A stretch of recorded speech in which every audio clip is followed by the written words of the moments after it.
All right, what's going on, my peoples? It's your boy Kenny, man. I'm back one time for your mind.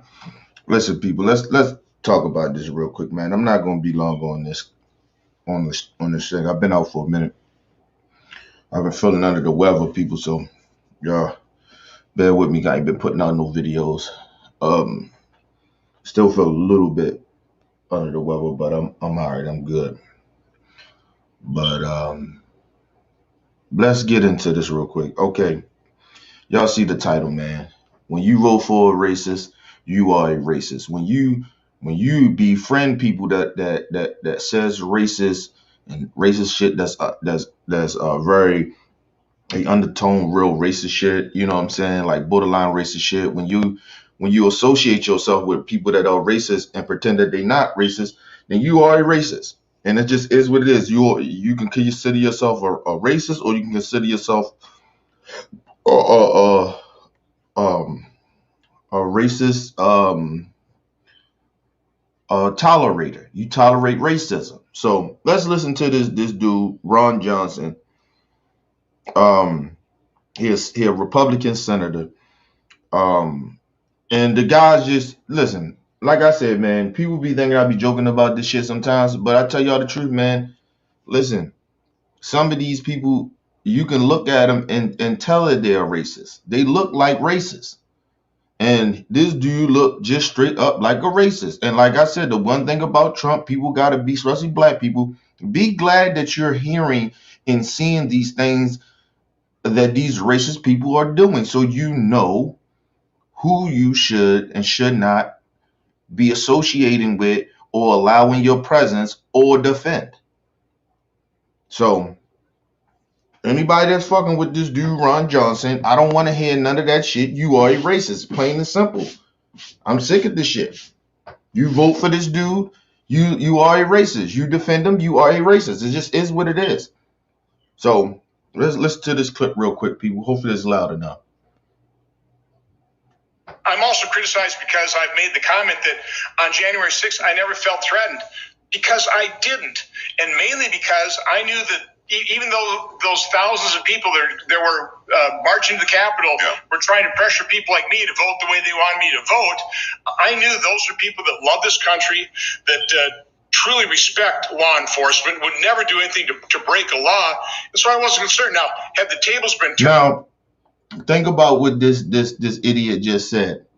He said, I was not concerned because I did not think that these people would hurt me. They like patriots. They love this country, and they don't disrespect police. Listen, let me just explain something to you. I'm gonna say this all the time. You have children that disrespect their parents a lot. Do you think that they don't love their parents or care about their parents or anything like that? No. They, in the moment, they've been disrespectful and a little bit they out of pocket, and they need to be checked. Okay? Doesn't mean that they don't love the country or none of those shit like that. Listen, and I said this shit when this shit first happened, and the aftermath of this January 6th shit. A lot of those Republicans, even after all this shit happened, and they came out and they continue to say that the election was stolen and it was blah blah blah. The reason that they continue to do that, because they did not think that those people was there for them. They knew that those people was not there for them. So a part of this ain't shocking to me, because racist is going to be racist. They know who they people are. Okay? So that's what he's saying. And then mind you, he's saying these people he didn't think they was going to be violent. Well, they did. People got hurt. People died. Some people committed suicide. Some people got shot in the fucking face. Shot in the neck. They died. Some people got abused by these white supremacists. They beat the shit out of people. Police officers. The same people you said that respect police officers. No, they didn't. They didn't respect police officers. They beat the fuck out of police officers. They didn't respect the law. It was a barrier up saying that you could not go into the Capitol or be on certain parts of the grounds of the Capitol. They went anyway. They didn't respect law. They don't respect law. They only respect law when it benefits them or when it's hurting other people that don't look like them, that's black, or don't agree with them. That's when they appreciate law enforcement. When they see unarmed black men getting killed in the street, that's when they okay with law enforcement.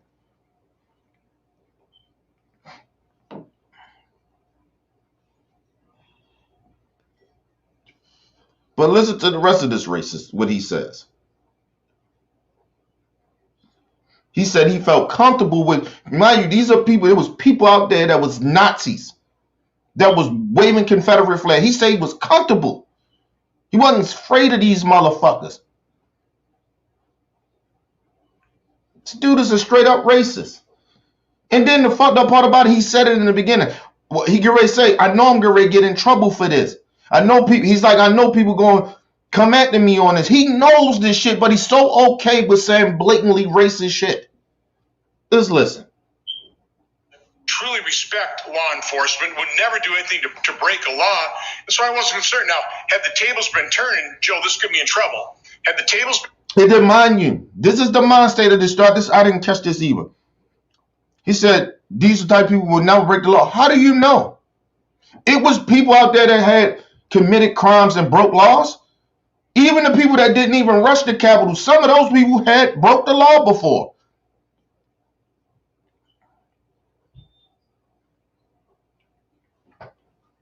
It's just sad. To break a law. And so I wasn't concerned. Now, had the tables been turned, Joe, this could be in trouble. Had the tables been turned... See, he said this could mean trouble because he already know what he's getting ready to say is some bullshit and some racist shit.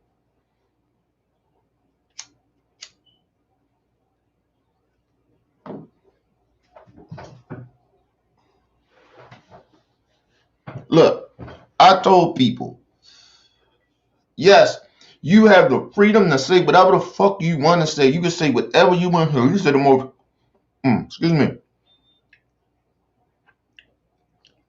the most racist shit you ever want to say. You can say whatever you want to say, but understand it's consequences for shit that you say. And sometimes just because you can say whatever you want to say and you got the freedom to say whatever you want to say, doesn't mean you should say anything. Some thoughts that you may have, you keep to yourself. Some beliefs that you may believe, keep them to yourself.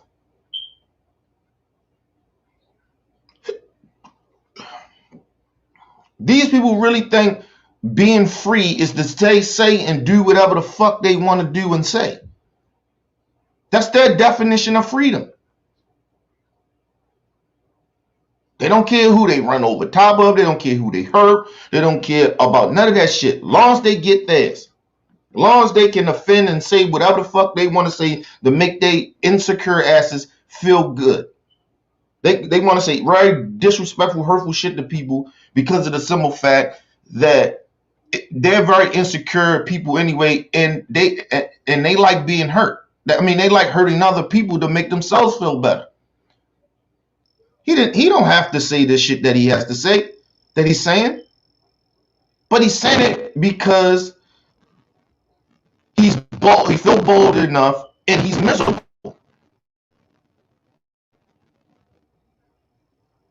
You gotta be a real disturbed person to be thinking the way this dude is thinking. But anyway, let's move on. Go back just a little bit, shit. Really respect law enforcement, would never do anything to break a law.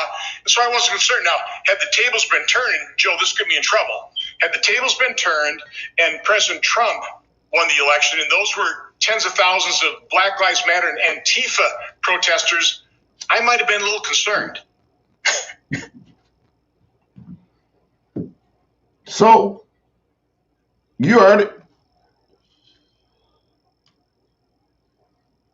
Basically, he's saying, hey, man, I wasn't concerned with people that was actually against the country. I actually was against the police when it all boiled down to it. The Blue Lives Matter did not matter to those folks that stormed the Capitol. They was willing to do another civil war going against the country.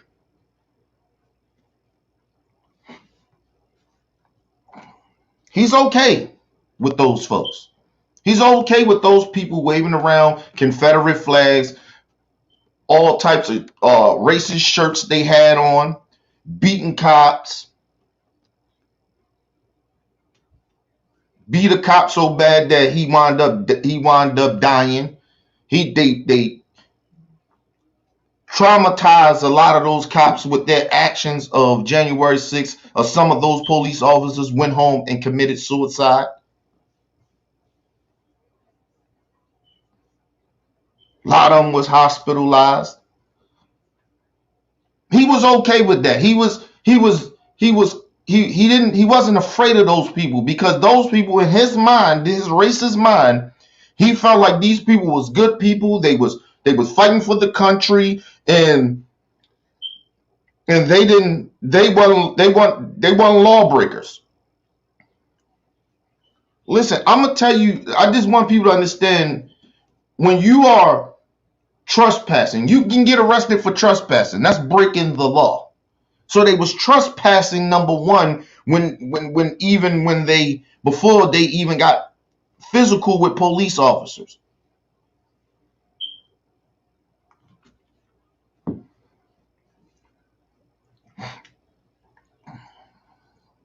Listen, I need people to really truly understand this. This man is okay with all those shit, all those things that I ran down. He's okay with that, because he's seen it was nothing but white people out there. Then he tried to clean it up later. It was like, well, it was white people with the black people out there, but you know who movement it is. It didn't say the black and white Lives Matter protest. It said Black Lives Matter. That's how you had a couple of idiots. It wasn't a lot of them, but it was a few sprinkle of Negroes out there with those terrorists. And some Asians and some Mexicans. But it wasn't a lot of them. A couple of Cubans out there, but it wasn't a lot of them. It was mainly white folks doing the terrorist attack. And let's just make this very, very, very, very clear.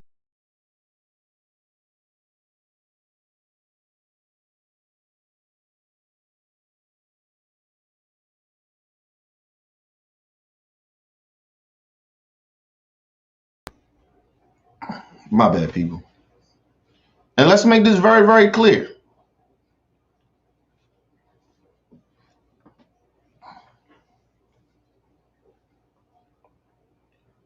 The whole summer, for months, from the spring to the end of the summer, all they kept talking about was the looting and the rioting. They took the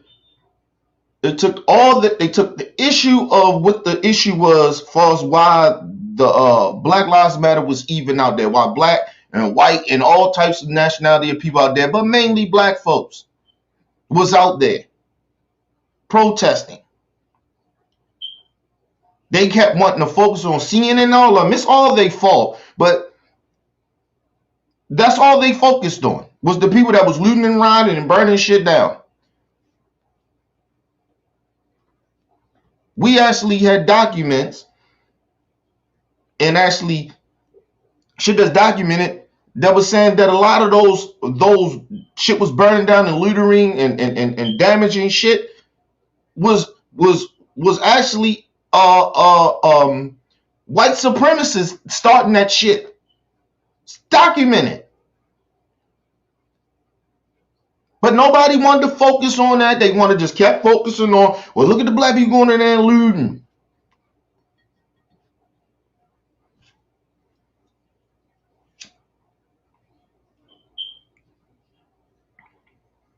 Let me explain something to y'all too, what they don't tell you.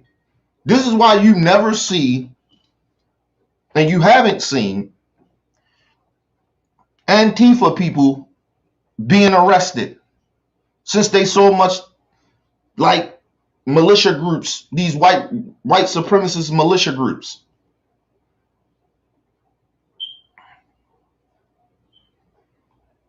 Okay? Because they are not organized. They are not a movement. They are just people that get on the internet and somehow, some way want to come together to fight and actually fight the motherfucking racist people. They actually want to fight the real dangerous terrorists in the country. The biggest terrorist group in this country to this day, and been like this for a long time, is white supremacists, racist people. Not the Muslims, not the black people, not Black Lives Matter, not Antifa. White supremacists, white racist people. It's documented. It's easy to look up, it's easy to Google. You can do the research yourself if you really think I'm lying. You don't want to take nothing, you don't want to hear what the FBI have been saying for years.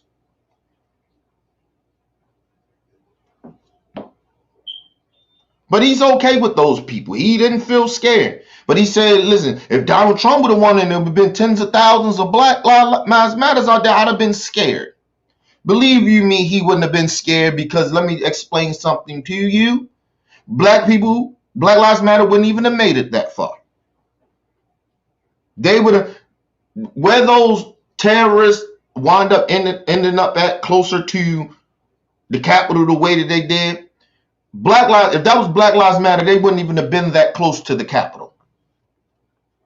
First of all, Trump would have put a gate around that bitch and locked everything down, just like he did the last time, when he actually made the military and the police assault the peaceful protesters.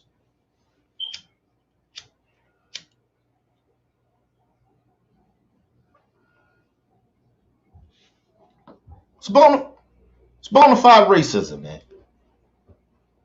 It's just this with go back upstairs.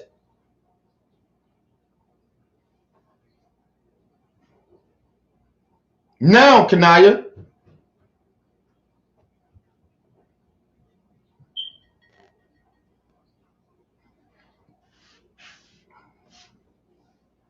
You're just racist.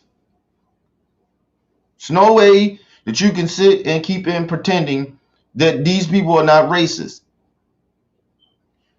This is the only party where white supremacists feel comfortable at. So when people be like, yo, well, the Democrats and Republicans are the same. No, they're not. Not in all ways. They are the same in certain ways, but they're not the same in other ways. And when people be like, I don't see how black people can vote for Democrats more than Republicans. This is the reason why.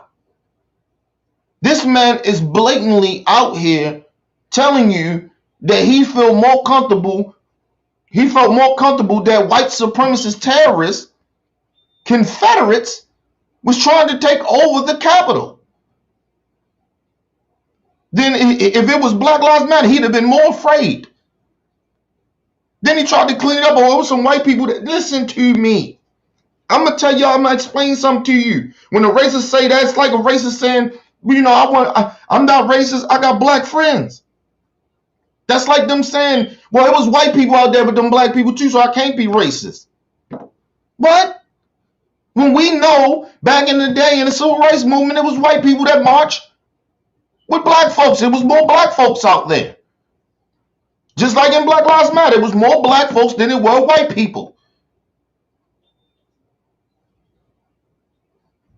And we know that when white people want to protect black people in a way or fight for black people, they will get the same fucking treatment that a black person will from these white racist people. So you can't listen. First of all, I'm too intelligent enough and have been around too goddamn long for you to keep playing try to play those psychological games with me.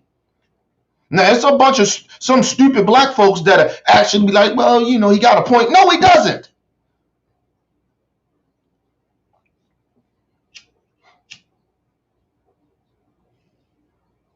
Since this terrorist attack that these domestic terrorists did, this terrorist attack that they did on the Capitol since January 6th, this dude been defending that shit. Basically called those people patriots. They love the country. But Colin Kaepernick hates the country because he wanted to see the country. He wanted the police to stop beating unarmed black people, shooting them and killing them in the back.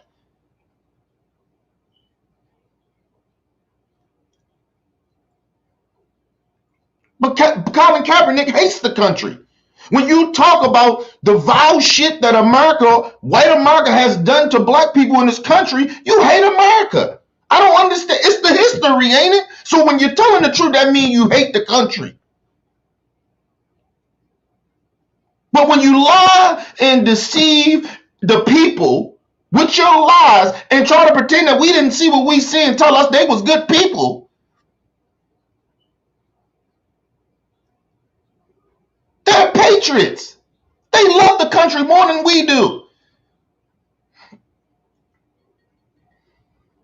Because I'm against your racism. I hate the country. Listen, how about this? Matter of fact, I may not hate the country. Maybe I hate you and people like you. Could that be what it is? Doesn't mean I hate the country. Listen, I'm telling you, my people, we live in some fucked up times, man. When you still got these ignorant ass white folks, these racist ass white folks still out here pretending that black people are stupid, that we don't get what you're saying.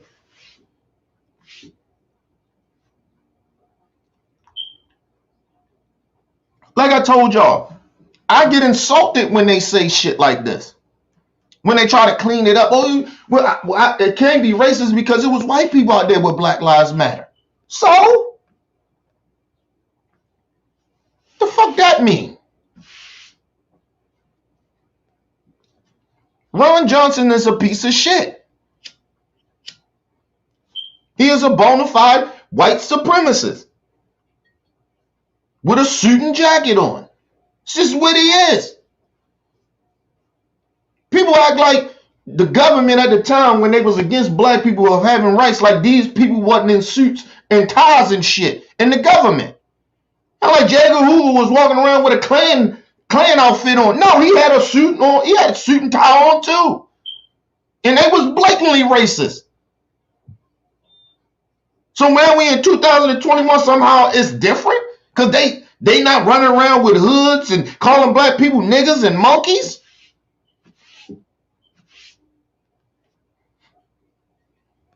It's just that their vocabulary is just a little better than other racists from back in the day with J. Edgar Hoover in them. That's all.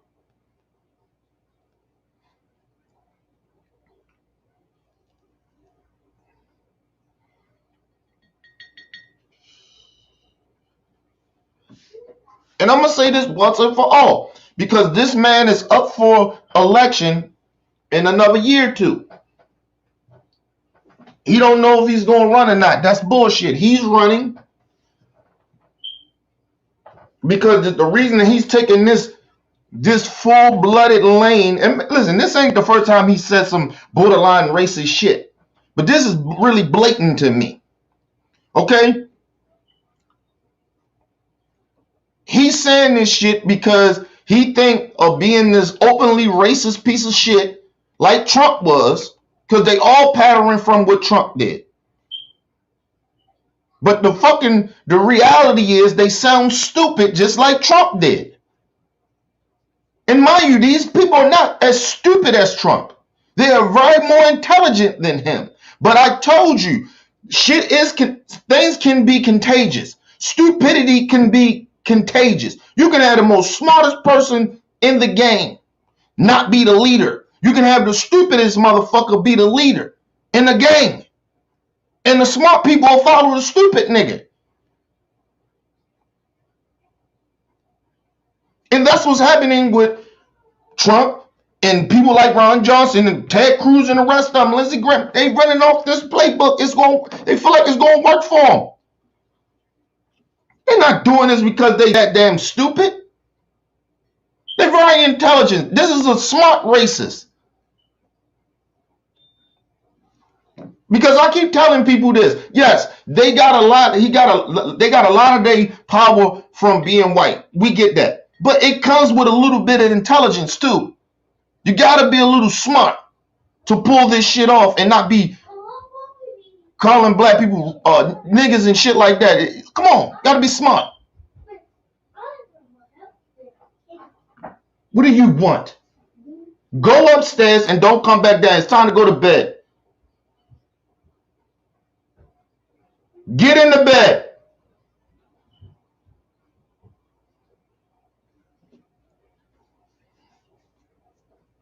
She been getting on my nerves all day, man.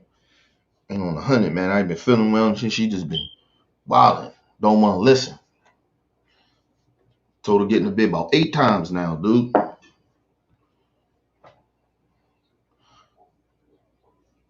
But you gotta have a little bit intelligence, man, to get by this long of hiding your racism. It comes with a little bit of intelligence and patience. You have to be a good con artist too. That's why Trump lasted so long. Trump ain't very intelligent. He's not stupid, but he ain't that intelligent. But he's a smart criminal. And he knows that his white skin and his money protects him. So that's why he's been getting away with a lot of his bigotry and hiding it through the years and mingling with people. He know how to play the game. Fuck you think they call him Teflon Don for? This motherfucker been around the mob people. He know how to move.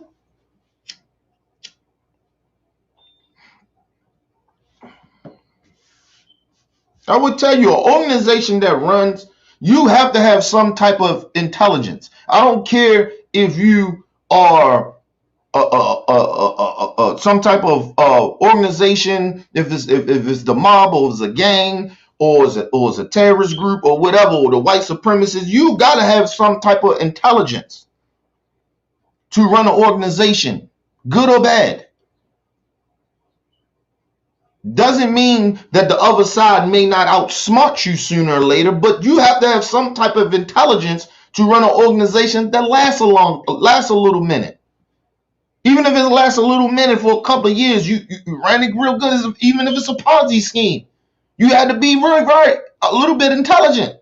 You had to have a little bit of smarts.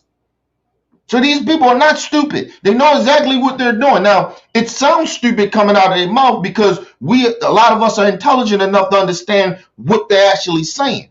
But they know, they're smart enough to know that it's stupid people out there that believe in the stupid shit that they say. I always tell people, I like that he's blatantly racist. It's not bothering me. I told you the problem I had. That's why I named the title. When you vote for a racist, you are a racist. I blame the people that vote for him, or if they in the future are going to vote for him, or these so-called corporations that keep giving him money. And listen, it's another thing. It's the real reason why I want to do this video. I don't want to hear people from the right that try to defend this idiot or anybody like this. It's about policies. It's policies to go, but I don't like the language, but it's policies. He got the ideology that I have. No, fuck that. You don't get a pass with that shit no more.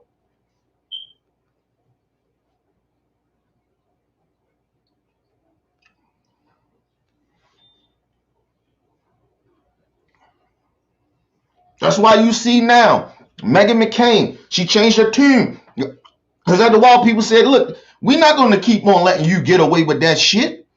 Your husband is a bona fide racist. He's on Fox News saying idiotic shit. Been saying and been working for people for years of being a racist. You married this racist piece of shit, had a baby by him, and God bless that child. And I mean that from the bottom of my heart. God bless that child, man. Hopefully that child do not grow up to be ignorant ass racist pieces of shit like her parents. But you know, it's a 50-50 chance that it may happen. It's probably more than that. It's probably a 70-40.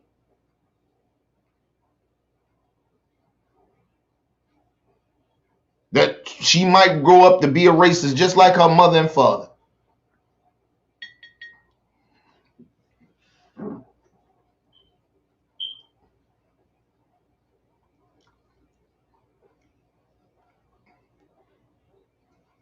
Like I said, you can't keep on telling me that you're not a racist. When you support people, when you stand by people, that you can't keep telling me about policies or ideology or my religion. Nobody taking none of a lot of this shit that they keep. It's culture war shit. They talking when it comes down to religion and all that fuck shit. Nobody taking the religion is still religion been here since the beginning of time. Nobody has took away religion, nigga. Not in this country. Nobody is dying for their religion other than Jewish people. You think? Let me explain something to you. You think that this is why I always say it's a difference between Jewish people and black people in this country. That's why I don't want them comparing their shit to ours. And there's no disrespect to a lot of the Jewish people, but stop comparing y'all shit. It's not the same because it ain't about your race. Because you being Jewish, that is not a race. It's a religion. So you're the only ones that getting killed for your religion or getting discriminated against for your religion. Black people are dying. Like, what's the dude, Dylan Root, when he ran up into that church, he didn't run up in that church and kill those people because they was Christian. He killed them because they was black.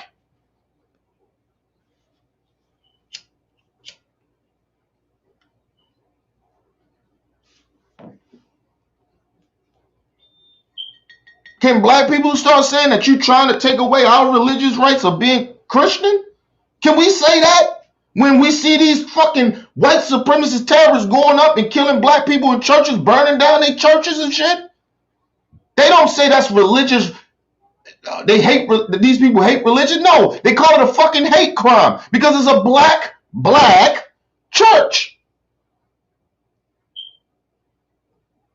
Ask the white people when the last time their church got burned down because they was religious. Other than the Jews.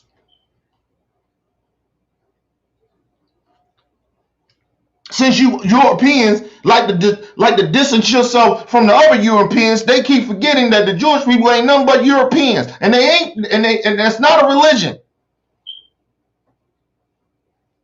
I mean, it's not a race. It's a religion.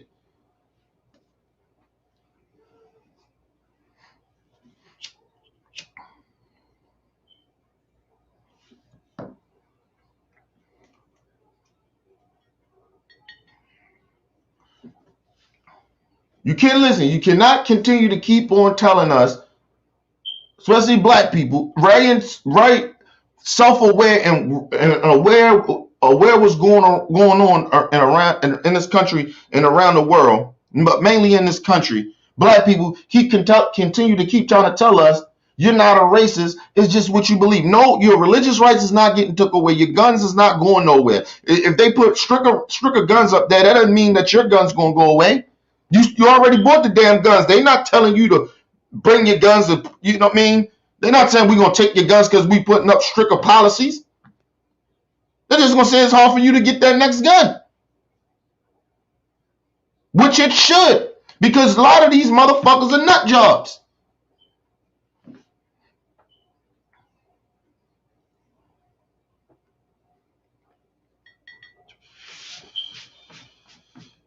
And let me explain something to y'all very, very clearly. This is why this shit could have been worse than what it was. That would happen at January 6th.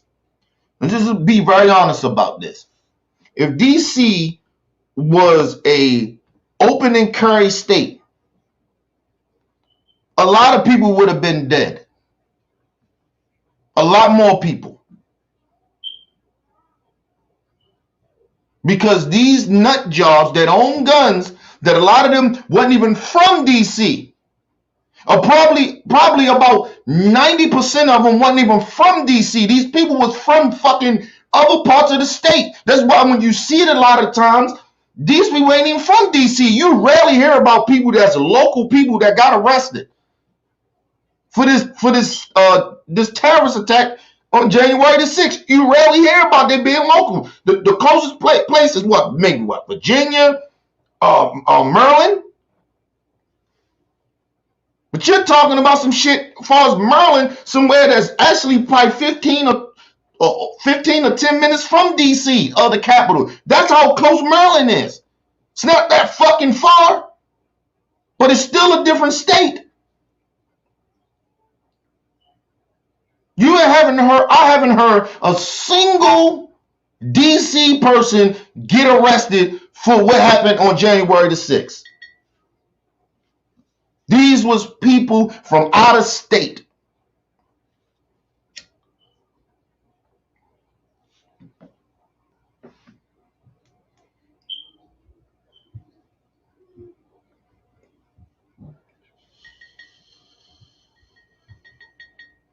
Let me explain something to you. If Antifa really came out that bitch that day, it would have been a lot of bloodshed.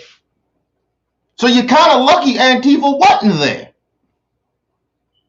Or Black Lives Matter. You lucky the motherfuckers didn't show up. You lucky DC motherfuckers didn't really show up. Because we all know DC is black. It's more black than anything. You're lucky.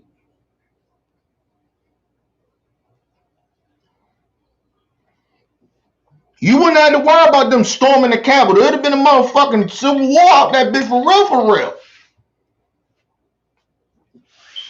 But people on the left, or was Black Lives Matter, black people, other races of people, good white folks, knew not to go out there and deal with those ignorant motherfuckers. It was a waste of energy. You know, and part of the reason it was no reason for anybody to go out there was because of the fact they won.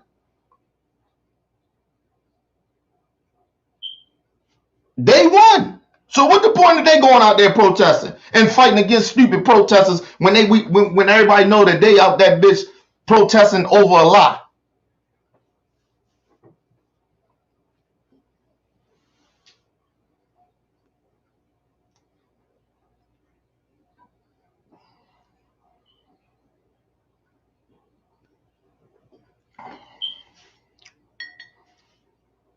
We're dealing with people that has, I believe, a part of me, I feel that they don't have nothing to lose anymore. So that's why they acting the way they act. And that's what makes them dangerous. Even the people that's on Fox News, all the motherfuckers they got nothing to lose. That's why they going haywire. That's why they saying whatever the fuck they want to say. And going nuts and honeys, making up shit, lying.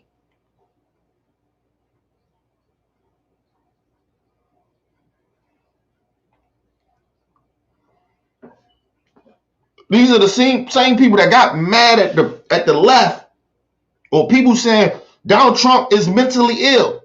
They was pissed about that. But now they fucking with Joe Biden. Oh, he ain't doing enough interviews. He ain't got to say shit. He winning. He don't got to speak to you ignorant motherfucker so you can critique and lie about anything that he say. This motherfucker came out and did a little speech, and we're talking about the coronavirus. These motherfuckers made it about Trump. He should give Trump some credit. For what? For what?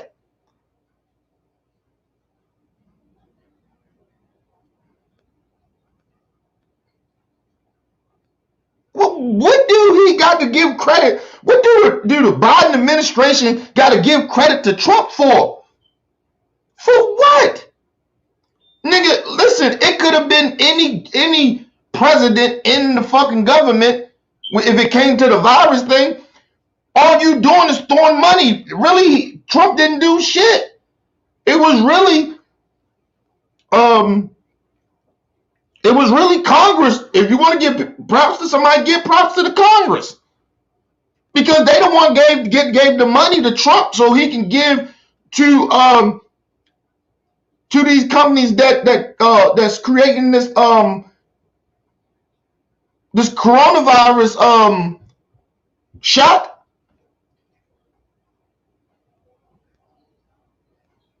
Like, I'm trying to figure, what are you giving them credit for? Even the reason the shit is so out of control is because of the simple fact that all these, and then motherfucker had the nerve to be on national TV, on Fox News, and the dude, Brian something, I forgot his name, Fox, whatever the fuck they is, right? They got their little show. This motherfucker say, why he keep bringing up the people that died? Because, should we stop talking about the people that died in 9/11 then? Should we stop? Should we keep not bringing up the people who died in all the wars that America been in? Should we not show any type of empathy to them? Some of these people died because they was frontline people that had to go to work to make sure motherfuckers got back and forwards to work. Doctors and nurses that died from coronavirus, motherfucker. People that drive buses, you know, Uber drivers. I mean, all types of people, custodians, frontline people, trained workers, frontline people that was out in these schools. Teachers died. You don't want to talk about them. Because the more you let people know, get it in their head, people died for this. Died for you motherfuckers. I can say, yeah, really kind of died for some of us. I was essential worker, you know what I mean? I was essential worker when I was working. Putting my life on the line, going out to go to work. Yes, I know I'm going to work to take care of my family, but I still, when I do my job, it's to help kids. It was to help make sure the teachers was fine. More, man. The lunch ladies and shit that was still giving out food, lunches and shit. When the kids was on lockdown, they had to come and get the lunches and shit. They put their life on the line. We supposed to just forget about those people? But this is to let you know how heartless these people are. They want to talk about, oh, now you want to worry about the future. But every chance you get about your fucked up policies, it's about some past shit. You want to go back to how shit used to be. Now you want to move on to the future.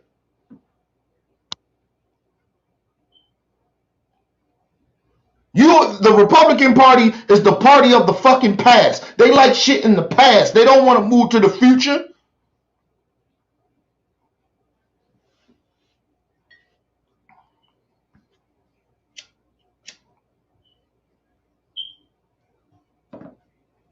All week I've been watching these motherfuckers just run amok, talk about nonsense, stupid shit. Tucker Carlson out here being the fucking straight up white supremacist he is. All the fucking Republicans, they get in there, they talking to try to get Biden people to get up in there to vote, you know, for them to vote to get his administration together. They bringing up stupid shit.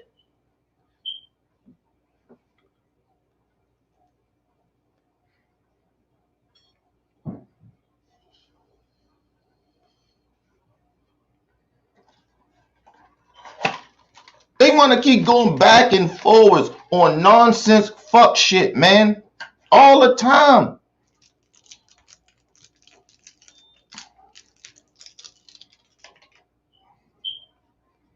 We keep dealing with these same old fucking stupid people. They are stupid people. And they trying to dumb the rest of us down or the ones that ain't got their mind right, they trying to make sure they stay stupid.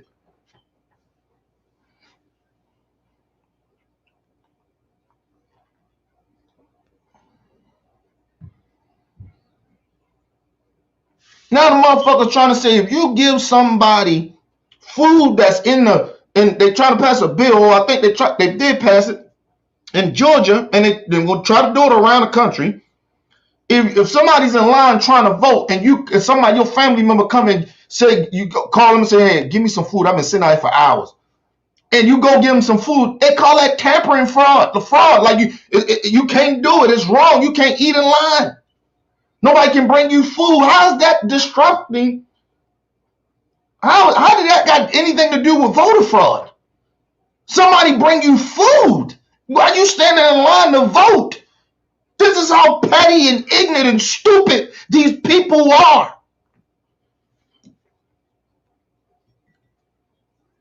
So tell Meghan McCain to kiss my ass about her ideology. You're going to tell somebody that's in line, been waiting there for an hour, whatever the shit may be. Somebody may have diabetes or something standing in line. They need some sugar. They call the family member, somebody come bring me, I need something, my sugar low.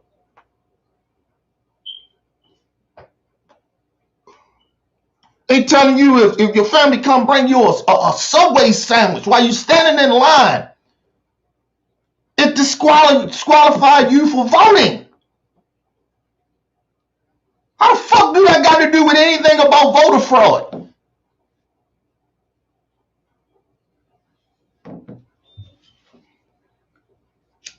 But Meghan McCain, your ideology, your party is still the party of the people. You're gonna stop somebody vote because their family brought them a Subway sub while they standing in line to vote, and that disqualifies them from voting.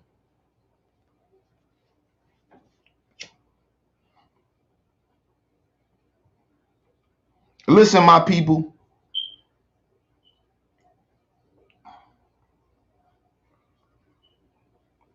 Yes, we can work around stupid shit.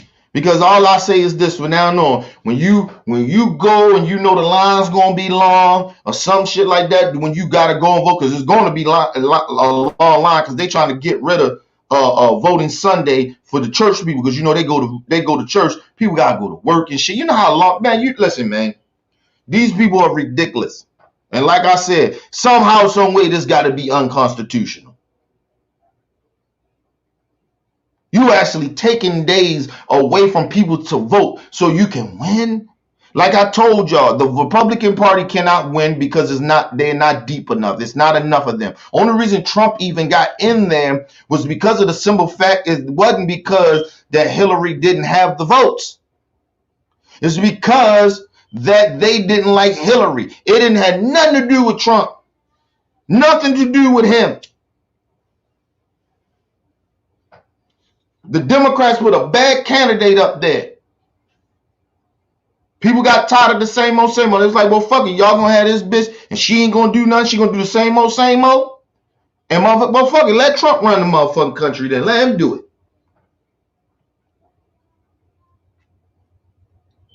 Now, mind you, some of these same laws that the Republican Party in these states are trying to change is the same fucking rules they put in place. They put these rules in place. And then when the people say, oh, okay, we had enough of y'all shit. Okay, we'll follow y'all rules. We're going to do it. And we're going to get on the ground. We're going to motivate the people to go out and vote.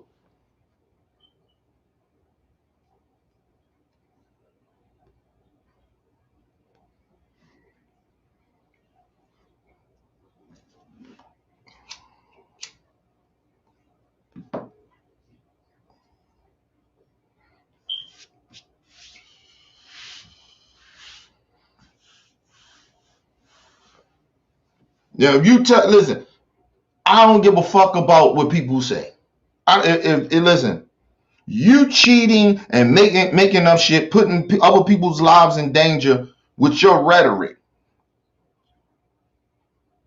If that's your definition, and lying to the children and lying to the people about the history of this country, and deceiving the people on a daily basis with your fucking lie, your fucked up ideology every day. If that's what makes a patriot, if that's what shows how much you gotta love a country, fuck out of here. I don't love America then. I don't give a fuck about America. And I keep saying that. I'm unpatriotic then. I would serve for this country. I wouldn't do shit for this country. For what? You don't do shit for the people. These are the same people with the stimulus package. Look, listen.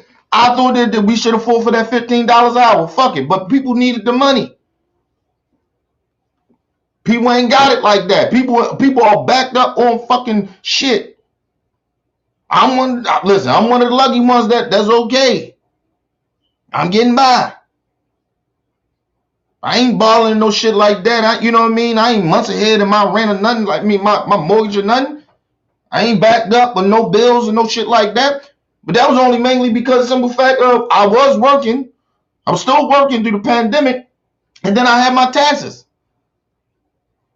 I had a little free money saved. My wife had a little something saved. But come on.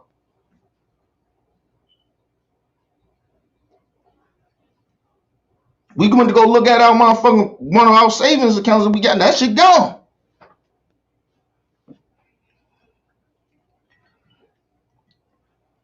Imagine people ain't even got that. You living the day-to-day life out here. They didn't even want to get checks to the people. Talking about we wanted to get to them, but the other shit, no. First of all, a lot of that shit in there is to help the future. Those problems, a lot of those things they put in that bill, guys, I told people, read that bill. A lot of that shit helps the future as well. You don't just plan for now. You plan for the future as well. We don't know. Nobody expected this virus to do this shit. We didn't expect Trump to fuck this virus up. We didn't expect Trump to, well, I kind of expect he was going to fuck the country up, but I didn't think he was going to do it with this. Because this is life and death shit, and I didn't think that he was going to do that. But he did it anyway.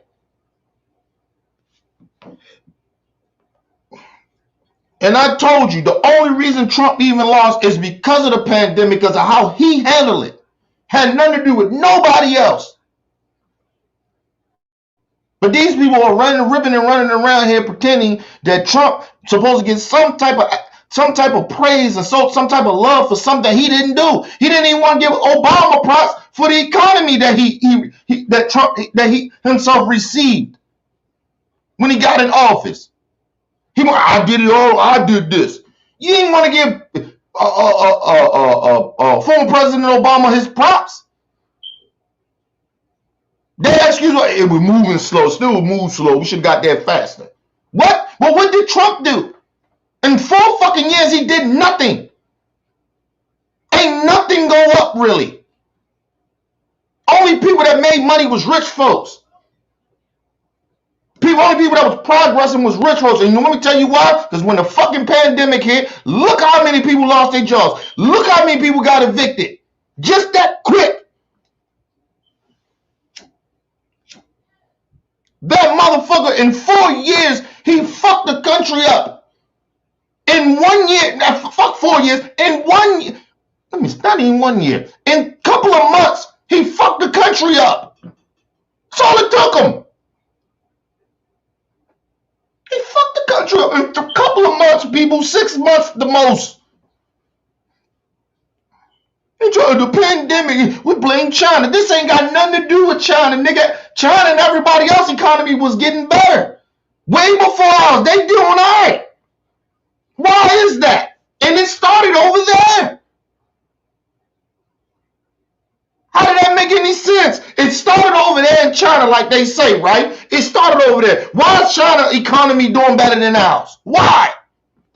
And they didn't even have no vaccine at the time.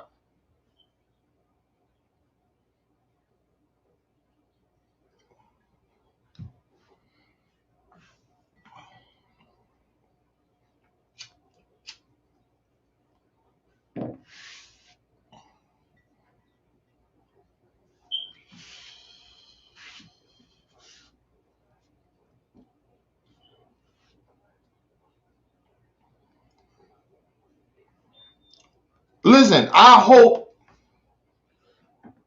that we can get back to normal by the summer. At least we'll temporarily starting to get back to normal by the summer in a couple of months here. I'm still skeptical about taking the shot. You know what I mean? Listen, for me, if I gotta stay in the motherfucking house, I stay in the house, dude.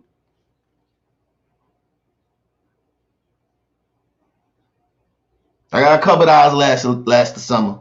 I mean, you know, last a year to the end of this year. Got a couple dollars. But I need to see more progress in this shit. But at least I'm responsible and respecting others and shit to stay the fuck away if I ain't got it. But if I got to get back out there in the workforce and shit, I'm most likely going to take the shot because I don't want to bring that shit back home to my family and shit like that. And I know certain jobs is not going to allow people not to come. They ain't going to let them come back unless they got the shot. That's what it's going to boil down to. So, and the reason it's going to boil down to that, and they're going to start making motherfuckers get that shot, is because of stupid Republicans. They don't want to take the shot. But at least some of y'all are consistent. The motherfuckers that don't want to take the shot because you didn't believe in the virus anyway. So you shouldn't get the shot. You shouldn't take the shot. I don't give a fuck. But the only reason I care is because of the fact we know that you putting people. Yeah, I never said I wouldn't never take it. I just said that I'm not gonna be in line to be the first motherfucker taking that motherfucker. And I wanted black people not to take that shit right away either. But hey, to each his own, man. And I'm telling you, the only reason a lot of people even taking the shot, and this is my honest opinion about it, is only because of the simple fact that that they want to get back out and people want to get back out to mingling and partying and shit.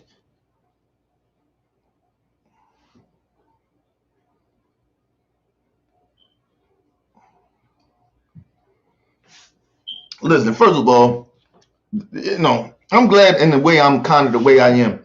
I don't like people like that. So that's why I'm not totally not in the rush to get that bitch. That's one of the real reasons. But I don't like people like that. So I don't give a fuck about being around people like that.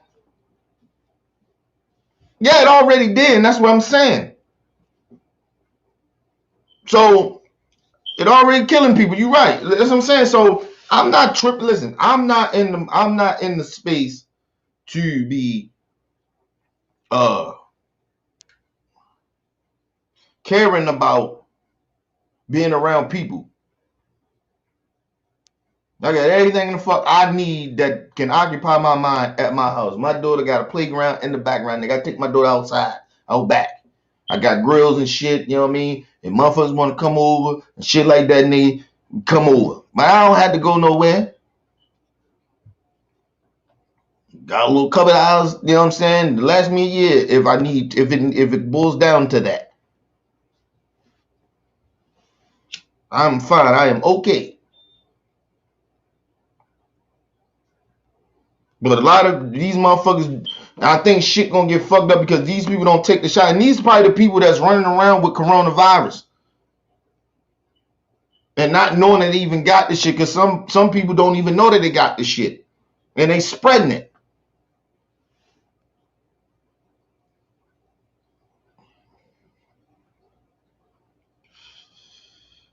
The stupidest shit I've ever heard, motherfucking stupid ass Republican say, you know, well, we didn't have to wear masks when the AIDS epidemic was. What?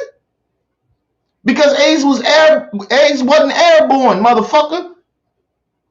But this is how you know. This is how you know the lack of knowledge and science that these people don't know. I'm not a motherfucking scientist. I'm not nobody working in the medical field, but I know people that do, and I listen to those people and I research. I know the difference between now you ain't gotta wear no mask for people that got AIDS.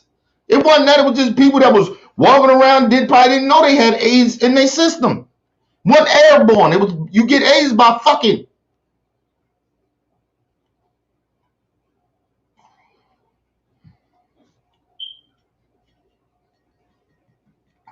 Listen, you still got stupid ass people don't know the difference between AIDS and HIV, nigga. What up, talking meeting? You still got stupid people out here don't know the difference between that. So that's why I said, to a certain extent, What do we want to have these conversations with these stupid ass people for when they don't even know what the fuck going on themselves? What are you going to teach me?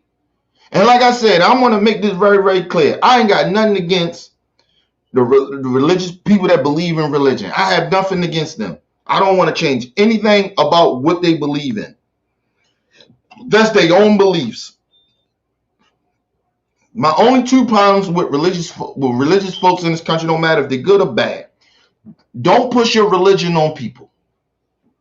You can go out and try to get people to listen to you, but don't use that shit of this is what people need in schools and shit like that. Maybe I don't want my kid to be religious or your type of religion.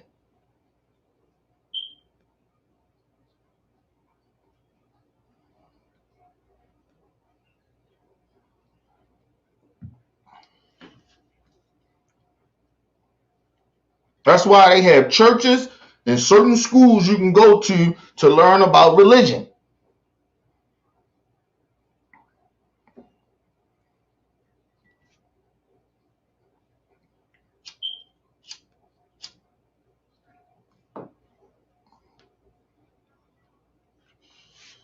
I believe you already doing people a disservice, especially these children, a disservice when you teach them half truths about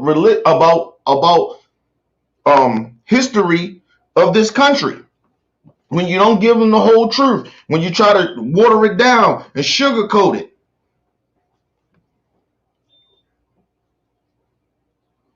But I always tell you, these are the same people that want to be openly honest about being a racist, though. But they don't want to tell the racist history about America. We should just forget and get over it. But you want us to keep wanting to put poison the people with your fucked up religious ideology. People need to believe in God. Who are you to tell me that? Keep your fucking religion to yourself. Nobody cares but you. The shit that you should care about, you don't. So why, listen, you cannot keep telling me something about God if you don't care about black lives. That's how I am as a black person. I don't give a fuck what religion you are. Don't tell me about your religion when you ain't fighting the fight with black people. Because you don't believe in God. Because if you really knew anything about God, God is black, and you pretend that you don't know that, or Jesus is white. Okay, whatever. So that means there's no reason for you to be talking to me about your fucking religion. I don't care. It's supposed to be a free country. You don't get to tell people, try to pass laws and shit, make people believe in God and some shit that you believe in. That's what you believe in. That's what you was raised up on. Okay, shit changed. Life changed.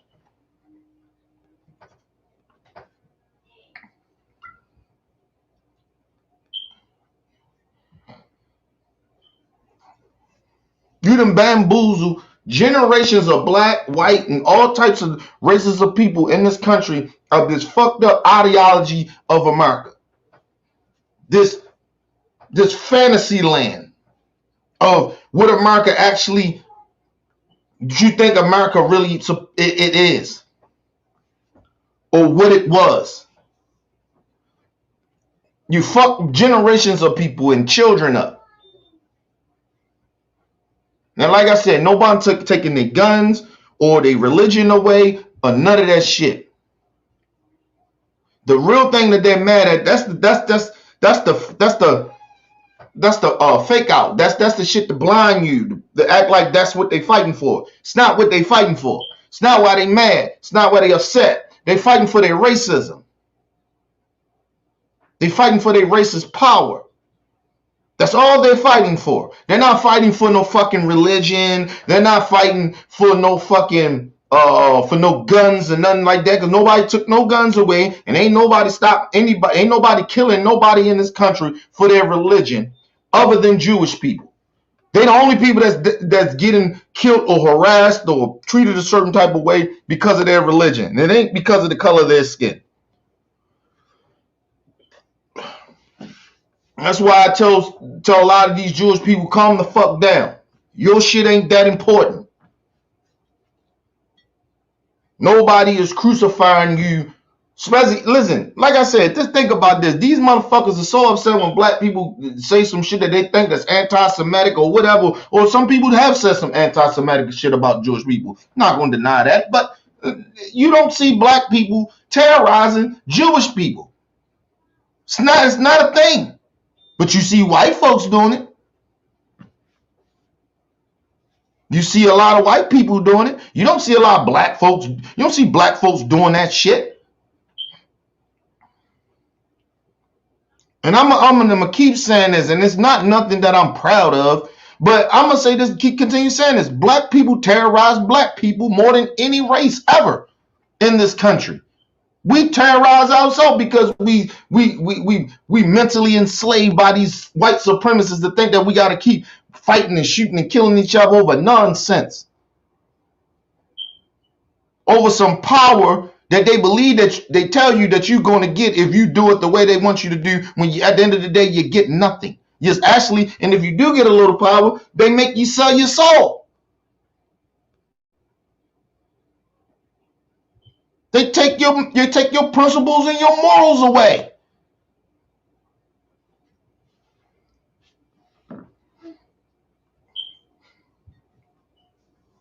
And you're running around here with your head cut off. Don't know what to do. You don't know what the fuck to do. A lot of black folks running around just don't know what the fuck to do. They don't know which way to go, nigga. Are we gonna be pro-black or nigga, or we gonna get with the white supremacists, nigga? We gotta choose a side. First of all, listen. If you righteous in the way that you're supposed to be righteous, you don't have to pick a side. You pick the right side. You pick what's right. It's not a side, really. You pick what's right. Wrong is wrong. So a lot of you Negroes running around here don't know if you want to be pro-black or, you got to pick a side. They're making us pick a side. And ain't nobody making you do shit. Pick the side that you want to be on. It's not really, listen, I'm going to just explain this to y'all. I don't look at it picking sides. You black. And in America, and black means you most likely better off sticking with your own. What's wrong with that? Ain't nothing racist, ain't no division in none of that shit. And let me just say this to Michael Rappaport. LeBron James don't got to speak on nothing about what happens in the Jewish community. It wasn't a black person that said anything about discrimination. Racist or anti-Semitic or discriminating against the Jewish people this time. This is white folks. And they're usually more racist about Jewish people than black folks. If it come off offensive, I can say, listen, I can give you this. Black people come off offensive. Ain't nothing racist that what we say about Jewish people.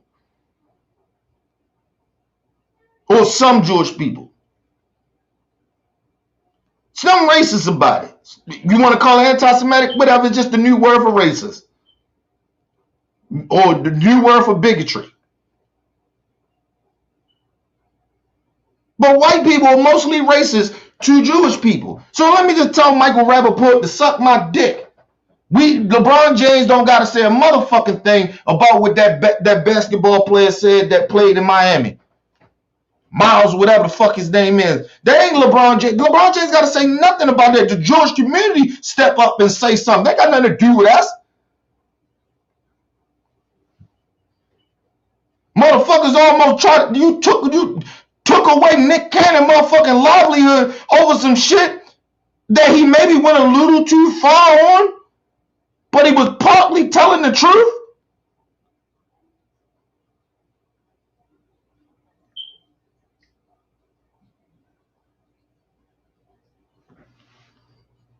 This motherfucker went on almost a whole year tour of apologizing. doing get-togethers with you motherfuckers so you can feel kumbaya with us. We don't owe y'all shit.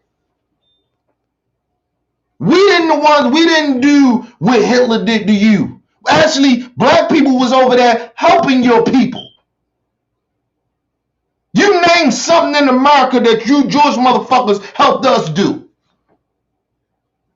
Nothing.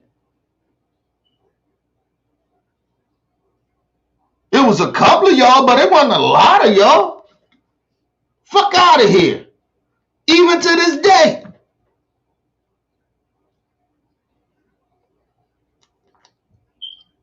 LeBron James don't owe you Jewish people nothing. And Michael Rappaport, shut up, dude. You are a culture vulture. You more and more every day I see this dude, he get out of pocket. Stop checking us, nigga. Check your own. Check your own white people.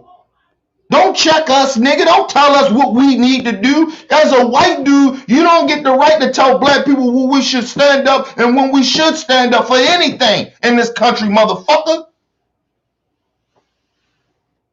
Ain't nothing divisive about that. It's just facts. You don't got the right to tell us what we should stick up for or what we should march for or what should we do. Your people ain't consistent. Don't try to make us feel like we the ones got to be consistent, motherfucker. You check your own, Michael Rappaport. And just because you married to a black woman don't mean shit. Just because you grew up on hip-hop don't mean shit. You pussy. I'm sick of this white boy running around. This is what happens when you allow some white people to get too comfortable. LeBron James don't got to do shit.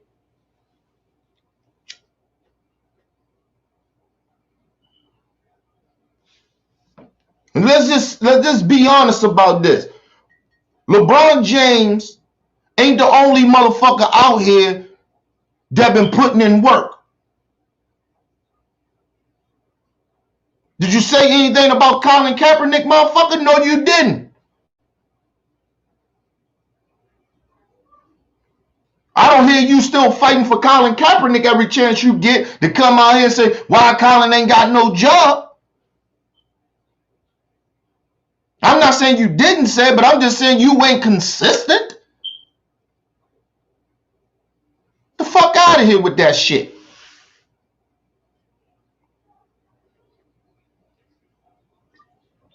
And I need white people, good white people, bad white people, good other minority or other races of people, bad races. We black people don't owe you shit. We don't owe you a motherfucking thing. We are more behind the 8 ball than any race in this country. And we built this bitch.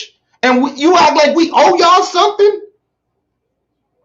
The fuck out of here. We only owe our people first. If we ain't right, what the fuck? Listen, man. Let me just tell you something. It seems like every time black people try to get our shit together, they always try to come in and, well, what about the Asians? And what about the Jews? What about the Mexicans? Nigga, let them fight. Let them stand the fuck up. Let them get the marching. Well, they ain't marching.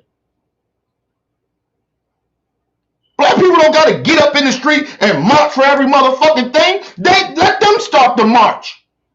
Asian lives matter. Won't they get the fuck out there? Jewish lives matter. Get the fuck out there. Mexican lives matter. Puerto Rican lives matter. Get the fuck out there. Somebody using black people to do shit for you motherfuckers, man. We ain't your mommies, your pappies, your brothers and sisters, motherfucker. We're not even your allies. Fuck it, the way y'all treat us. Black people told you about the situation with Colin Kaepernick for years, and then all of a sudden George Floyd died, didn't you get it?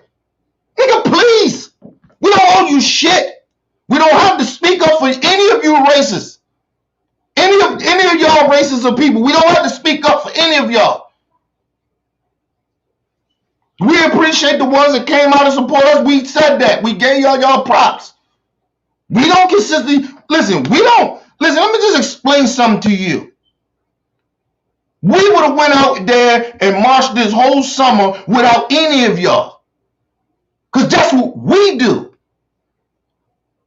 When it's enough is enough for us, it's enough. We get to marching, we get to fighting. We get to burning shit down. That's what we do. That's what's built into us. That's what our ancestors, that's what's running through our blood. That's what we do here. We don't owe y'all shit. Y'all don't go, speak up for that. We don't got to do a motherfucking thing.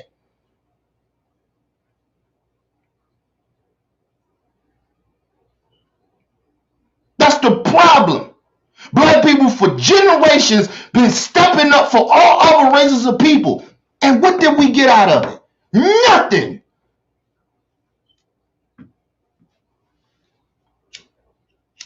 And like I said, we brung up the Colin Kaepernick shit, and we rocking with our brother and shit, and everybody, some of you motherfuckers, all of us, well, we don't know. The police, though, they do have a hard job. And we telling y'all, you watching the tapes, we watching.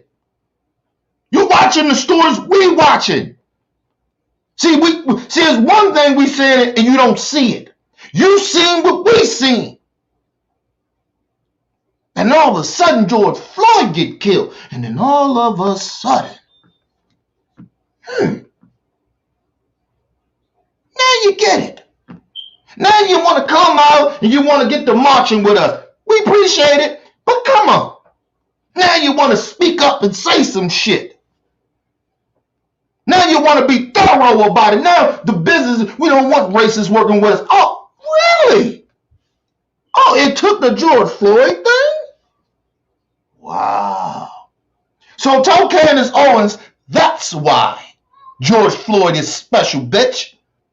Because it took him to get others to understand what the fuck is going on. It took him, his death. It ain't take black people, we got it. We knew what the fuck we was getting ready to do. But it took other races of people to get it. That's why he's a martyr. If you really want to look at it that way, you simple black bitch. You nappy head hoe. Yeah, I said it. Fuck that Oompa Loompa monkey looking ass bitch. Fuck Candace Owens. Every chance you get, you shit on your brothers and sisters, and I'm supposed to act like you somebody? I'm supposed to show you some type of respect because you have the same color skin I have? Fuck you, bitch. You are an enemy. And any of you coons that think like her, you are an enemy to me.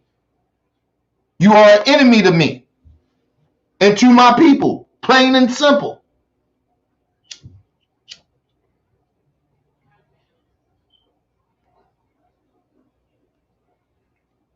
So to Michael Rappaport, any of you other motherfucker racist people think we supposed to, and you Asian folks think we supposed to get out there and fight for you, you out your goddamn mind. You go march. And maybe, and just maybe, because black people, we all loving people. And we do care about people. But this year and to now on, this is about us. We got to stand up and fight for us first. Everybody else comes second. We ain't looking too good right now, so we got to focus on us. So you got a problem with Asian Americans, hate crimes going up in the Asian community? Get together. Y'all stick together for anything else. Get out there and march. Nah, but you want to have black people out there so black people can get fucked up for you, huh? Nah.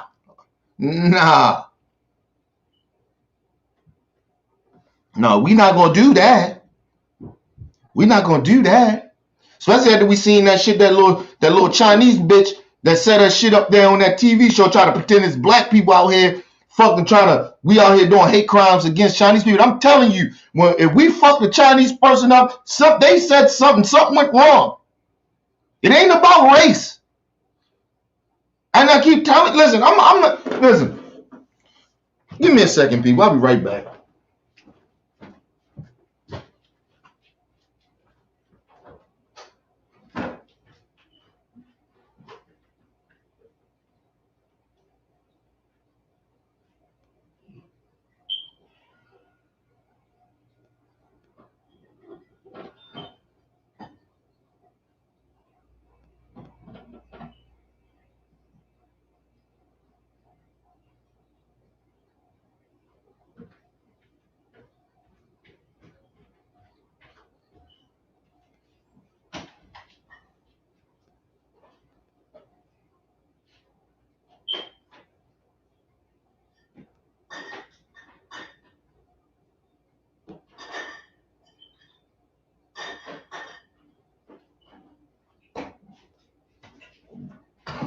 All right, I'm back, people.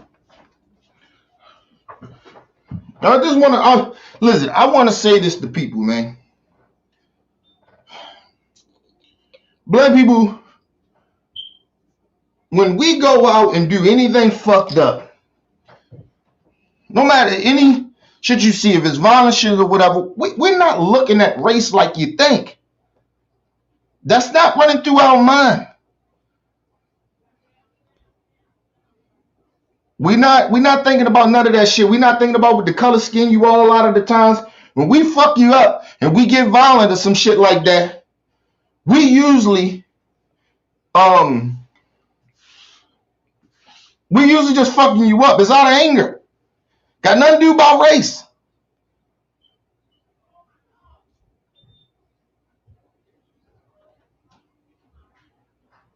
We don't do that shit. Even when you see the so-called black on black crime, when black people kill black people, listen to me. You think a nigga, when a nigga shoot another nigga, he like, yeah, I'm killing you because you black. No. I'm robbing you, stealing from you because you black. No. This ain't no motherfucking hate crime. I seen the video where the white dude did something to that Chinese lady. And something happened. And the people that was witnesses there, when he pushed that white lady off her feet and fucked her up like that, and I'm glad she okay, but she got fucked up. But he was calling all types of racist shit, telling her to go back where she came from and all that other shit. That's white people shit. But you have never heard when a black person fuck a Chinese person up, they was calling them, telling them they need to go back to where they came from. Just like that so-called Uber driver. Let me tell you something. The only reason that sister, they got arrested is because of, and the one sister shouldn't even got arrested because she felt like she was defending her friend. Now, she was out of pocket for shit she was saying and laughing about that shit like it was okay because it ain't okay to what she did.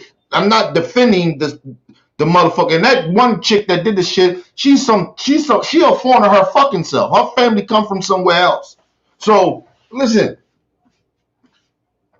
I'm not defending these sisters for what they did. But listen, the problem I got is that these motherfuckers, this dude sat on TV and tried to say, well, I already knew where it was coming from when they came at me. No, they was probably mad because you told them to put on a fucking mask. That's what it was about. It had nothing to do about your race. And see, and that's the issue that I'm having. And if you look at that dude, he don't even look Chinese or nothing like that. Or Korean or anything. Unless he tell you I'm part Korean or Chinese or something like that, you wouldn't know. You would thought that motherfucker was from Egypt or something, from Pakistan or something.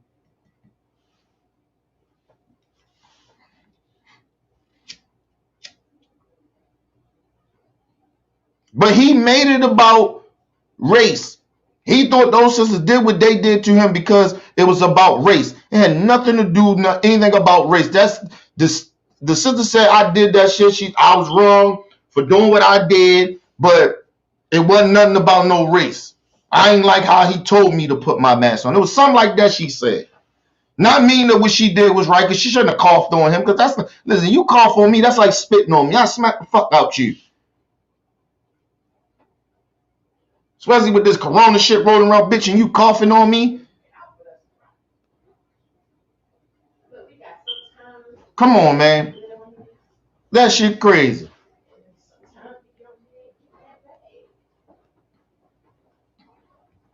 You can't be sitting there saying that shit, man. Listen, and that be the fucked up part about that shit, man. These motherfuckers sitting there trying to pretend like they getting discriminated against black people. Why are you trying to blame it on black people? We done brought out stories at the and I think it's just a get back because we brought out stories at the stories of Chinese people or Korean people in these hair stores was abusing, and these nail salons was abusing black women. And so I think that's probably the get back. That's what I think. That's why they keep bringing black people up and trying to make, oh, black people getting that. No. No.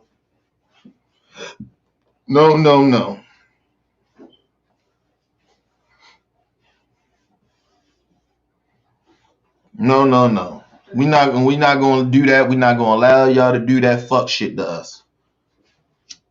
This is all fuck shit.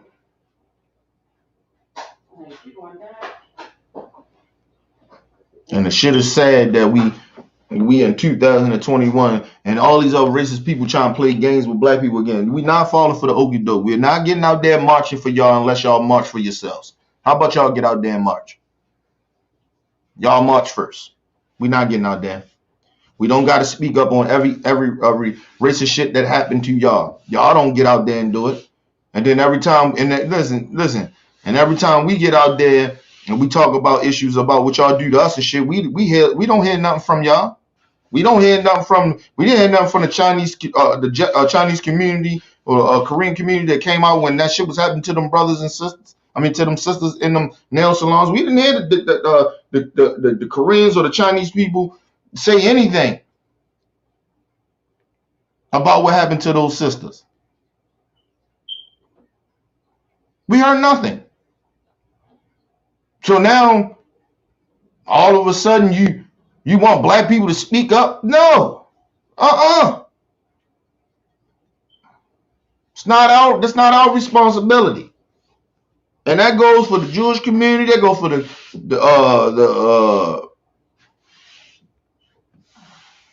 and let me just say something. Whatever that white boy said that was racist, it's a lot of black people don't even know that that's racist to Jewish people. Because we don't know everything about the Jewish community.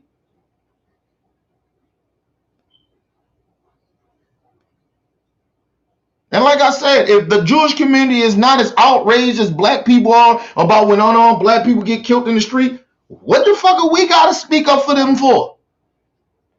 Why black people got to get outraged for some shit? We already looking at like in the country as we the ones that's out here starting shit, taking shit too far. Why we got to be the scapegoats of every fucking thing?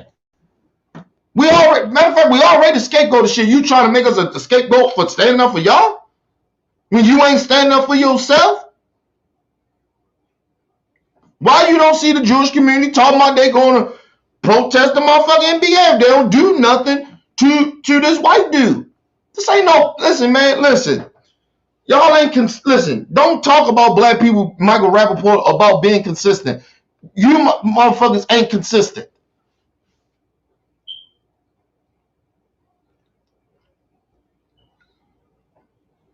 Some shit ain't black people fight.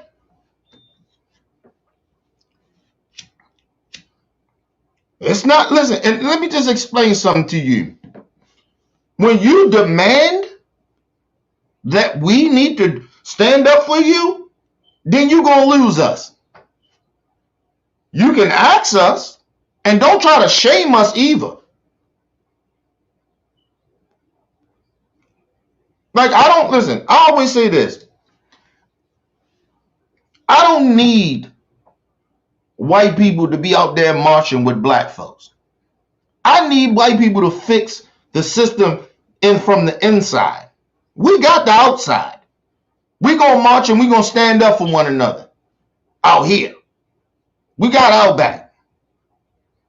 We need them to stick up for us in those boardrooms where they more important at. They not that important out there in the field with us.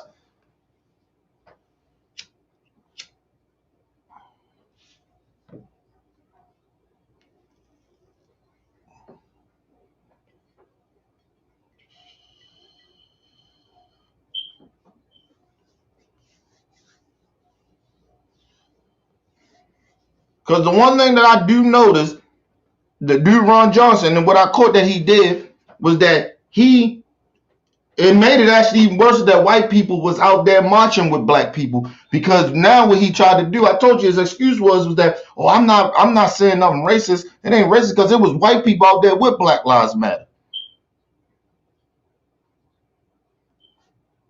So he made an excuse for him to be racist because it was white people out there.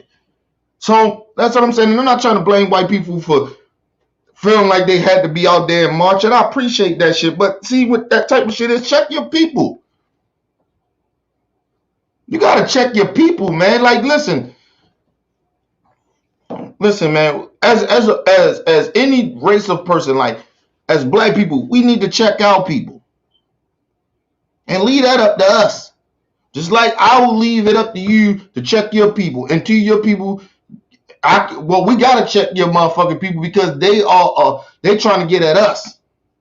So we gotta check them. But check your people before you start checking black folks. Michael Rappaport,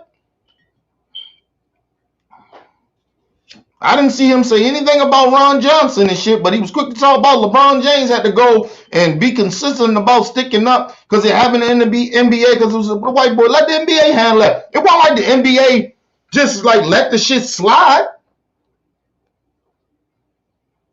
When LeBron James speak out on some shit, it's about because people letting shit slide. With racism, when it comes to black people. This dude said something racist. The NBA was all over top of it, nigga. They straight, he up out of there. They jumped right on it. It wasn't no, you know what I mean? Wasn't no consequences that didn't happen. They didn't say he was going to, be on leave and still get paid. No. Even though he was injured. No, you can't come back to the facilities. You're out of here for the rest of the year. And ain't nobody gonna pick his ass up and they gonna let him go because they're not gonna do his contract, Miami Heat. Ain't no team picking him up. This ain't the NFL. So Michael Rappaport, calm the fuck down. Pipe down, you little fucking culture vulture. Because that's what you're starting to act like, a culture vulture. Don't be checking black people, dude. And see, and this is why I had my issue with Bill Cosby and a lot of other so-called black leaders. They get in front of these white people and they start checking us in front of white people, and then white people think they being down with us, that they think that they can check us. No. Watch your motherfucking mouth.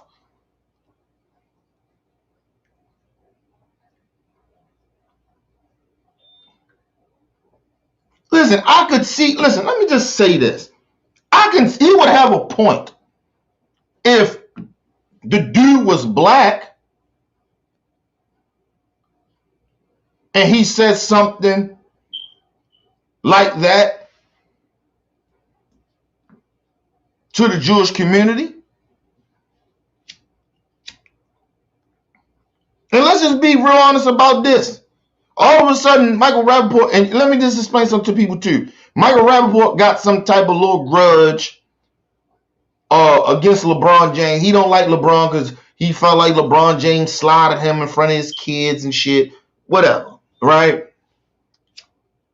So he been feeling a certain type of way about LeBron James, right?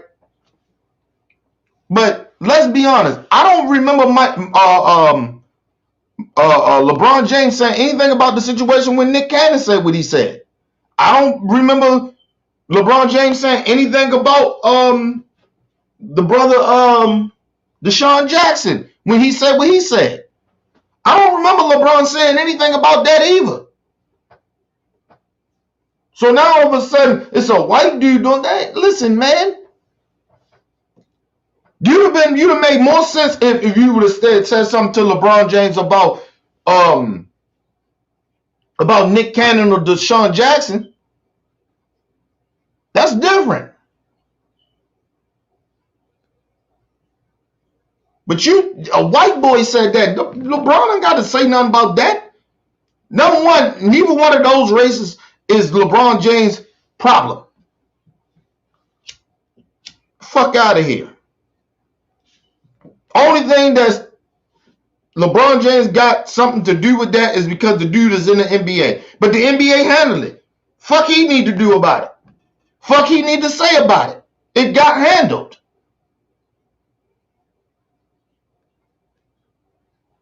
And if it was that big of a fucking deal, they would have asked LeBron about it. And I don't know if they did ask LeBron about it or not. I didn't hear nothing about that. So come on now. But only Michael Rappaport want to get out here and run his mouth about black people. Shut your ass up.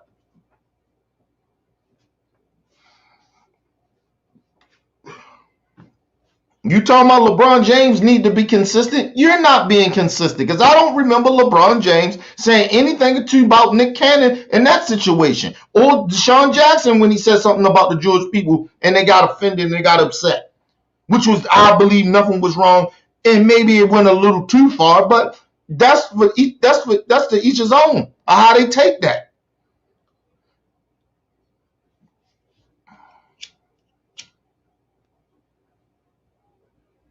And let me explain something to you. Anytime that any black person has any type of connection with the minister Farrakhan, and you say anything about the Jewish community, they're going to automatically think that you're saying something anti-Semitic. If you ever notice that.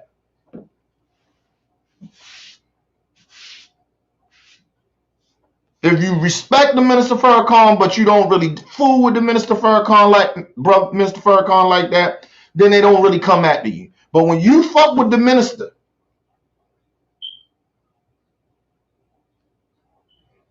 like that, that's when they fuck with you.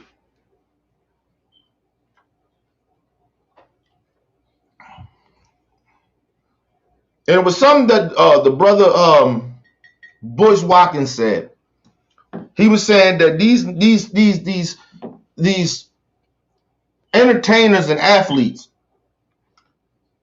they get to start getting knowledge and they getting feeling themselves and they get out here and they talk about they want to be down with the people, they riding with the people, and they say some shit, then the people get at them and then they cop out.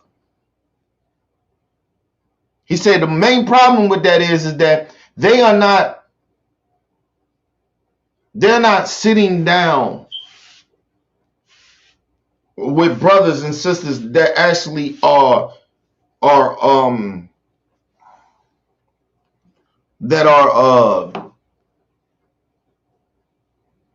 qualified to talk about some of these things. Doesn't mean that you don't know nothing about it. It's that sometimes you can know something about it, doesn't mean that you're qualified in it. Or even having conversations with certain people about these conversations because you know something don't mean nothing. You're talking about brothers and sisters that have been putting in work for generations, been going to school for this shit, or talking about these issues. And Nick Cannon, I love the brother, man. I still got love for Nick, but Nick wasn't the type of motherfucker to be sitting out here. It was some brother Boyce Watkins was saying. He's saying, hey man, Nick probably should have had somebody else interviewing Professor Griff, the brother of Professor Griff. And I got nothing but love for Professor Griff. That's my guy. Most honest dude I other than Minister Farrakhan, most honest dude I ever heard in my life. But like he said, the brother Professor Griff doesn't work for nobody, so he gonna speak his truth. He gonna say whatever the fuck he need to say, and he's willing to lose shit. He already lost shit, so he's willing to lose. He's already certified to say what he says. It ain't gonna be no like motherfucker. Okay, that's Professor Griff. Some people look like it's hate speech. You don't give a fuck. But Nick Cannon, you work for people. Like we came to find out. I swore up and down Nick Cannon at least owned half of Wildin' Out. He didn't even own Wildin' Out.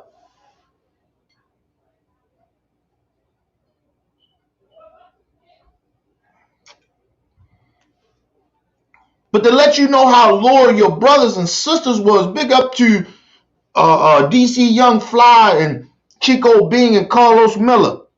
They was like, nah, man, we ain't come back, man. Nick ain't come back, we ain't come back. That's how black people ride. And Nick should have stood on this shit. He shouldn't have been going, apologize one time, and that's it. You don't kiss ass.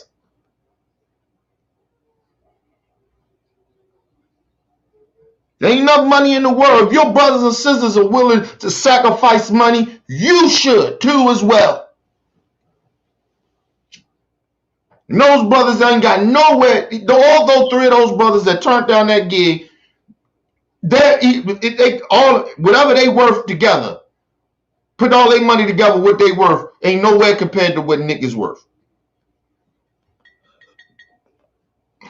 They all got kids and shit too, nigga. So they was willing to sacrifice a check. And Nick get paid way more than they do for that show.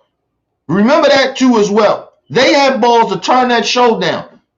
And the only reason they even worked this shit out with Nick is because of those brothers turned it down. They don't tell y'all that.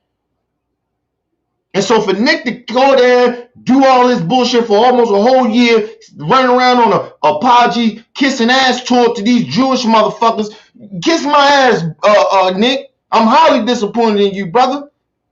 I still got love for you, but you did some fuck shit.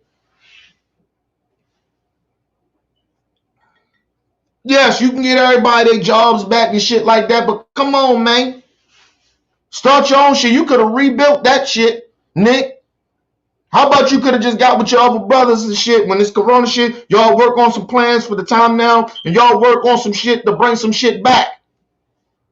Call Oprah, say, Oprah, hey, Tyler, hey, y'all help. You know, we need y'all to produce this on a channel or something. The fuck out of here, man. There's ways you can do shit instead of selling your soul, man. You caught the plea, Nick. Highly disappointed in you, brother. Sad shit going on around here, man. Listen, I told you the most saddest shit ever. It ain't, listen. I expect racist people to be racist, nigga. Be who you are. You don't shock me. Not anymore. You don't shock me. The shit that breaks my heart and have me like appalled and like what the fuck is going on here is when you see black folks, some black folks just selling their soul to these white supremacists. What are you afraid of? But I always told y'all, it's something when you in that entertainment thing and being an athlete and in the entertainment world, it's something behind the scenes that y'all don't know about that's happening to these brothers and sisters. That's why a lot of them sell out the way they do.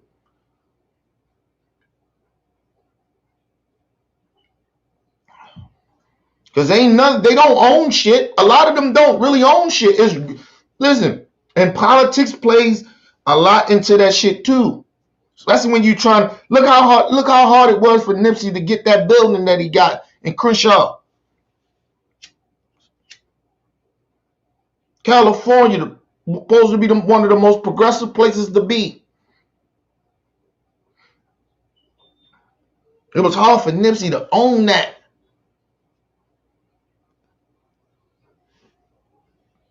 Come on, man. That's why I always tell people, the real hardest shit, really, believe it or not, though, when you don't see a lot of shit in the hood like that, building and shit. And Nipsey was a brilliant dude in his own way. He actually did some shit Pop wanted to do, but I think Nipsey had the time to read, and Nipsey had like the time to be patient. And you believe it or not, Nipsey and Pop was two different types of dudes in a way of their energy. Nipsey was laid back, but he was a little too laid back. Pop was he was on point, but he was too on point. He was hyper. He was all over the fucking place. Neither one of those dudes had balance.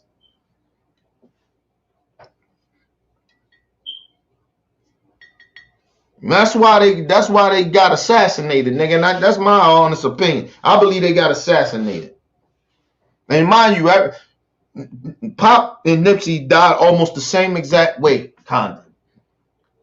From niggas, from a gang, from a brother, over some dumb shit. Listen, I'm not saying you let Nipsey and Pop run around terrorizing niggas and shit like that, but niggas like that, they are special in the way.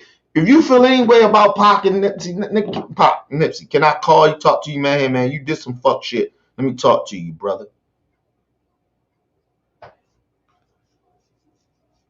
Pop shit was a little different because he wasn't in them gangs like that, but Pop he wasn't no bitch nigga like that. And he was loyal. I'll take a loyal nigga over a gang nigga, a street nigga any day. Because anybody could kill anybody. Any nigga could pull a trigger. It don't matter if you're a street nigga or not.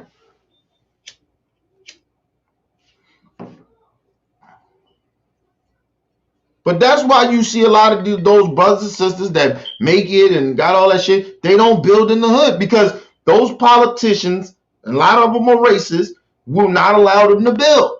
You got to kiss some ass. You got to sell your soul.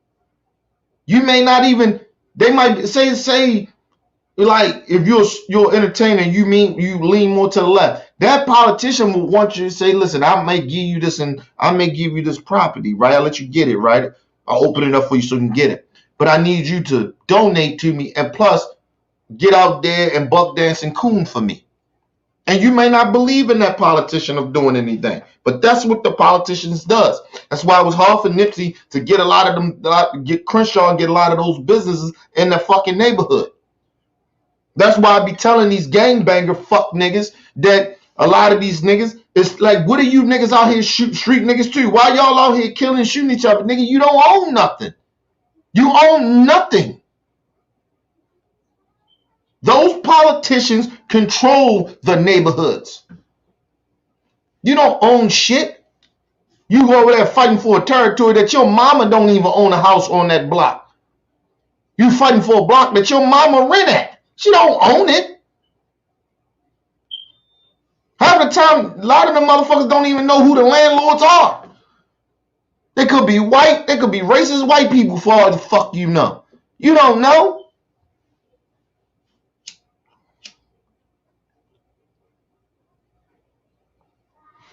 Come on, man.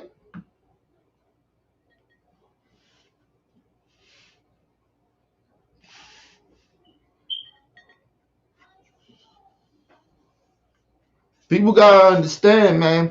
It's not. Listen, when you don't learn shit, when you consistently just go with what the government tells you or what these politicians tell you or anybody or even me, I don't give a fuck who it is. If you continue just to listen to me and don't research and don't do the fucking work yourself and pick up a book or Google or do any goddamn thing to learn shit, and then you just roll around, you're part of the stupid people, because that means that you don't give a fuck about what's really going on.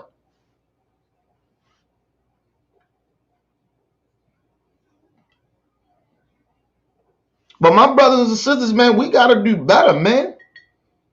If ain't nobody going, who the fuck? If we ain't gonna take care of each other, who is? Who gonna take care of us? Who gonna look out for us? Who gonna protect us? You know damn well this government ain't. You look in the police, fuck the police, nigga. Listen, I keep telling y'all it's easy to get rid of these police officers. And I ain't just talking about violence. You can listen, you can stop that. You can stop these race soldiers being in your community. I keep telling y'all that. They ain't gonna shoot and kill all of y'all. Believe that. I don't give a fuck if I'm beef with a nigga across the street. If I see a nigga getting fucked with over there, the police fucking with him across the street, nigga, I don't give a fuck. I got beef with him. Nigga, hey, oh, hello, man. Don't do that to the brother, man. See, we more, they say that we intimidating if it's just one or two of us, they scared. That's all fuck shit. That's the shit so they can get off for killing us. But when we come in bunches, they are afraid. What up, LT? When we come all as one, those motherfuckers get scared. They see a crip cross the street, they go, you beating with the niggas, there's blood cross the street, and that blood, them bloods come over there and ride with those crips because of the police. Say, nigga, look, we'll beef amongst each other, but fuck you. You ain't gonna kill us. They see some shit like that, that's what makes them afraid. That's what Nipsey and Snoop did in Los Angeles. Their whole purpose was go fuck them police officers up. People don't really realize that. Man, y'all sick up sitting out there, they shaking hands with the police. That wasn't supposed to happen. They was getting ready to go fuck the police up. But, you know, motherfucker, politicians, mayors, shit, heard about some shit. Police, cheap. Hey, let's get Nipsey. Let's call Nipsey and Snoop, get them up here so they can stop them. That's what happened. Get that shit twisted. We stronger together. I keep telling y'all that. So being separated and fighting amongst each other and shit, that shit is stupid. That's our weakness right there. I told you that's our main weakness right there. We do not stick together. We don't stay on code.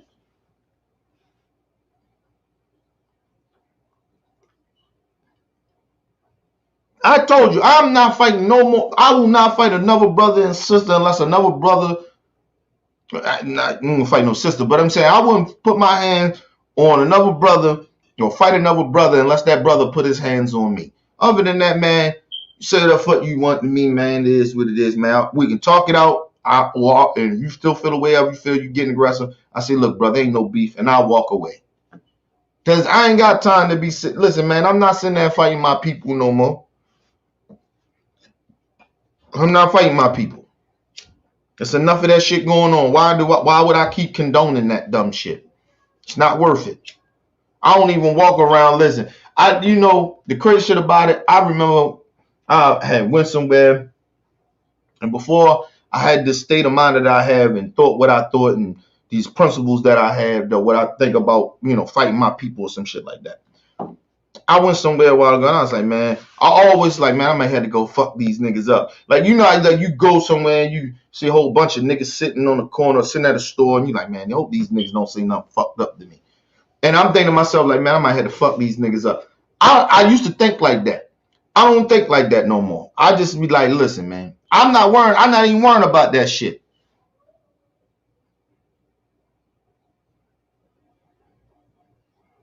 I speak to the brothers, hey, what's going on? What's going on, young brothers? You know what I mean? That's my shit. I'm not out here doing that, man. I know that to fix a lot of our problems, the main issue, because listen, once we understand, we have this understanding that we better together than apart, or fight, you know, together than study fighting each other, coming together on some shit, because that stops a lot of the violence amongst us. That stops a lot of the jealousy and all that other fuck shit when we together. You get what I mean? Of course, there might still be some jealousy there, but listen, man, I always tell people, if you run an organization, there's going to be people that's going to be jealous and shit like that. So what you do is before you start a movement, like they tell people, listen, man, if you feel a little jealous or whatever the situation may be, we moving this movement, we don't got time for that jealousy shit. But if you feel that way, come to us, and we can talk this shit out before shit gets to a certain point to where it's no return. Then motherfuckers start turning into agents, getting brothers assassinated and shit like that. What happened to the brother Nipsey? Same shit.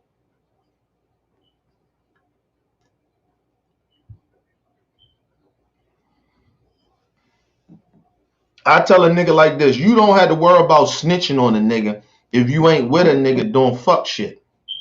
If you ain't around criminal shit, you ain't got to worry about snitching on anybody.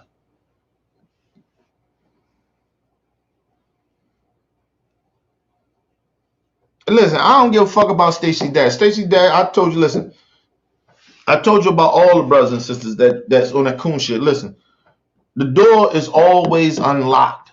It's not locked for them. But her begging and pleading and I made a mistake. You got to do a lot more than that. I don't want to just listen. You just can't apologize. Listen, that's like a white supremacist saying I'm not a racist. I apologize and I'm not a racist no more. But you gotta show me that you're not a racist no more. You just can't apologize to me and I'm being open to you and you come in. I bring you back in. You not to be trusted. You was an agent. Yeah, I mean, you just was my enemy. How the fuck I'm supposed to forgive you? Come on, man. And like I said, a lot of those motherfuckers, they get their nigga call. So a lot of times when you get a nigga call, a lot of times that's because you got your nigga call. Something happened. It ain't just you all of a sudden one day you was doing good and you was eating and it's like, you know what, this shit ain't right. You had an epiphany. No, you going through some shit. The white people don't want your ass no more. The white supremacists don't want you no more. So that's why she come running back.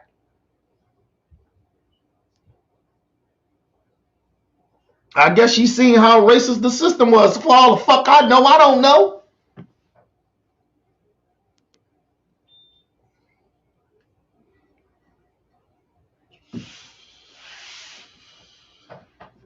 Give me 1 second here, people.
Yeah, man, I'm back, people.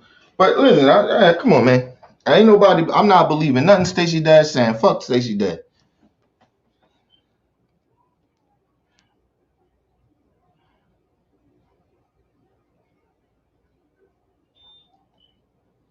Nah, you know what? I ain't hear about that. I ain't hear about Tamir Rice.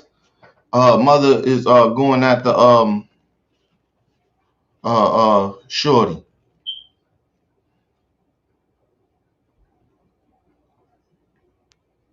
That's the chick that LT, is that the chick that be with the dude my son?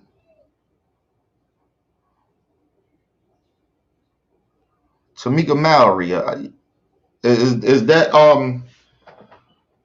the one to be with the brother my son?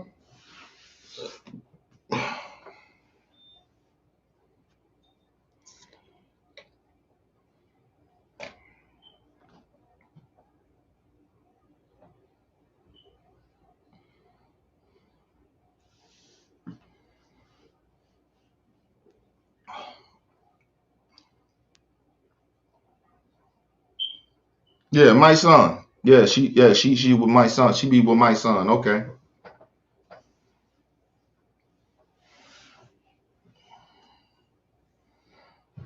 All right, I'm gonna let people up in the building, man. I'm up now, man. Feeling a little better, man. Let me go ahead and send out these um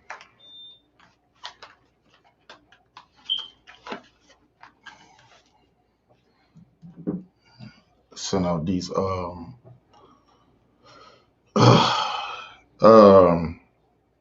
links.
You know what? I take my trash out. I forgot about that. I grab all the trash tonight.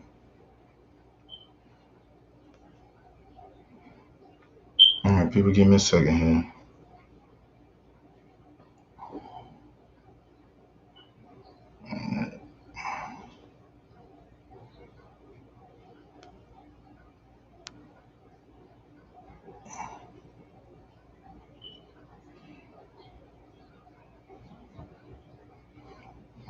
What the hell happened in here?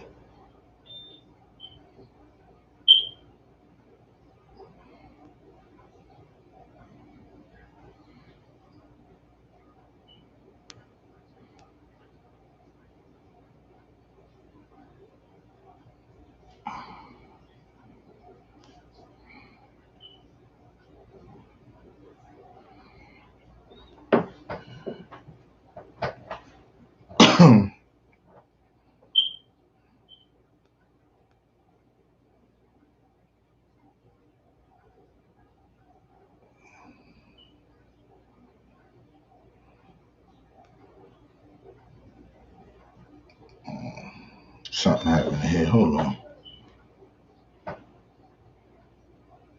What the hell going on here? Um, all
right, there it go. I don't know what the hell was going on.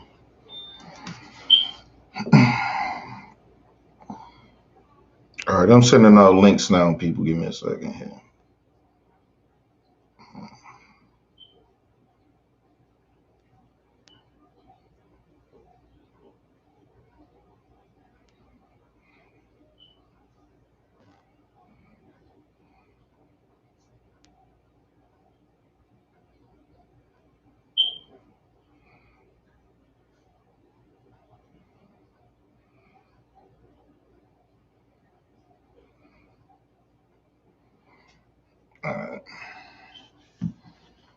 All right, I sent out some links.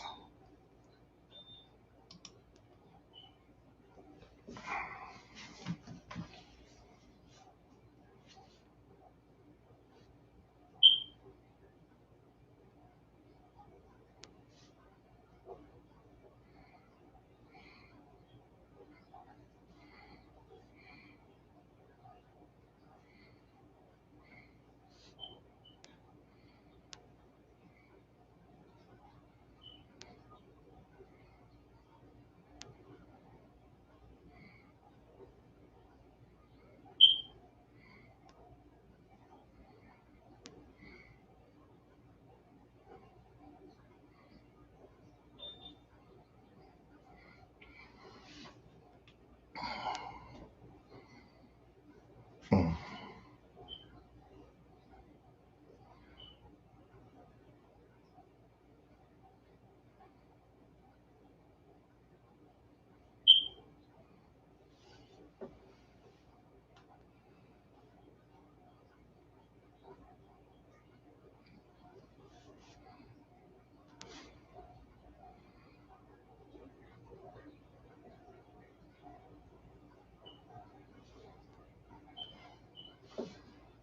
All right, people, I sent out some links. Hold on, G, I'm going to send out something to you.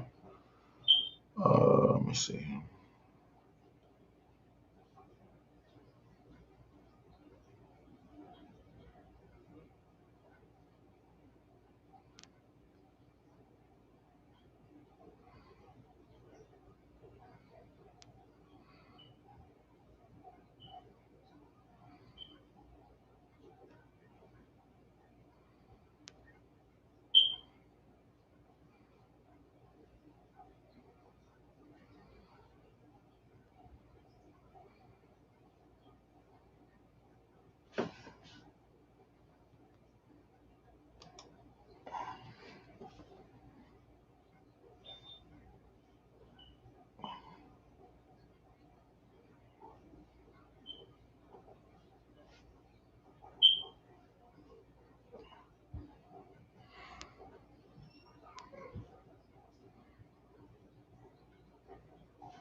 All right.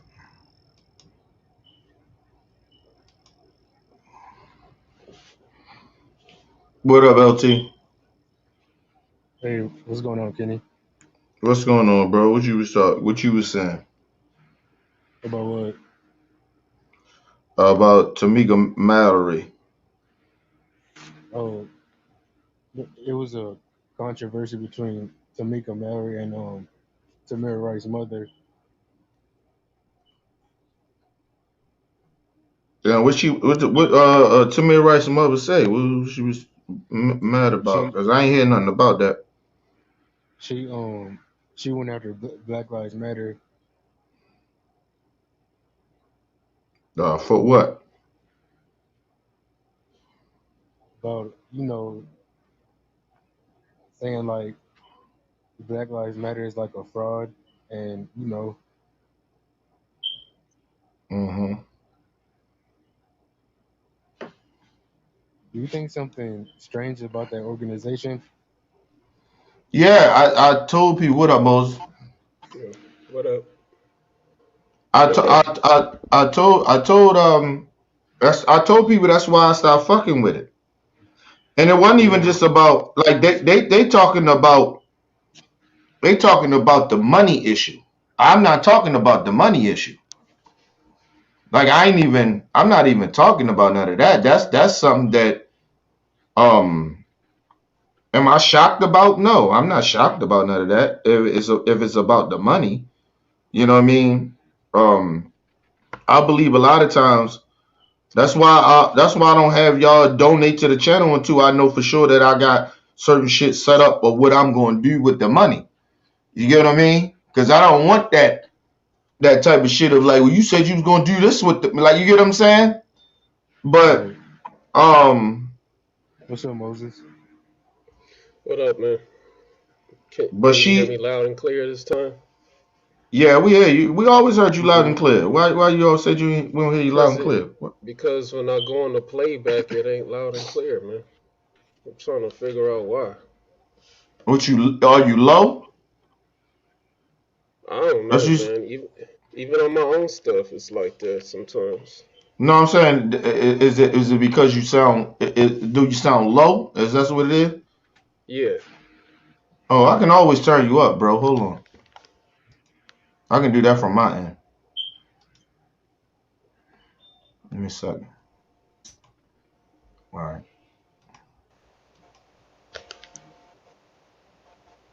All right. Now Is that better? all right. Good. Yeah, I could have hit. I heard you before I turned it up, but it's probably loud. It's louder now, so people can hear it. All So right. Kenny, you used to donate to Black Lives Matter? Yeah. I figured because I wasn't gonna get out there and march with them. I tell you that shit now. I don't believe in all that marching shit. I believe if I'm gonna get out there in them streets like that, nigga, I'm out there. I'm out there for some violent shit. That's real talk. So yeah, I felt like just supporting them from over on this or on this part of what I do and supporting them and giving money to them. That's the best way I could support them. You get what I mean?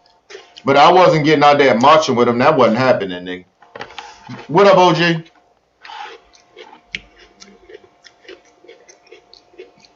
OG shit fucked up again. Fix your shit, OG. Not again. I'm getting ready to send your ass a care package. I'm serious about that, nigga. I'm sick of this shit.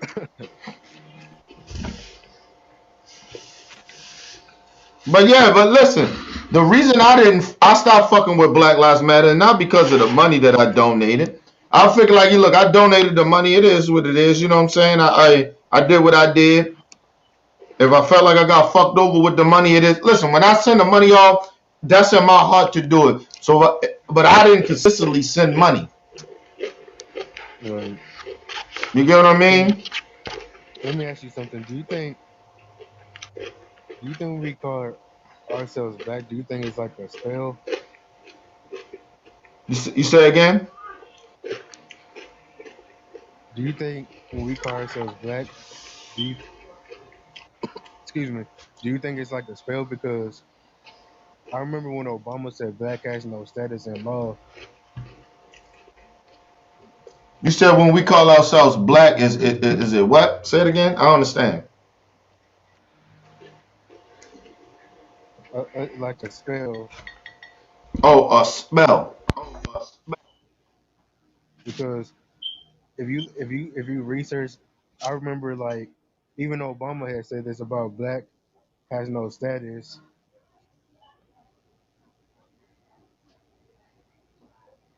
Well, listen.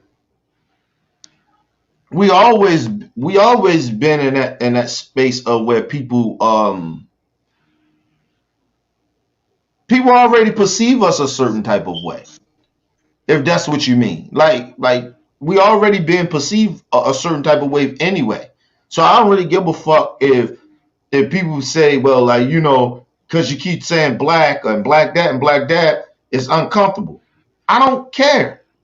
Like it doesn't matter. Like we ain't getting represented like we supposed to when we don't when we don't represent our people. You get what I mean? So Right. when we try to fit in, we still get taken advantage of. We get discriminated against. So like me speaking out saying that I'm black and this black and I'm black to the black. I don't give a fuck if that irritate people. I don't care. Because I'm that not you walking know around. I'm not walking around if I'm in the supermarket and I get into it with a white person and they took a tomato from me. I say, hey lady, look, that was my tomato. Oh, you doing this because I'm black? Like, nah. Come on, man.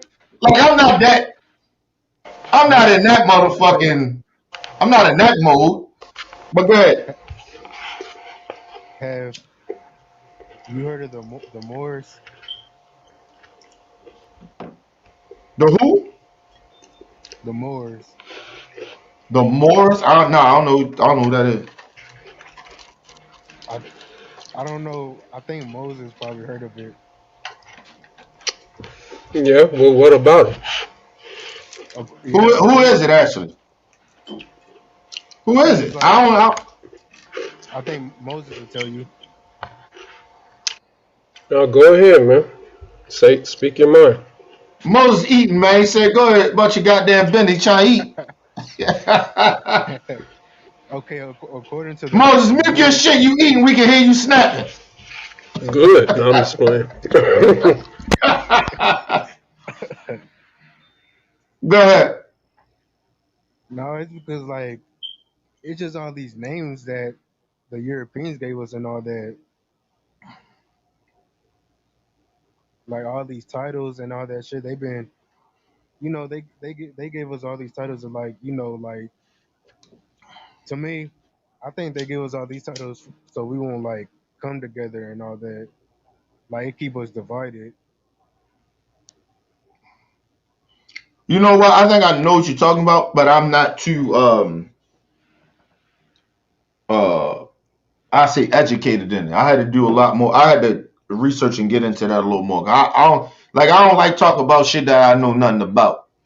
But I think I know what you're talking about. Listen, titles, listen, it's like labels. People don't like I always tell people I don't like to be labeled, but I don't really care either. You get what I'm saying? Because I'm like right now, and I'm not in the space of giving a fuck about what people label me as. Because as long as I know who the fuck I am and the people around me know who I am, I'm good. And mainly far as my actions of how I treat others. You get what I'm saying? A Right. motherfucker can say anything. A motherfucker can sit there and tell you how so self righteous they are and how righteous they are, but still be out here doing fuck shit. You get what I mean? So I try to, I try to, I try to move. I try to move my life as I try to live my life as how what I speak. But I only can speak that shit unless I live it. That's how I do. Some people just speak it and try to live it. You get what I mean? I live my shit and then I speak it. Cause I don't like how you gonna take me serious if I'm just saying this shit.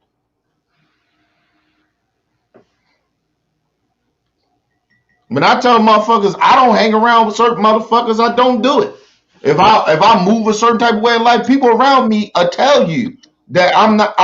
Whatever I say how I am or how I move, they'll tell you that's how I am.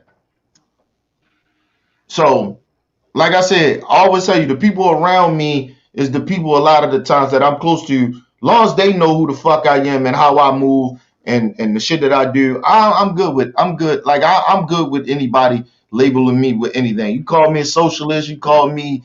I'm not a patriot. You can tell me I hate America. You can say whatever fuck you want. Only thing I don't like if you call me a coon or a nigga, especially if you white. If you white, you call me a nigga, we got a problem. If you're a black person, you call me a coon, that fighting words, nigga. That's fighting words. That's like if a white person is a very far distant from me and they say, well, fuck you, nigga, and I say, well, fuck you too, you racist piece of shit. But if they close to me in my face and call me a nigga, I got the right to smack the fuck out you. And that goes for coons too. You call me a coon from afar, but if you get in my face and call me a coon, I'ma smack the fuck out you. It just is what it is. I take those two. They're the two words that I take serious. Anything else, I don't give a fuck about. Right. It's just like these when they it's just like how these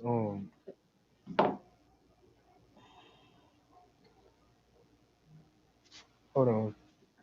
Can you hear me? Yeah, hey, It's just like when these open the Caribbean island, when these when OG, we can't hear you. OG, you still trying to get it? We can't hear you, man. You gotta fix your shit, OG.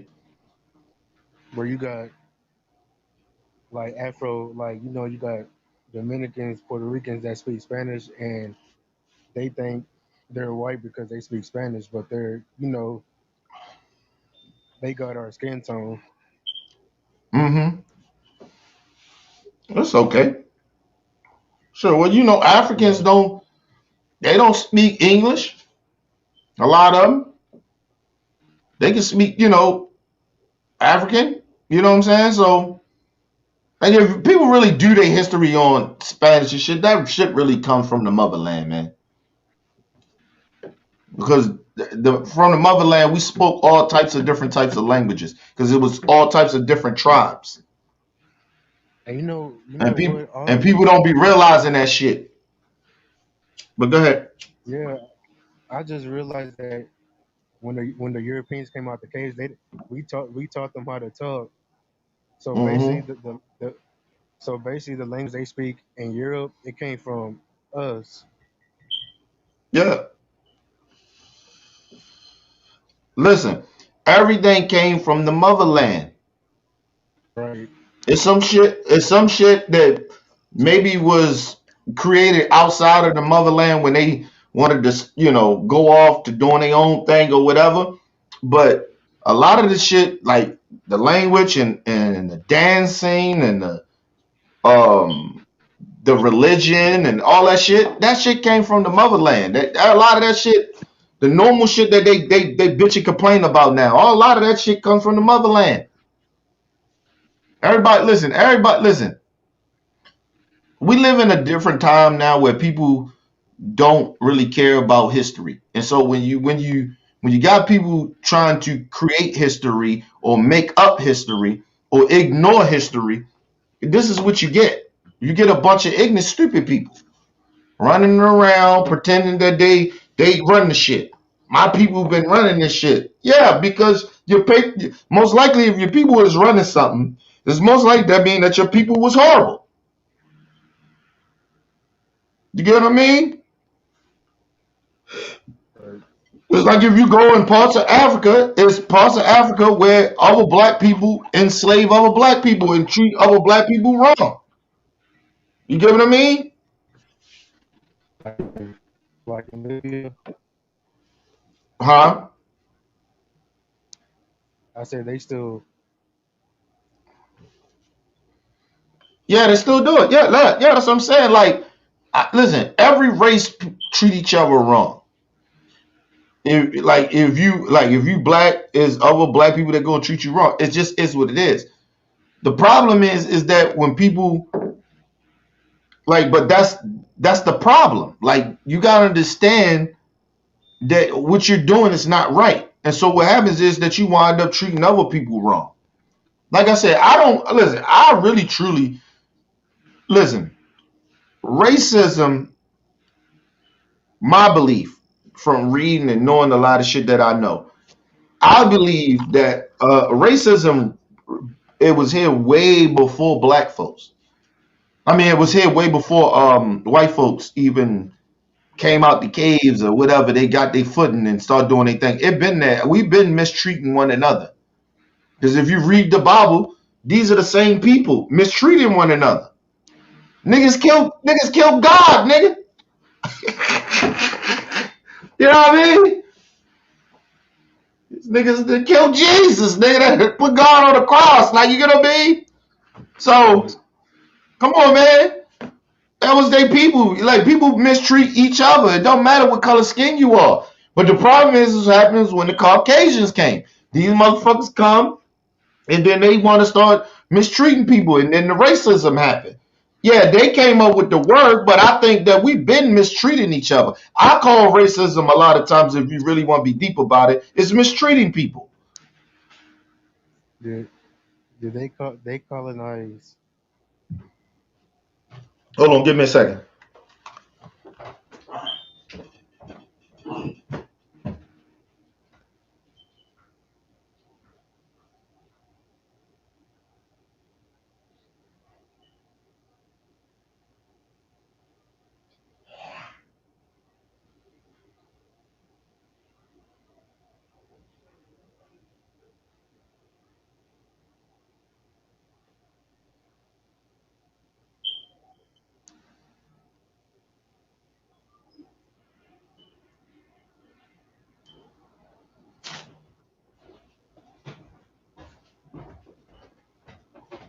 Yeah, go ahead, LT.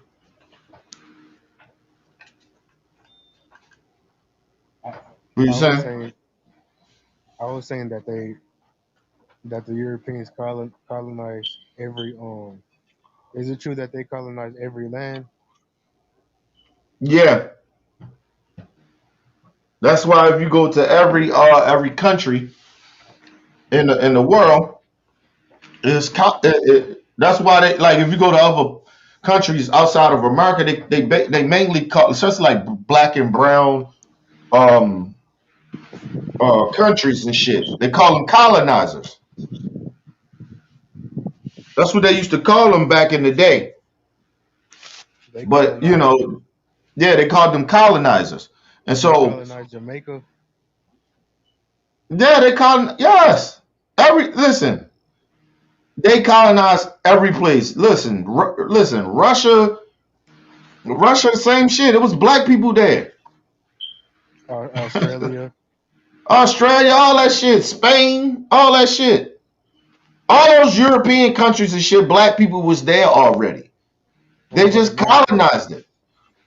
America, yeah, yeah. Well, you know what they did to America? They say it was black folks here in America already. It was. There was some black people here, but it was mainly dominated by Native Americans and Mexicans. Mexicans was here like that too, but it was mainly dominated by Native Americans. But it was black folks here, Right. and so that's why I said like when you see like, and that's what they mean. Like if you like people act like Jamaica is so far from America. It's actually not. It's only 3 hours away. And it all depends what part of what part of the country you at. Like when I went to Jamaica, I left here from Maryland to Jamaica. That's like a 3 hour flight. What about where I'm at? Where you It'll live? probably take an hour. I'm in Texas. It may be about an hour and a half. Listen, it's not. And it might be. Look, listen, listen. That's why you knew black people was already here. Jamaica. You looking at You looking at Puerto Rico, all that shit. Puerto Rico, all that shit is not far from here. It's not. That was other than Puerto Rico was a little different because Puerto Rico was considered. It was black people there.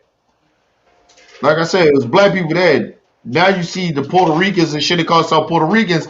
But what you think a Puerto Rican is? It's somebody that's mixed with black and white. Like a mulatto. Yeah, Well, I they got don't it. think that. Huh? It's a black person that has Hispanic origins. Yeah. People got to understand that that's why they consider black. But they got Hispanic heritage, whatever they got. I mean, it is what it is. But like I said, I don't really care about none of that shit. It's that if people got to be honest about their race and shit like that. But the problem is in America, everybody wants to be different. They don't want to be a part of like because being black is bad in America from any race, even from black folks. Black folks, are, hey man, hey nigga, I'm mixed with this, I'm mixed with that. You get what I'm saying? You get what I'm Yeah. saying? I remember he bleached his skin. Say it again. Sammy Sosa bleached his skin. Mm-hmm. Sammy Sosa looked like that avatar that you got right now showing. Yeah. He looked just like that. That's how Sammy Sosa looked right now. Sammy Sosa was just as dark as I was. He looked more pale. Yeah, Fucking with that skin cream. Skin bleaching. Yeah. That skin cream, bleaching cream, cream, whatever the fuck you want to call it. Listen, the nigga bleaching his skin, man. Bitch cream. That's what I call it. What you say? Bitch cream. Come out looking like a bitch. Listen, man. Listen. Listen, I can see if you want to put some sunscreen on because you don't want to fuck your skin up, get too dark. I get that. You know what I'm saying? Because, you know, black people, like, when, little lie to you, when I get in the sun, nigga, I get darker. You know what I'm saying? But that comes from having different type of nationalities.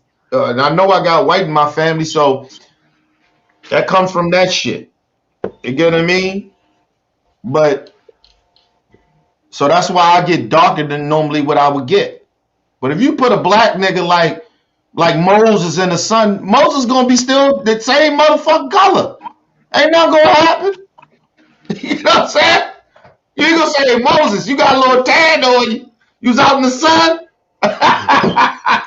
You ain't gonna say that about Moses.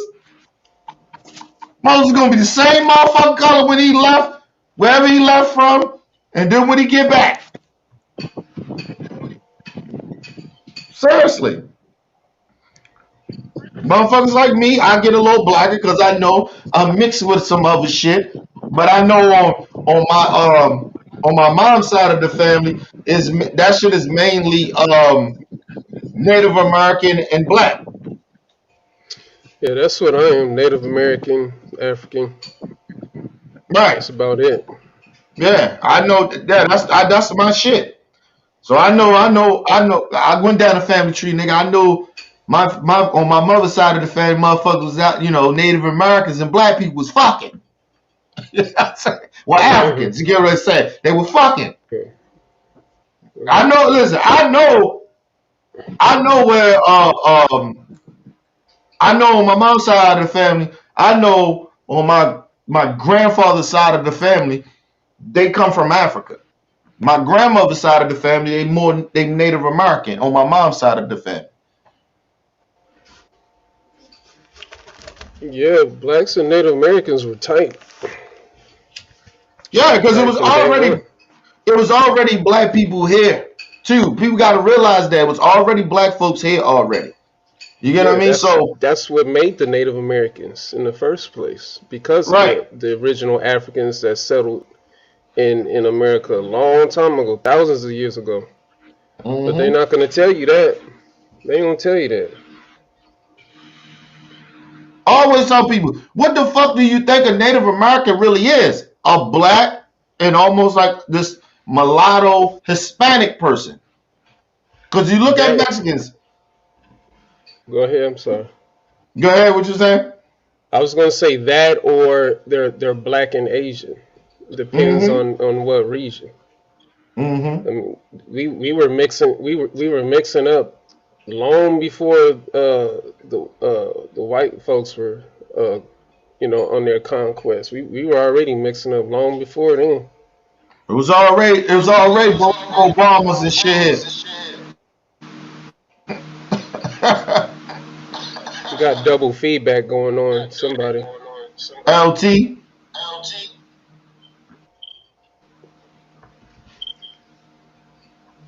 Fix your shit.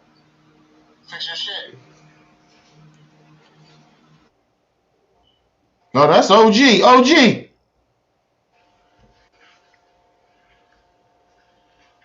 That's OG. No, that ain't OG. OG still ain't got his shit fixed. You need to fix. Turn your shit off and turn it back on, OG, and come back in to the same link. You know the crazy part about it? The crazy part about it, I don't even like talking about what people are mixed with and shit like that. Because we all know who God was. Nigga, he was black. So we already know this already. So I ain't give a fuck what people mixed with. I don't care.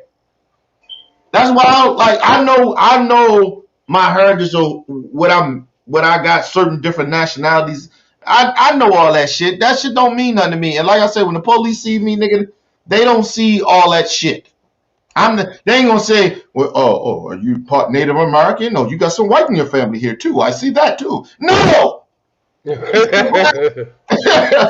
see a black man. They don't give a fuck about none of that shit. Nope. You get what I mean? So that's why I be like, I had a conversation just to have a conversation, but I really don't give a fuck about none of that shit. I'm simple in that way. I don't try to like make shit more complicated than it needs to be, because at the end of the day, life is not that complicated unless you make it. OG, you might not turn your whole system off and unplug everything. I need to know what system you on. Are you on your phone or what you on, bro? I'll let them fix it though. LT then went out here, come back in. But what you think about Moses? What you think about this dude Ron Johnson, this senator from Wisconsin? What he said? Did you hear? You hear it? The shit I put out, the audio I put out. You mean before we got on here? Talking about? Yeah, like it was in the beginning. It was in the beginning of the live stream. Yeah. No, I came at the end. Yeah, the motherfucker basically said that he was not afraid of the people that did the terrorist attack on January 6th. He wasn't afraid. He said that. Sorry. He wasn't. Yeah, he wasn't afraid because he was in the building when the shit happened. Talking about the White House? No, the state capitol. What happened at the state capitol on January 6th? Trump supporters and shit. They ran up and had domestic terrorists and shit. They did what they did, right? Yeah, they raided the White House though, didn't they? Yeah, that's what I'm saying. They went in there and did what they did. He said he wasn't afraid of that shit because those people, to him, they cared about their country. They wasn't they loved the police, and they wasn't people that broke the law. Okay, right? The dude that said that, is he black? Is he white? What is he? Of course he white. Okay, so if I did that, he'd be scared. No, hold on, but no, let me give you the other part of it. And so as he said that, he says in his interview, he says, I may get in trouble for saying this, but so I already knew he was getting ready to say some racist shit. Yep. He said, but if Trump would have won and it was tens of thousands of the Black Lives Matter and Antifa that came, it'd have been a different story. I probably have been a little bit more afraid. Yeah, apparently. Nigga, first of all, they wouldn't have made it up there. No, they wouldn't. Okay. Look, this is the thing. I don't even understand how the Trump supporters made it. It's like, where's the Secret Service? You know what I mean? Like, that don't make any sense. So, well, people don't really understand this about the Capitol and those senators. They don't get Secret Service. Yeah, but it was the White House though. No. It's different. The Capitol is different from the White House. So there was two different. You mean there was two different instances there? I mean, no. Man, it's the same one.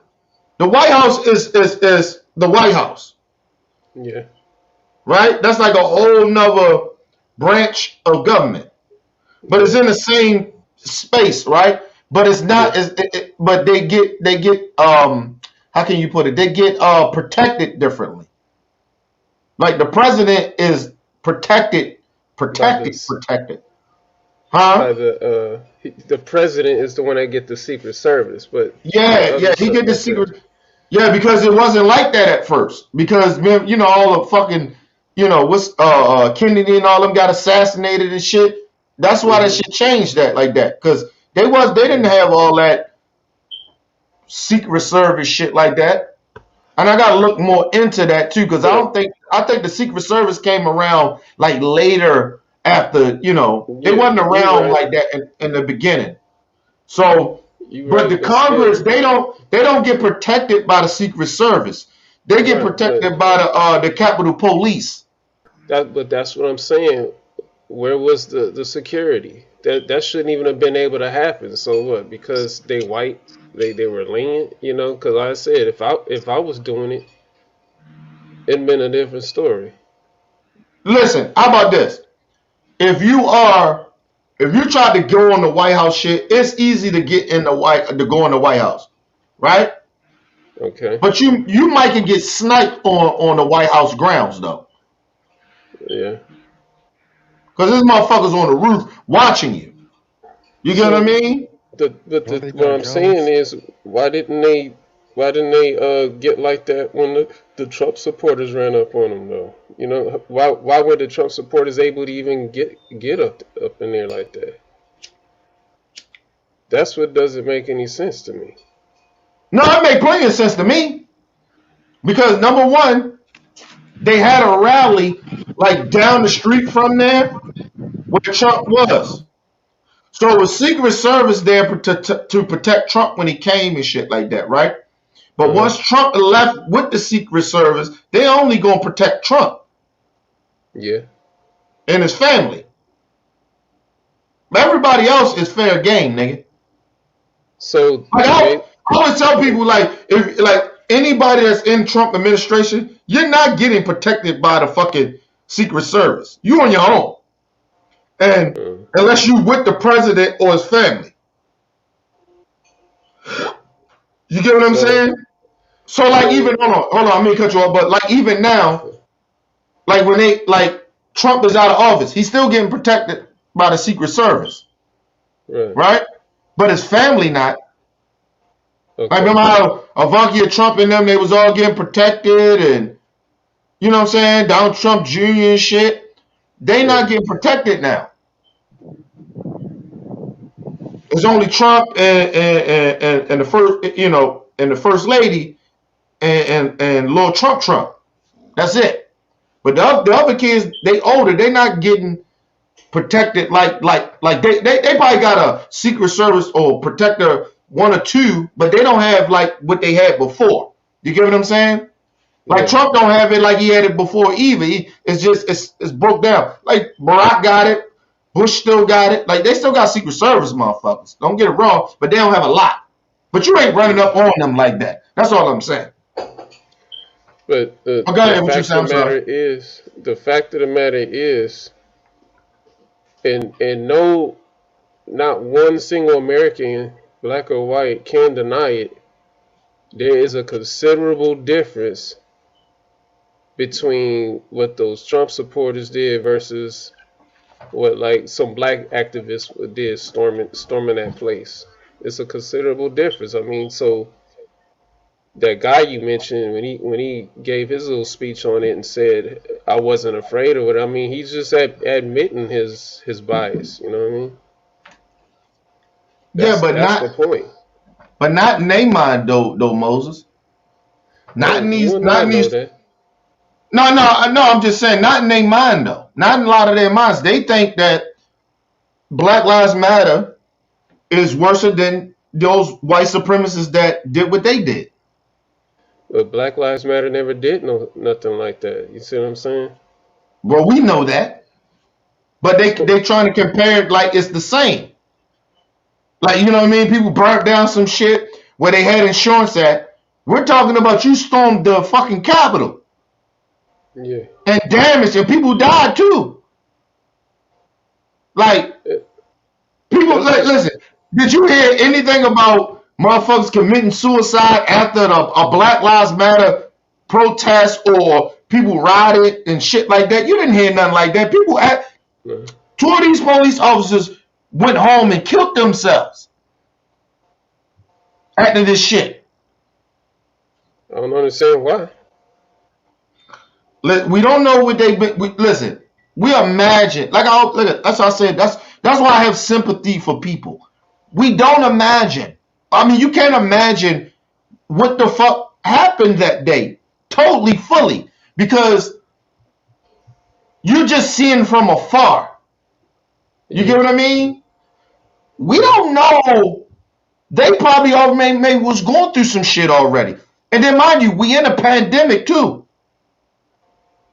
So, the suicide rate of this pandemic is up high. People commit suicide in the pandemic. People dealing with all types of shit at home, bills, you don't know. And then this shit happens. Yeah. That could push somebody over the edge, man. That's all I'm saying. I take mental health very, very seriously because for a long time, I've been telling people for a long time now that the most mentally ill people, one of the most mentally ill people in this country is people that live in the hoods. Because the tragedy, the shit that you see, the death that you see, the shit that you just gotta shake off and just go on with your day with when you just walk past a dead body or you seen somebody get their head blown off. You see an innocent kid get killed right in front of you, or you heard about that kid, you're a friend of that kid. The tragedy of some of these kids have seen, what our people have seen in these communities. And we don't get help for that. Nobody's talking to us. We don't get to go see a therapist and shit like that. Your parent tell you, listen, just gotta keep it moving. You get what I mean? Yeah. So, that's it's very serious to me about mental illness. I believe that and the other people that's very mentally ill in this country is white folks. Yeah. When you are a racist person like that, something mentally is fucking wrong with you. Something wrong. If you're a racist, something is truly wrong with you. Who the fuck? Why would you want to hurt somebody you don't know? And you only want to hurt them because of the color of their skin. You don't know them, but you want to hang them. You want to shoot them, kill them. Come on, man. Something mentally wrong with you, Moses. Gotta be, bro. But what you think about what he said, though? Like, come on now. Ain't that some racist shit? I'm just shrugging at it. Like, I've heard it before. It's like, so I've heard it before. I mean, it's nothing new to me. I've come to expect that. You know what I mean? It is what it is. I mean, I don't know what you want me to say. I mean, I hear it all the time. It ain't nothing new to me. Maybe for the younger generation, be like, but I've heard it. It don't mean nothing.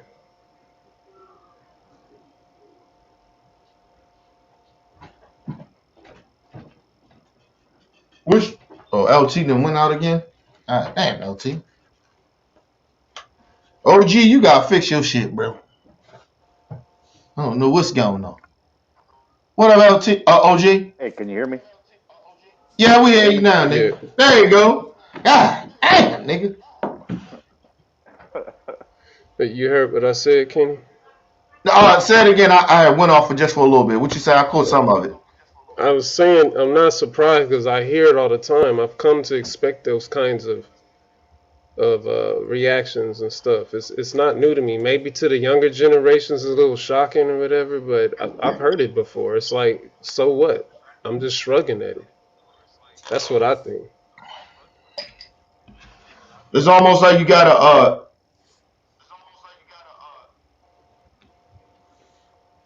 oh, my bad. You almost gotta like shrug it off because it's almost like you get normalized by the shit. Yeah, man. It's just typical white dude. I'm more scared of black people than my own people, even if my own people doing dirt. I mean, I've heard it on the same old song, man. It's like, so what? I want to hear something different. You know? It's almost get boring to you, right? Yeah, man. It's like I already know that you're white. That's how you think. Moving on. You know, that's I've heard it before. This shit is sad though. It's sad, but I Yeah, think it is sad. it's not shocking to me, but I think it's almost a little it's a little like it's like kind of what you're saying. Like, come up with something else. Like, dude, like we know this already, man. Like, we in 2021. Y'all ain't got nothing. Y'all the same old playbook, huh? Yeah, the same stupid. Man, it's annoying actually. You know what I mean? Like that's how life feels to me, man. I just keep seeing the same old bull.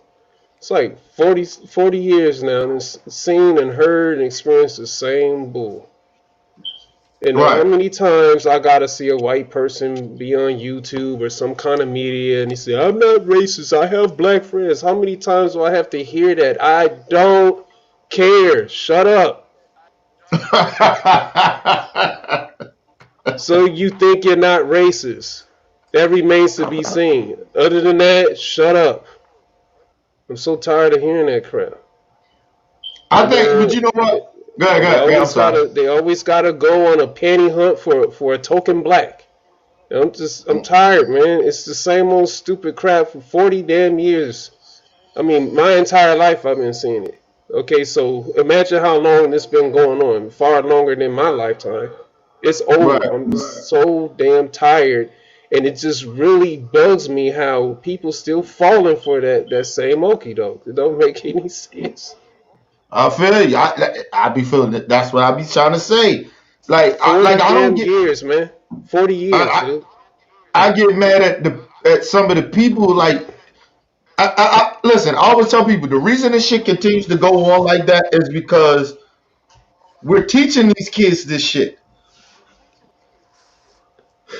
So it continues to keep going on because these racist white people are teaching these young kids the same shit. And then on black people part, we teaching them the same old fuck shit that the white supremacists has taught us to a certain extent. You get what I mean? So Yeah, it's like a yeah. circle going round and round and round again. And I'm like, yo, I'm not mad. I'm not mad at racist people. I'm okay that you racist. And like, I'm not even mad at it. I'm okay. I'm like, I'm bored with it. It's like, it's okay.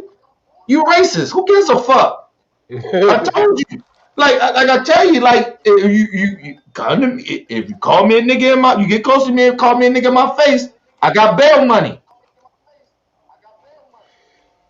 You know what I mean? You put your hands on Yeah. me, I got bail money. Like I don't got time to be playing around with people, man. Like I don't wanna like people think I get it, like I wanna talk about this shit all the time. I don't want to talk about it, but it needs to be talked about because we got a lot of stupid people out here that need to be educated in a way. That's the Yeah. only reason I talk about it. I don't like talking about this shit. Yeah. This shit is actually boring and it's actually stupid because it's not hard to treat other people with respect. Exactly. That's It's not where hard. I'm coming from.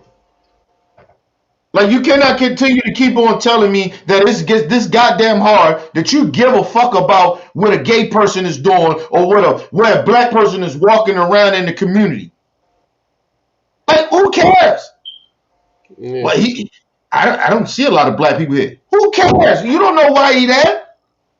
Who gives a fuck? And like I said, that's why. Listen, if you really want to be nosy, I tell people this: you want to be nosy, you want to know what's going on in your community.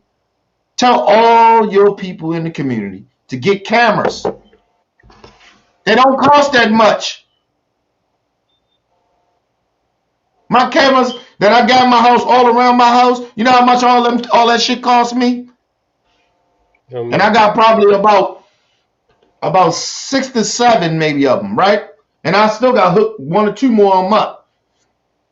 So I got what? 4, 4. I got about 8 cameras all together. I still got hooked 2 up. How Listen, much that cost? all together, that shit probably cost about, hold on. $200. Uh, uh, $200, and you pay a little extra if you need some extra wiring, or you know what I mean, or whatever, right? But it's not hard. It don't cost that much.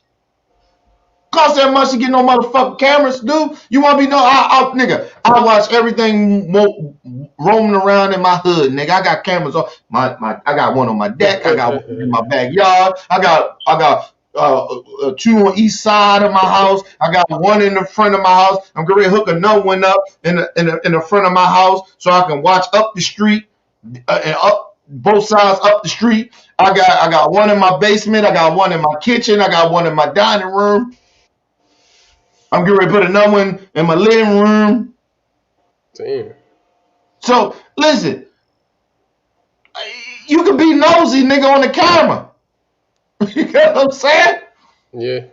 You know what I mean? Like, but you ain't got to always react to shit. Oh my God, I can't believe. Listen, nigga, I come from a black community. Whenever I seen a white person in the community coming, it was in our community, it was only for two things. Right?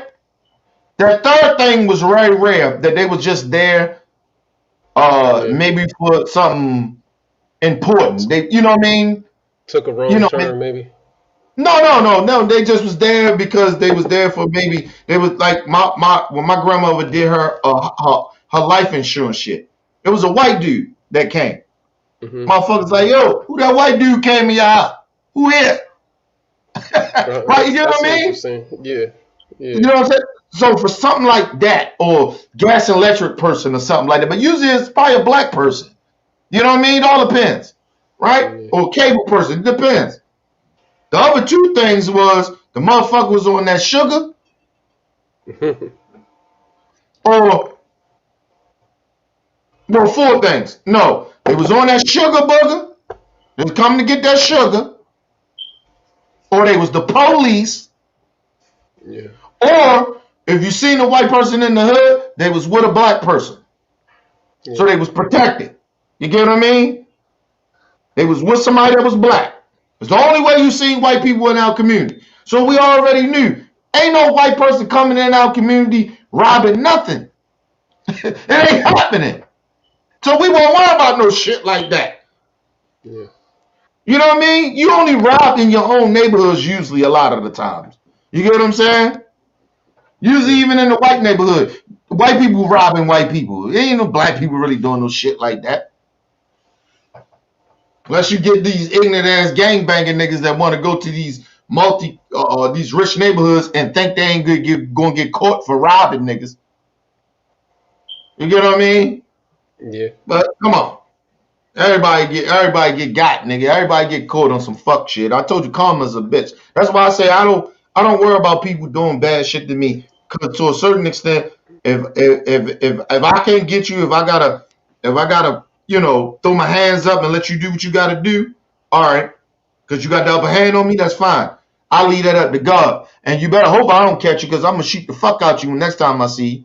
And better hope when you come that you ain't lacking when you come to rob me or do anything like that, because I'm gonna burn your ass up. So like I like my like I think of the when shit can go wrong, but I don't have that anxiety like I used to of I'm scared of shit. Like not scared, but like damn, I'm kind of jumpy. Or what if this happened and what if that happened? Nah, I'm not jumpy like that. I just wish a motherfucker would. Cause I feel like, look, I'm ready, but I know if I get caught, cause you can always get caught off guard. You can always get caught lacking. I know, look, man, let that shit go. You can have it. You want it? Go ahead, take it. You know what I mean? I'm not gonna fight you on that shit. I can get all this shit back. That shit's sad though, but we live in this fucked up time right now where we still dealing with this nonsense. Well, OG, what you want to say on this, OG?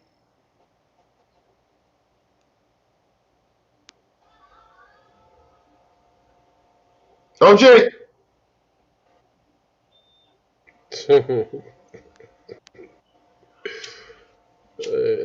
Finally, oh, there you go. Sorry, I stepped away for a few. Mhm, Yeah, man. smoking. You know what? He over there smoking that got good, nigga. distracted.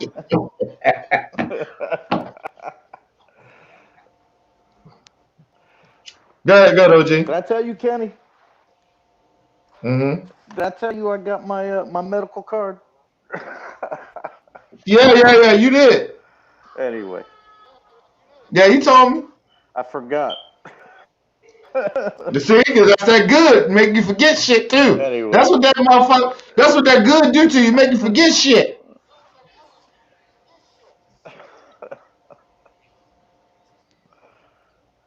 Go ahead. What you want to get on anyway, top when about it your comes boy back Ron to Johnson?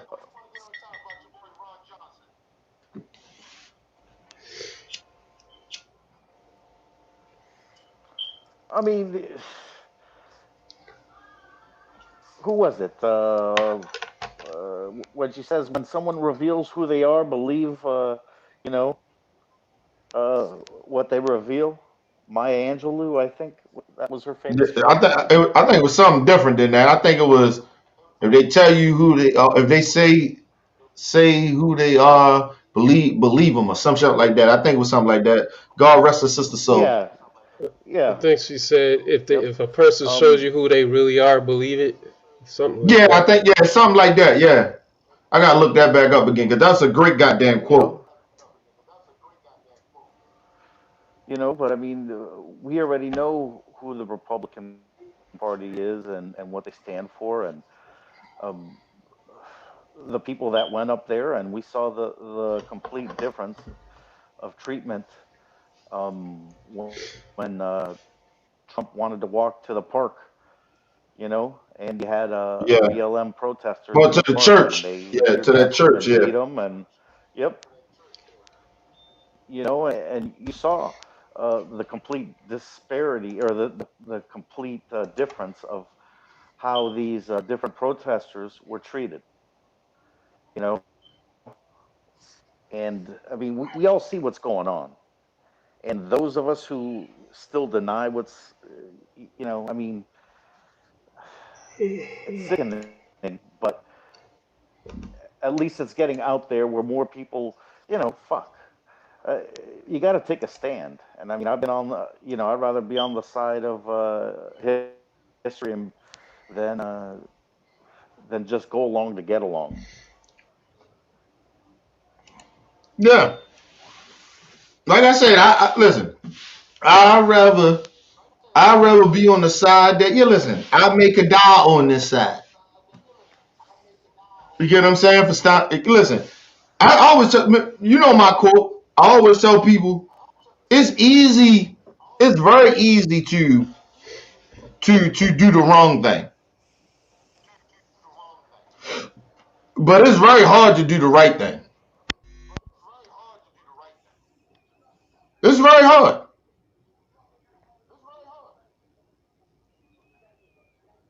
You can't listen, man. Doing the right thing is very hard because everybody else is on you might motherfucker. If you doing something right, motherfucker be like, yo, you stupid for doing that. You get what I mean? You ever had somebody say that to you? You doing something right, like Yeah. it's I get it all the like time. yeah, it don't Why'd sit you right with you in your spirit, Why'd you and you just example gonna be like, nah, I ain't doing that, man. it? Or like if Or you can they get away with some shit, and motherfucker be like, yo, you ain't just go ahead and get away with that. Like, nah, man, no shit don't sit good with my spirit. Like, you know what I mean? I move a certain type of way, man. Like, I tell motherfuckers, I gotta look myself in the mirror, man. I don't give a fuck. If I did something wrong, I did it wrong, man. It is what it is, man. I snitch on myself. I tell motherfuckers I snitch on myself. You get what I'm yeah. saying? If I feel like it's wrong. Because I believe in karma, too. And I believe it as a higher power. We gotta go see that man that's in the upper room. We gotta go see him one day. We can sit here and pretend, oh, nigga, I live my best life. Okay, live your best life. That life will end, and when it end, you had all the motherfucking best life you had. But then when you get up to that upper room, niggas like, oh, what Jesus, I tried to do. No, you didn't, nigga. You ain't shit. I hear you do right in the world and people call you a coward. It's like, how the hell am I a coward? You a killer. Yeah, But see, Don't but make no that's damn sense. yeah, but it doesn't make any sense. But at periods of time when you don't know no better, you you fall for that shit. Like, you know what I mean? People Yeah, fall for it. Be like, peer pressure and shit. Yeah, yeah, but folks be too grown to be victimized by peer pressure. That's some childish crap. it look like that to us now, but and to people that actually use common sense too, and we actually know right from wrong, and we get it, it makes sense to us. But to them, it makes more sense to them to do the opposite of what we're talking about. It depends on where their maturity is, man. But we got people our age still bothered by peer pressure. Like, come on, grow up, dude.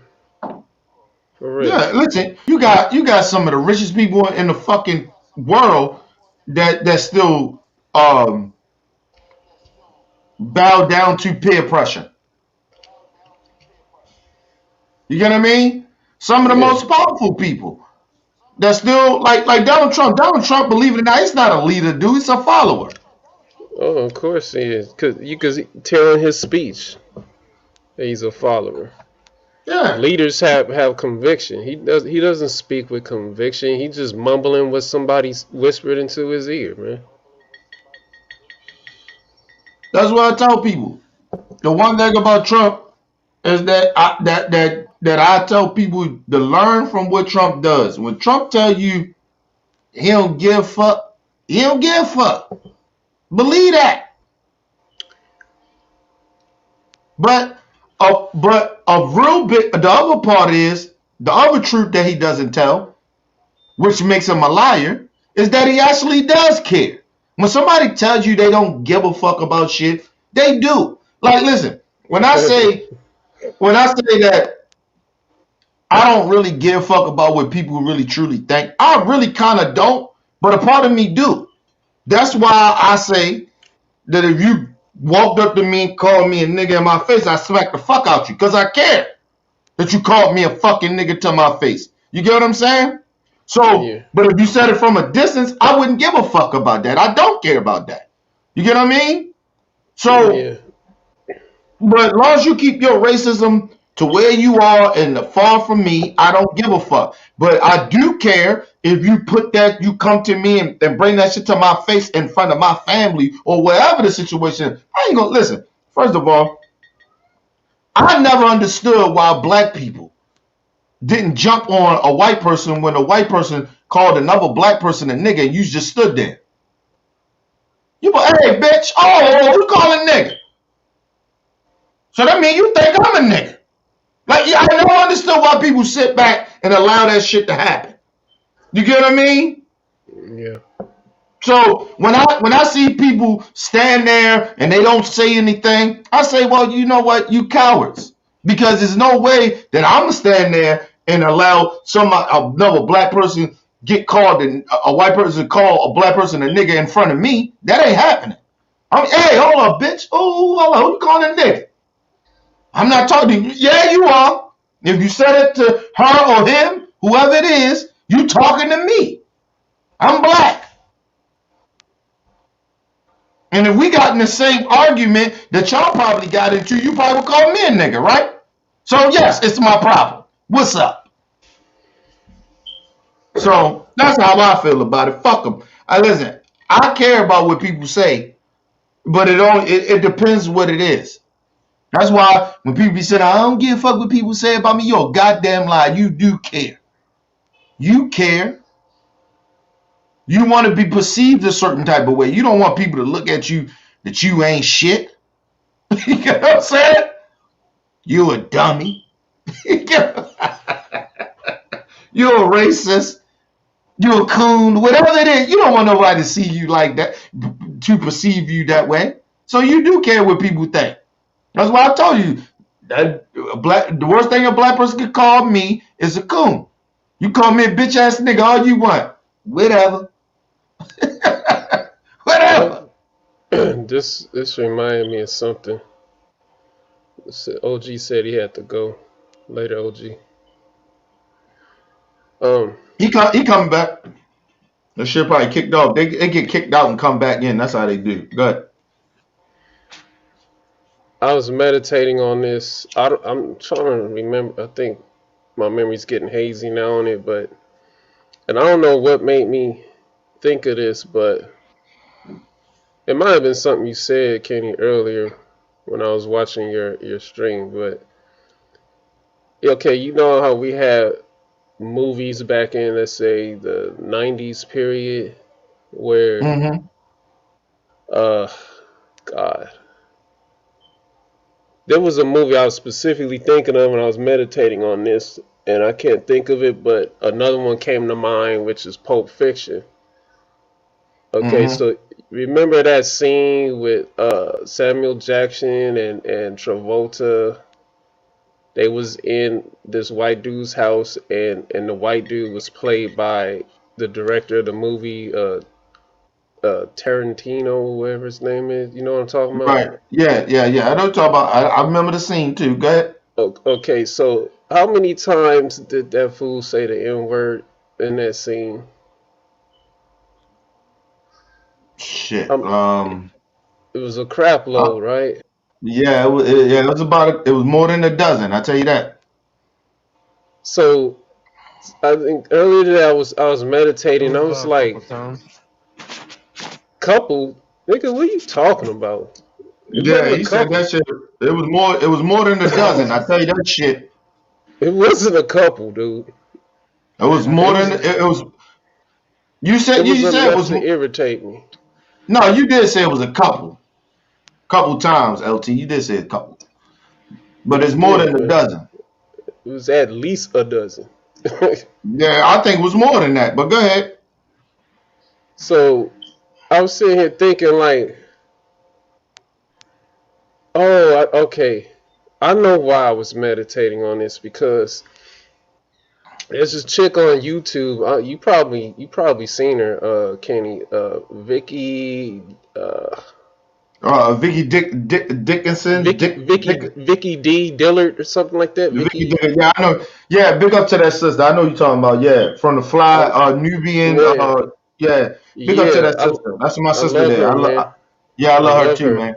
Totally Yeah, love her. yeah. And You know she was she Muslim too. oh yeah, yeah. She with Minister Farrakhan in there. But go ahead. Uh, okay, so she's talking about damn it. Okay, this talk show involving Sharon Cheryl, something. Sharon Osbourne. I know what you're talking about. Yeah. Yeah, okay, she talking about that nonsense, right? And that white chick was just going off. I'm not racist. So I was watching that, and then I started. Sharon Osbourne. That's her name. That's Ozzy Yeah, Osbourne's wife. yeah, If you know who Ozzy Osbourne is. yeah. I know who that is.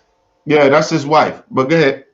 So I was meditating, and I don't know what made me think of this, but I'm trying to remember what movie I was originally thinking of, where it's like a white person that had the opportunity to use the N-word a bunch of times just to make a scene funny or something. But I can't remember what the movie is. But now that I started talking to you about it, Pulp Fiction came to mind. Right. So my point is, why do we tolerate those kind of? Why do we accept those kind of scenes in those movies? I mean, like, if I was Samuel Jackson, I probably would have loaded a real bullet in one of those guns and probably would have smoked Tarantino right there on the set. You know what I mean? Like, I couldn't have tolerated that. I don't Yeah. understand why we have movies like that, where a white person just gets away saying the N-word left and right and stuff just for a scene. I don't even understand why you even make movies like that. Because that has been. Let me explain this a little bit. I get what you're saying, but let me explain something to you about the history. And I know you know this, but to make it a little clear to people, the reason that it's acceptable like that, and I'm going to LT jump in, but the reason that it's acceptable is because it always been acceptable. We don't control the industries that we are in. Yeah. No matter what they talk about, how many millionaires and billionaires black people are, we don't control them though. It's not enough of us there. So we don't control those entities. We don't control those corporations. We don't control that power structure. And so when you don't control that shit right there, that black people, like you looking at it from outside looking in, we don't control it. So those brothers like Samuel Jackson or whatever you were talking about, he don't control none of that. Samuel Jackson, listen, let me explain something. Samuel Jackson is probably not even worth $500 million right now. And that's real talk.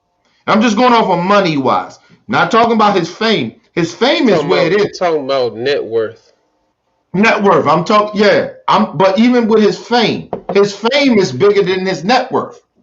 He's more recognizable of the movies, but not his money, not his wealth, not his worth, right?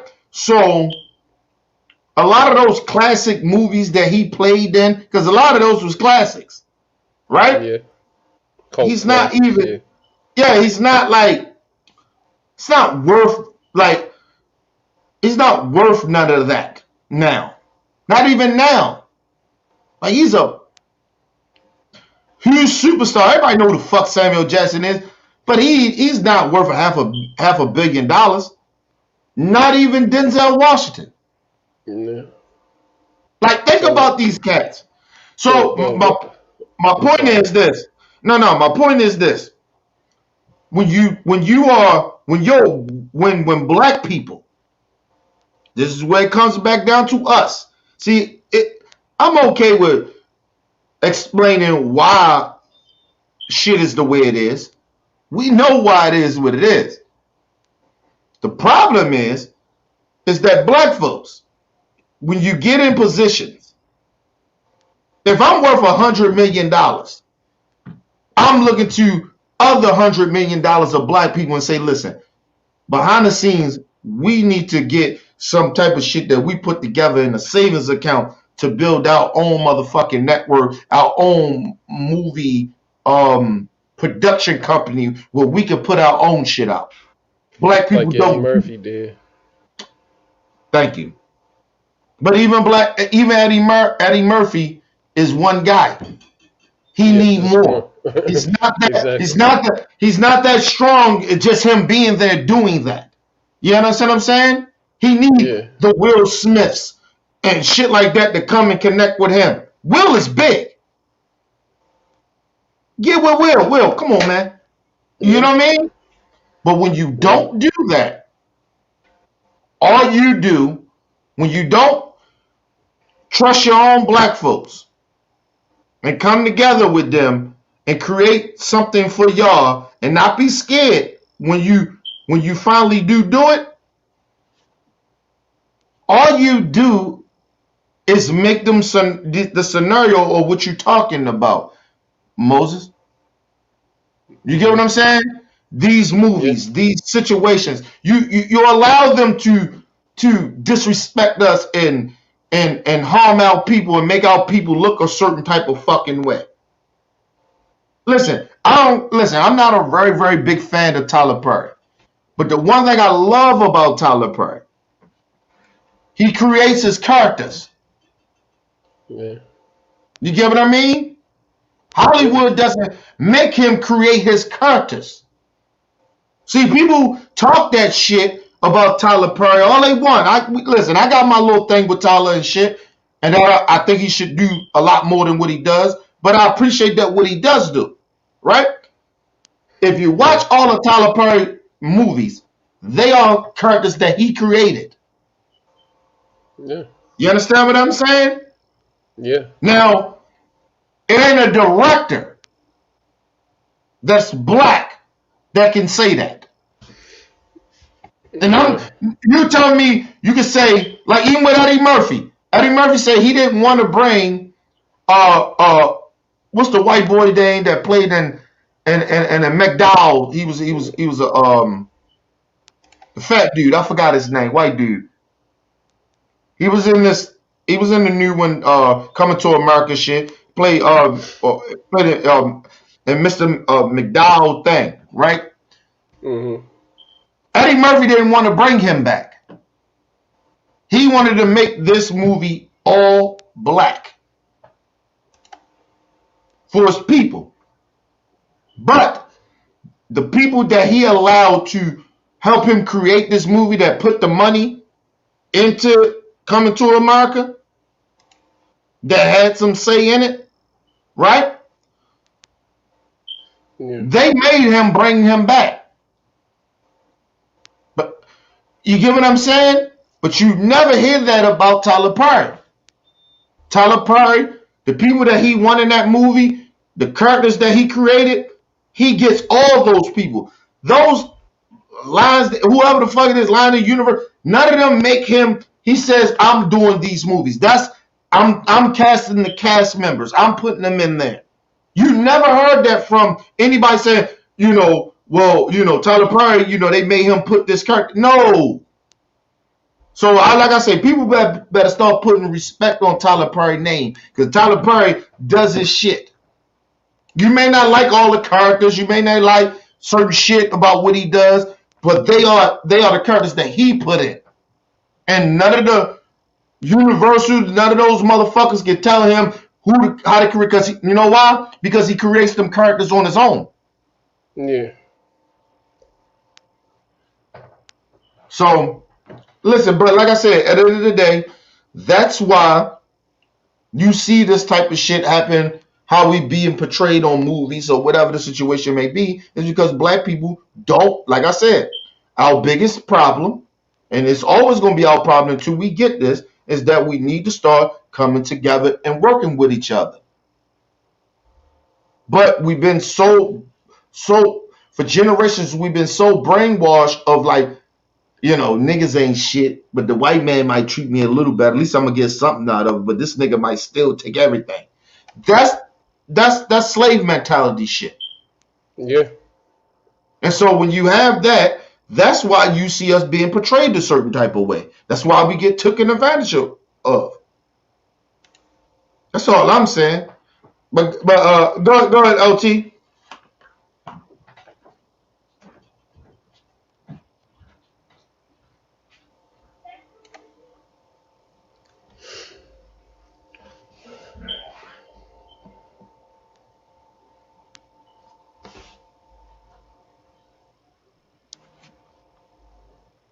It's kind of what you just mentioned is kind of like buck breaking.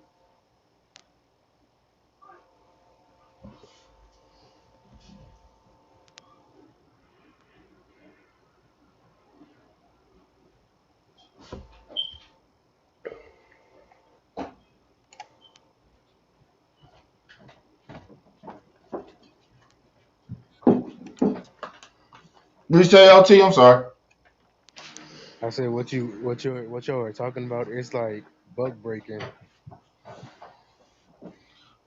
Well, a lot of times it's not even buck breaking. A lot of times is that if you don't have the power to do anything and your own people don't want to ride with you, what can you do? You get what I mean? Like, listen, one person, look at Oprah. She's sitting up there on the top of the mountain, but she can't do nothing because at the end of the day, she don't have black people really fucking with her like that. Not no more. Black people started to see the ways of her bullshit.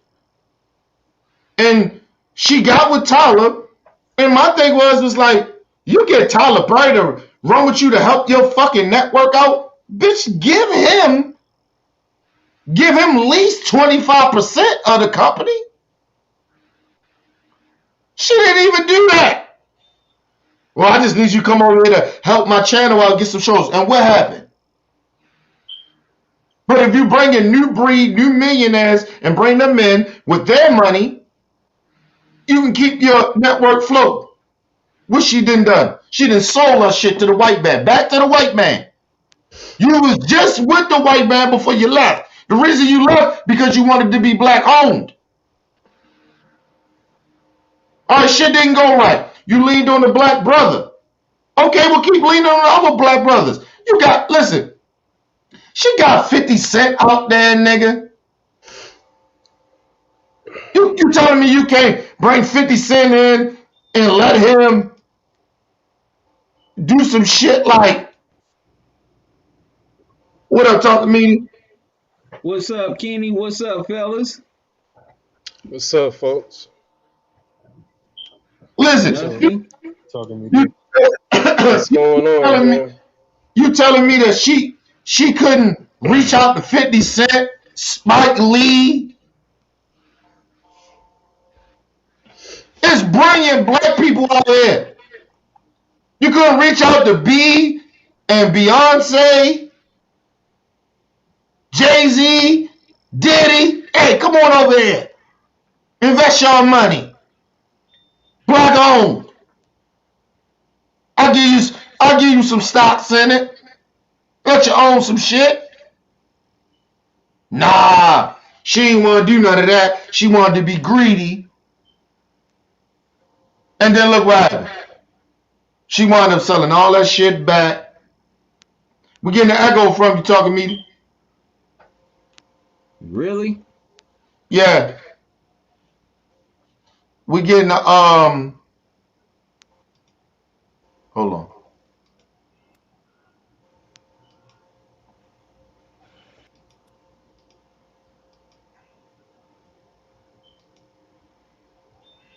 All right. Is that better? Yeah. Okay. It's still a little echo, but it's fine. All right. But yeah. You get what I'm saying? You get what I'm saying though, Moses? She could have reached out to other black people that was millionaires and billionaires. You get them to invest in your shit.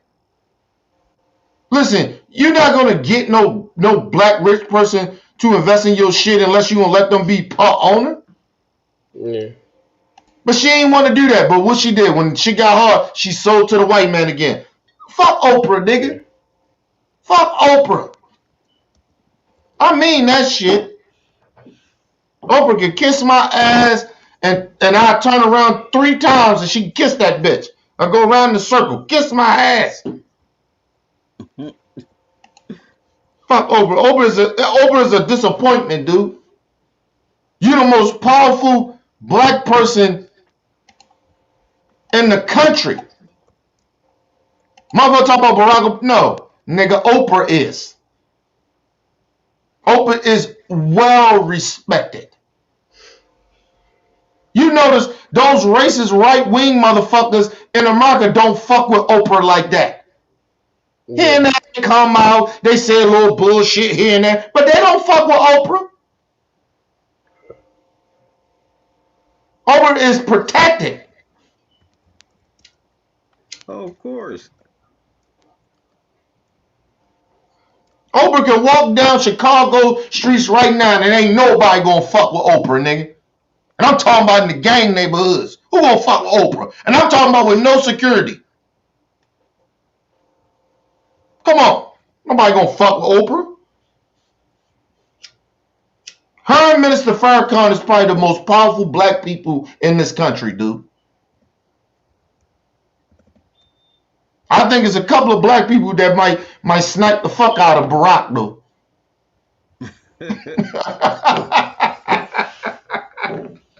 What you think about that, mother? Think they might get Barack? They might get him? I don't know, man. They might get Barack, though. They might run up on Barack, though. I don't know if he with Michelle. They might let him slide. Fuck, nigga, I can't believe that nigga this last election talking that shit. Fuck you, Barack.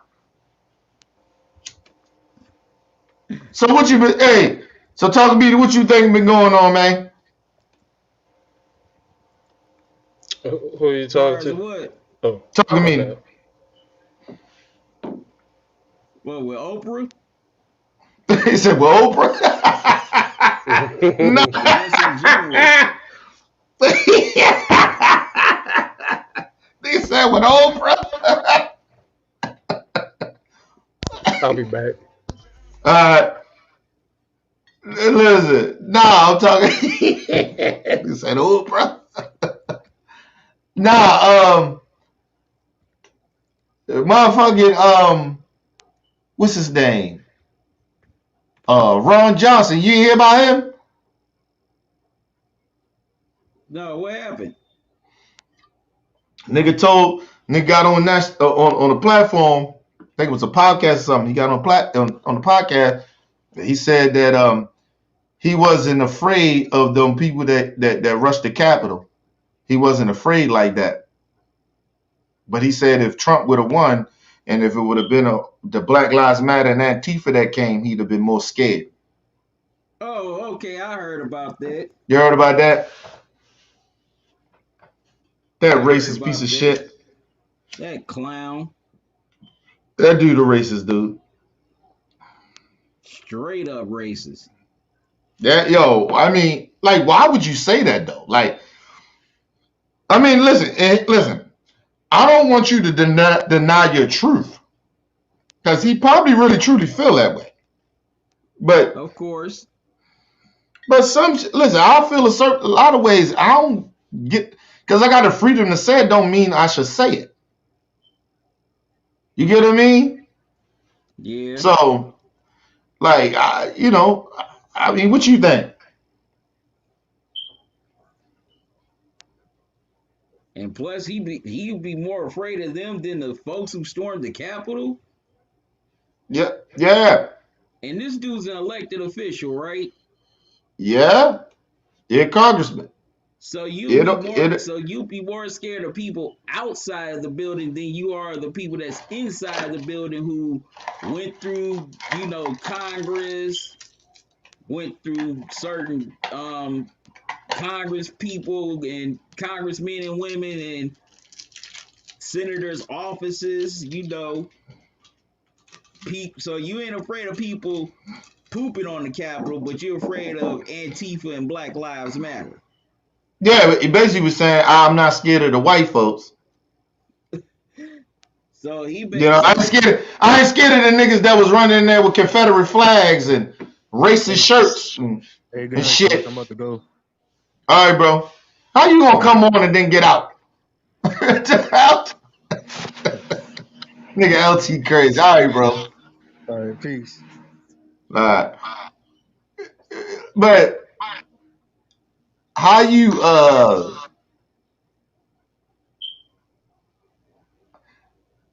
but no, that's basically what he was saying. He was basically saying that he would be more scared of the black people and some white people and other minority people that was with the Black Lives Matter movement than he would be scared with all those white racist people. Basically what he was saying. Well, I'm not surprised. No, I'm not surprised about it. I'm sick of it. Like, and the reason I'm sick of it, because this is the same person that came out later. He said, oh no, it's not on no racist thing. He was saying because it was white people out there with Black Lives Matter. What? The fuck? That don't even make it any better. That actually make it worse. He had to clean it up. Yeah, like, that's like saying to me, I'm not racist, I got a black friend. Right. Well, I ain't racist. Or I'm married to a black man or a black woman. Right. Like saying like, oh, well, I'm not racist against black people. I'm not saying I'm racist towards the Black Lives Matter group. It's not a race thing because it was white people out there.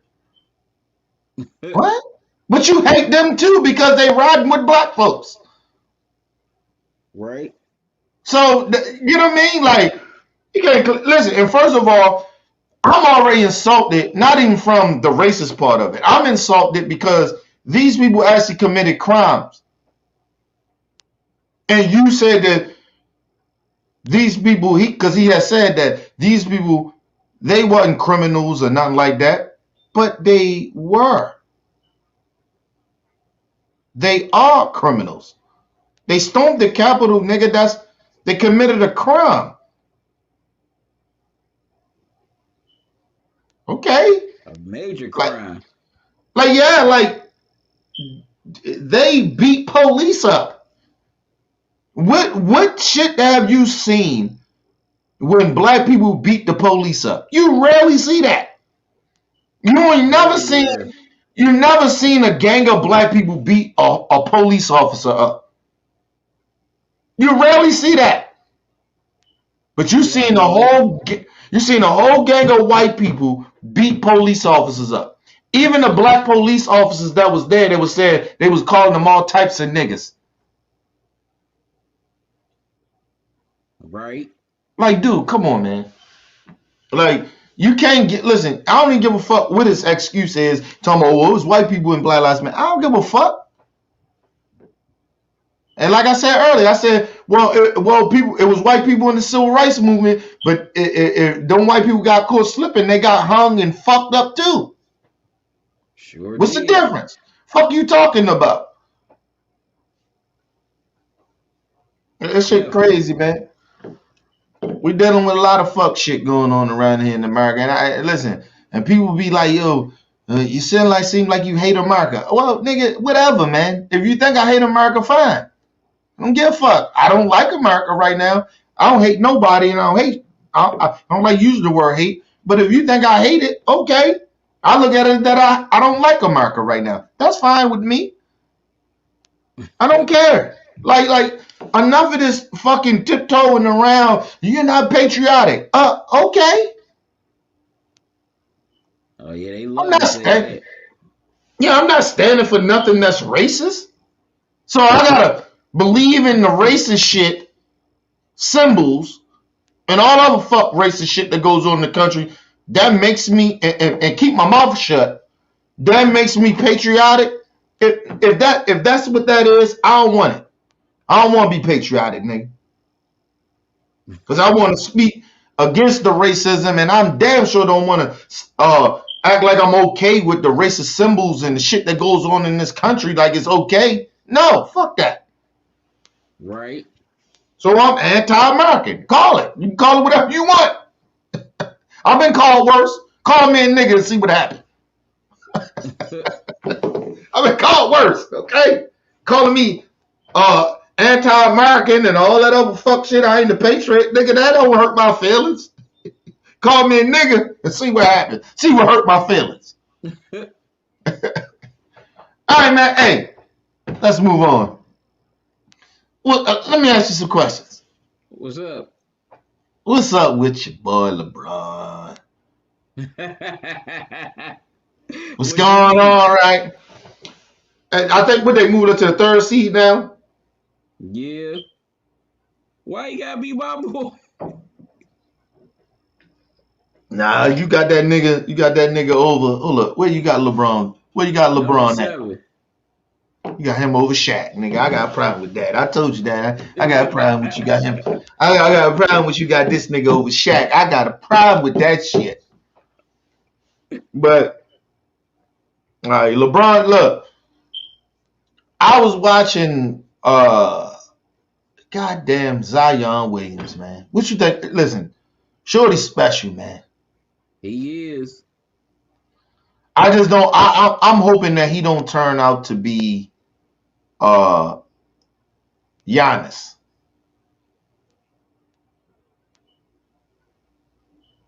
What you think about that?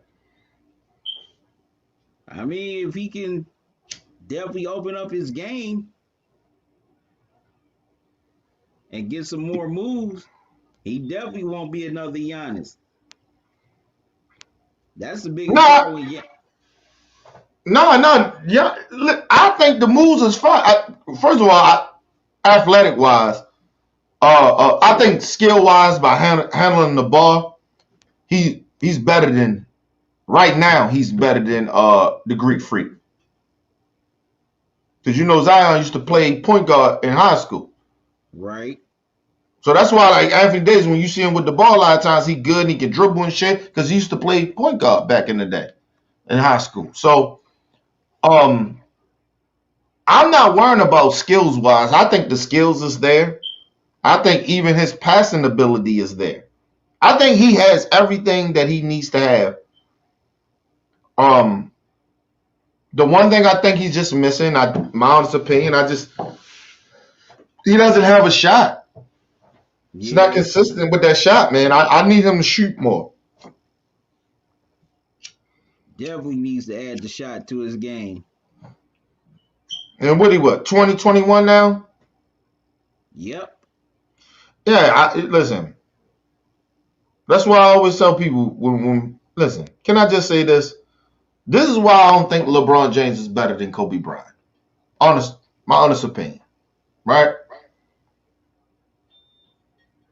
Okay. Kobe Bryant at 21 years old, dude, was in that gym.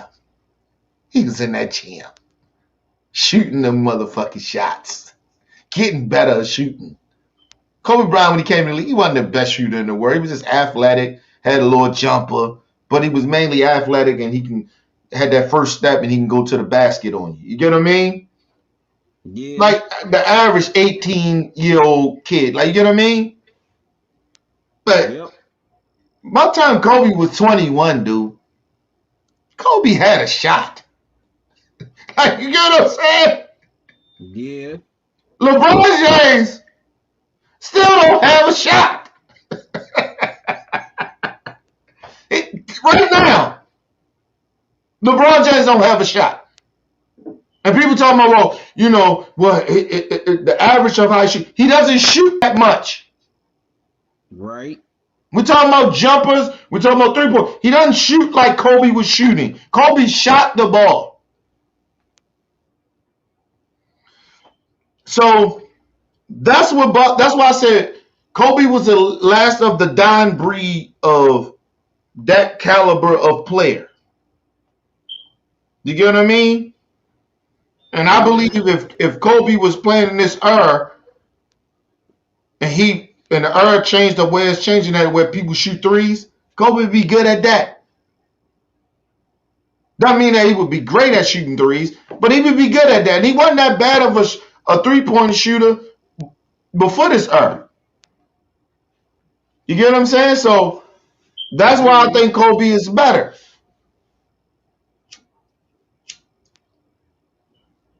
So Zion is just missing. Like, give me a jumper, dude. You know what I mean? I need, because he can handle the ball, and I think that's what he need to learn on. He need to learn on the off season this year out. I think he need to learn because he get the ball in his hand, and because now they got him bringing up the ball now, right? Which is a good move. He bringing up the ball now, and now all he got to do now is start dribbling the ball a little bit and get him a little step back shot and shoot it. You know what I mean? Or and work on your stand still. Standing in one spot and shooting. Find your spot, run at 3-point range. You get what I mean? Really? I don't think that he will ever be like a good post player because he's just too small. Right. And I don't think that he would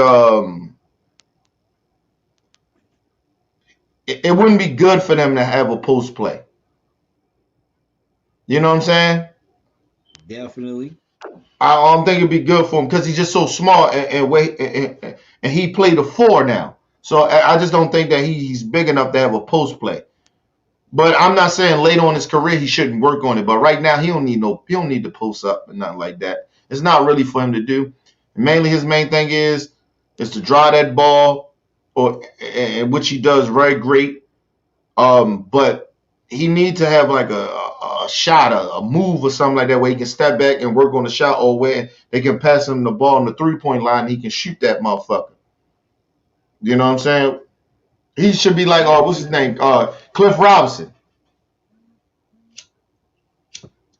Remember Cliff Robinson? A little. He played for the Suns and shit. I think he passed away a while ago too.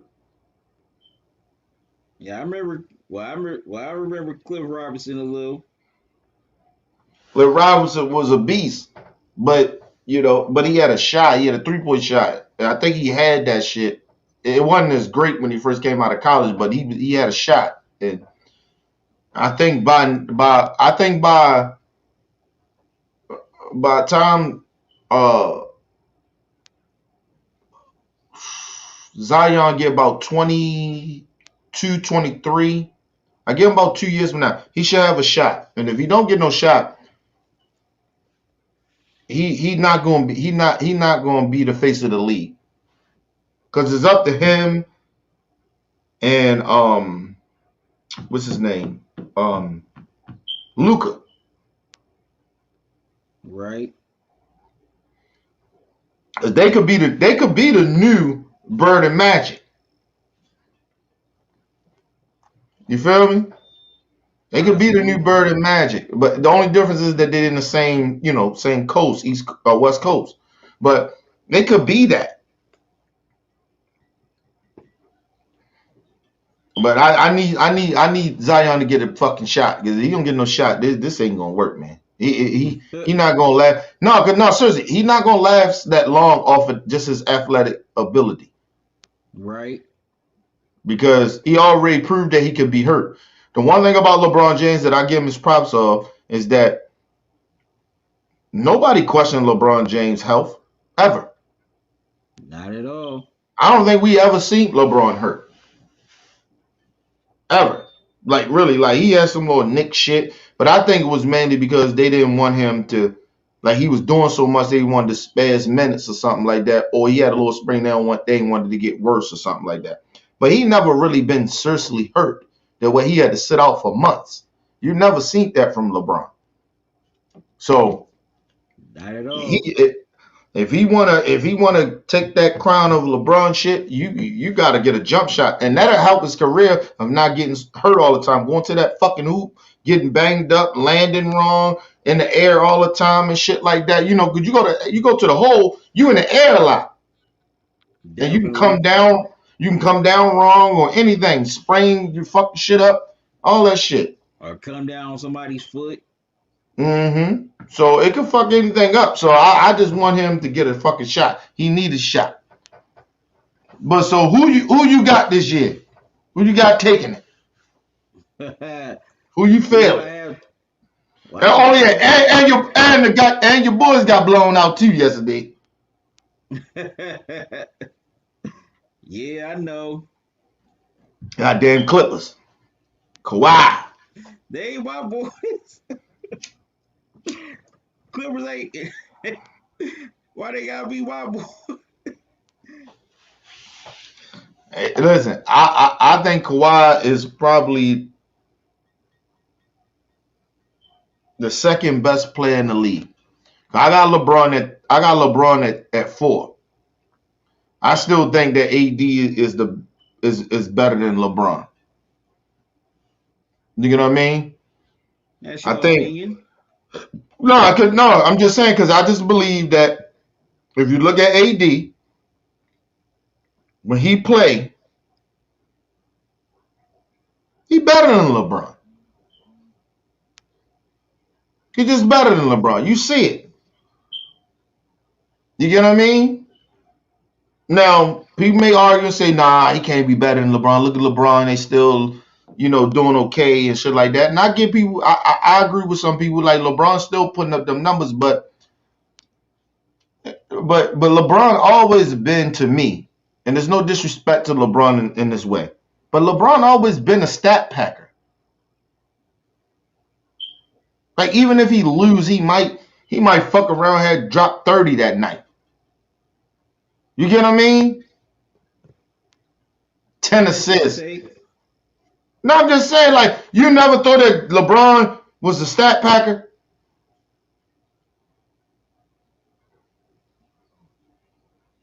At times. But you never let me ask you something. Did you ever think that about Kobe? Sometimes. Why? When? Shit, I think just about every great player is a stat packer to a certain extent. Nah, listen, when I seen Kobe play and Kobe averaged the points that he averaged, it was something about Kobe and it was something about Mike and a few other players. It was something about them when they were scoring the points, even AI, when they were scoring the points that they were scoring, it was for a reason. They was down. It was for a reason. It was the reason why they scored those points. When I watch LeBron a lot of the times, dude, I don't get that same energy that like he's scoring those points because he want to win the game.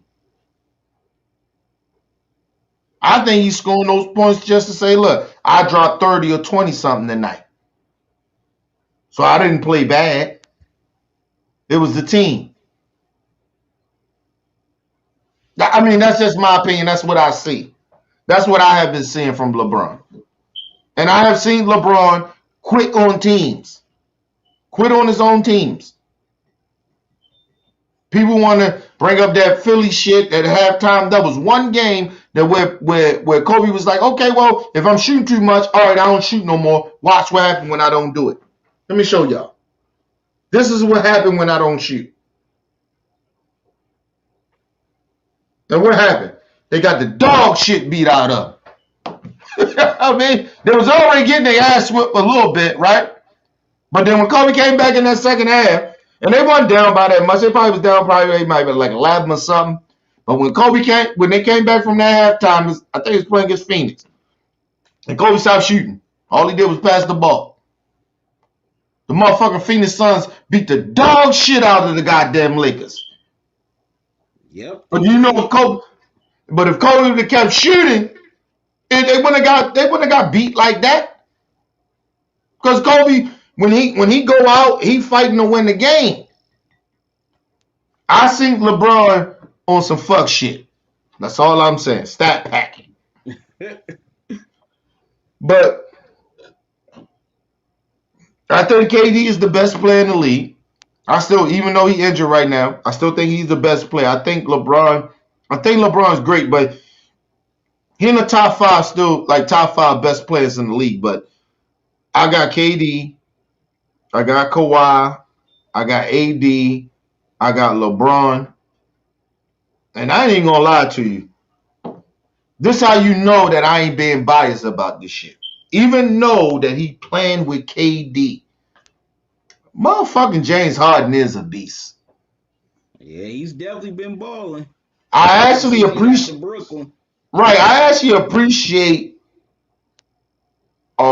James Harden now than I did before. Because I underestimated his skill level of passing the ball. And I think the reason they didn't pass like that, because they made him to say, hey, it's your team. You got to shoot and carry your team. And I think, no lie to you, even though Kobe criticized and say you ain't going to win no championship that way, Kobe wasn't trying to hate on him. Kobe was telling him, like, nigga, I had to learn that. Yeah, I'm the guy, but I got to know when to get that ball up and let teams, let my team do what they got to do. I got a team involved. I think that's what Kobe was telling him. But I think James Harden took that shit the wrong way. And James Harden then started doing all that fuck shit that he was doing in Houston. And that's what fucked him up. But you got to understand, too, James Harden is not Kobe Bryant either. So that's another thing, right? Because can we say that Russell Westbrook is better than Paul Gasol? Can we say that? No. No? And why is that?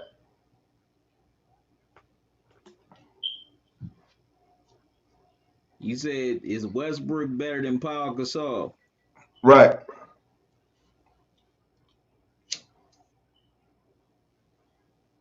Because Westbrook, it seems at times, not all the time, but sometimes it seems like he's more about his stats than the team.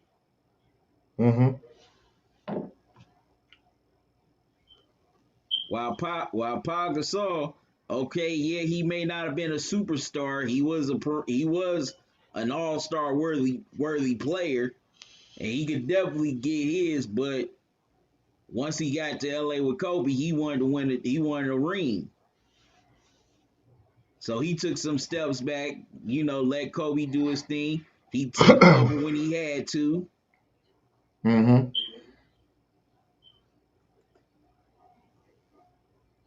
So,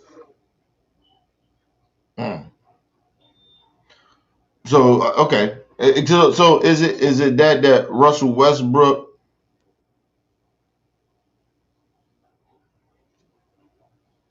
I still don't understand. Like, is it because you're saying that Russell Westbrook? What's the reason why?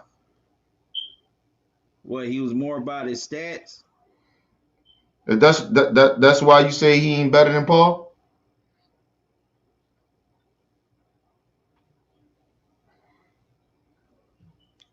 You hear me? That's definitely a factor. Because his stats is actually it is better than Paul. True. Is it because of the championships too? Just a little, but not as much. Right. So, but it's mainly because of I'm trying to figure out what you mean. Like, what's the reason why? Okay, prime example. When he was, when he and KD were together in OKC, it seemed like West, he wanted to be the dude, especially, late in the game to take all the big shots. But that was more, KD's style, and I don't think he wanted to defer to KD. Right. And I think that was a factor in KD leaving OKC. Mm-hmm. Okay, I get that. But my thing is too, is that all right, let me ask you this then. Is AI better than Paul Gasol?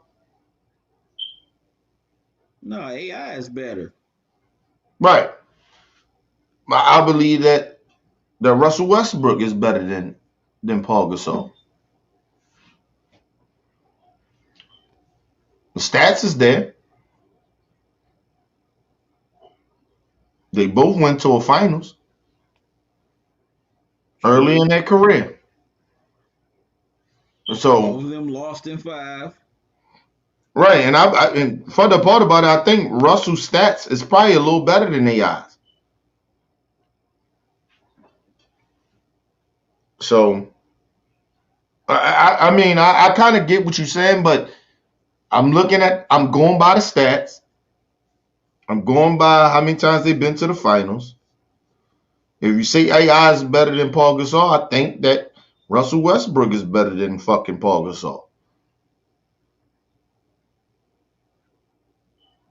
Just off of those reasons with AI. I'm not saying that Russell Westbrook is better than AI, but he's Right. he's not that far off. Far behind, yeah. You know what I mean? So that's all I'm saying. Like, cause I got AI ranking wise. I got him, and I ain't gonna lie to you. Ticket TV opened my eyes up to this. I got him a little above Steph Curry. I can see that. Got him just a little, maybe like a couple of,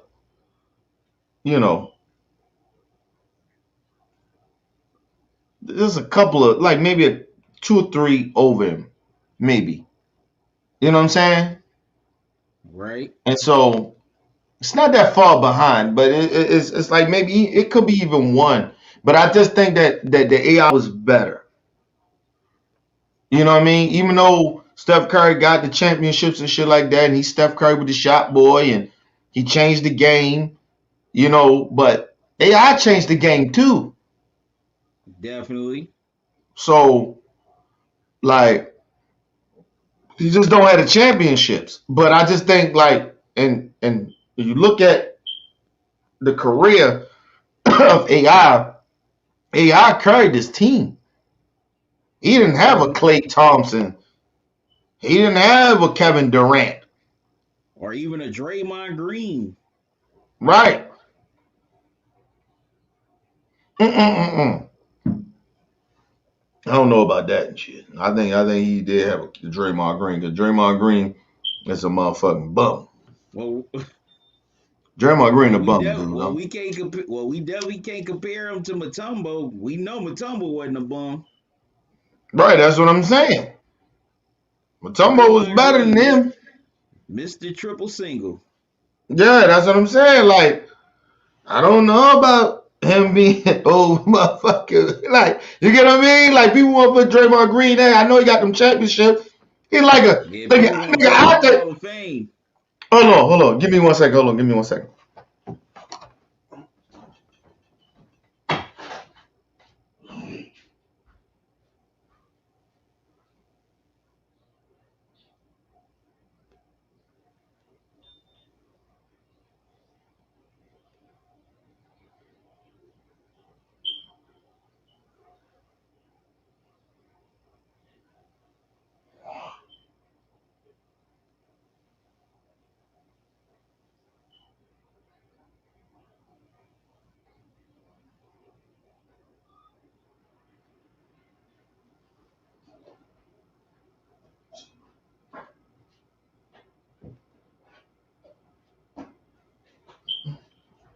Hey, talk to me. Do me a favor. Yeah. Look up Robert Horry, and Draymond Green stats. Okay. Look up both of their stats for me real quick, because I just had this thought in my head.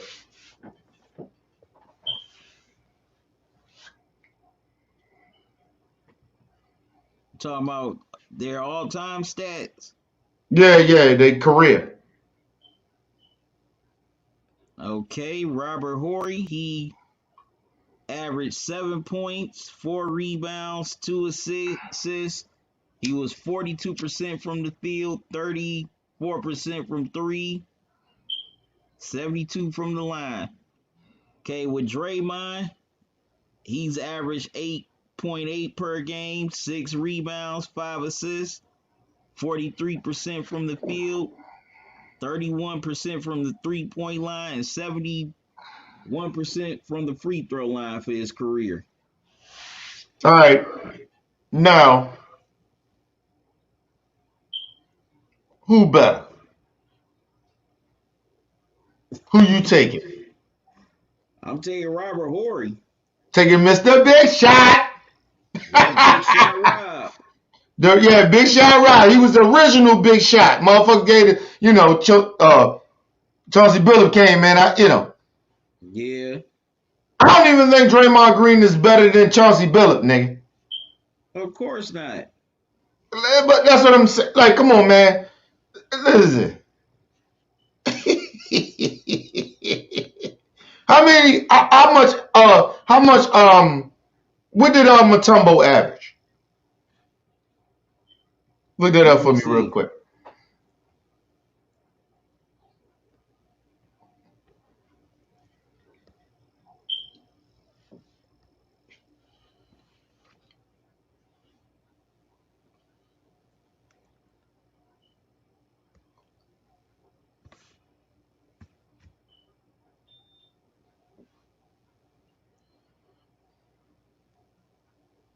Okay, Mutombo averaged 9, 10.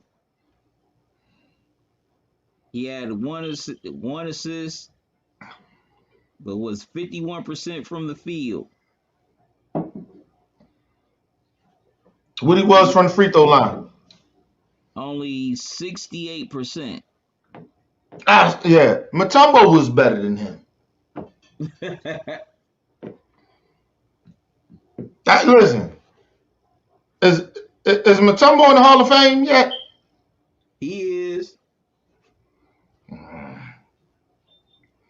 I guess we can put him in. I guess we can put Draymond in the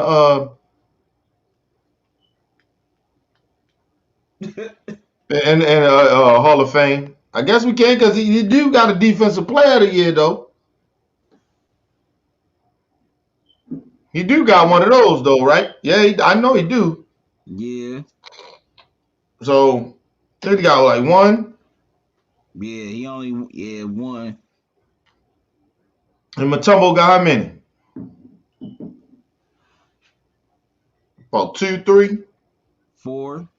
Yeah, 4. Okay, yeah. So, yeah, I guess he go in the Hall of Fame. He go there because Robert Horry don't got no motherfucking defensive players, and he only got them championships. So, and I don't think Robert Horry in the Hall of Fame. Nope. Yeah, I gotta say they ain't got Robert Horry in there, man. I'm trying to figure how the fuck you gonna put Draymond Green in there and and Robert Horry ain't in there. The real Mr. Big Shot. You get what I mean? So yeah. But back to your boy. James Harden played with Russell Westbrook. Right. Russell Westbrook played with James. He played with. All right, let me ask you this.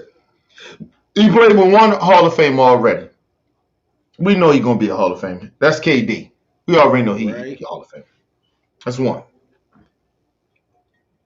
Russell Westbrook played with Chris Paul, CP3. First ballot Hall of Fame. So did Harden. No, I'm just talking about Russell Westbrook right now. And then he go to play with James Harden. Is James Harden a first ballot Hall of Famer? I think he would be in my mind.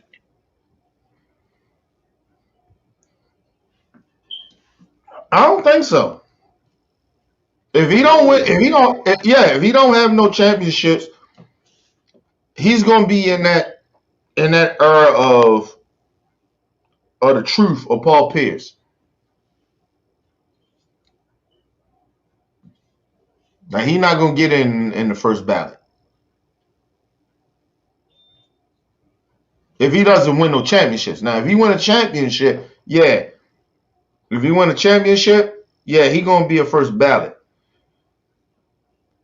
Let me ask you something. You think James Harden is better than the true Paul Pierce? That's a tough one. Did the truth win a MVP? Because I can't remember if he did or not. Let me check. I don't think he did. I don't think he ever won an MVP. Yeah, I don't think he did either. But I could be wrong.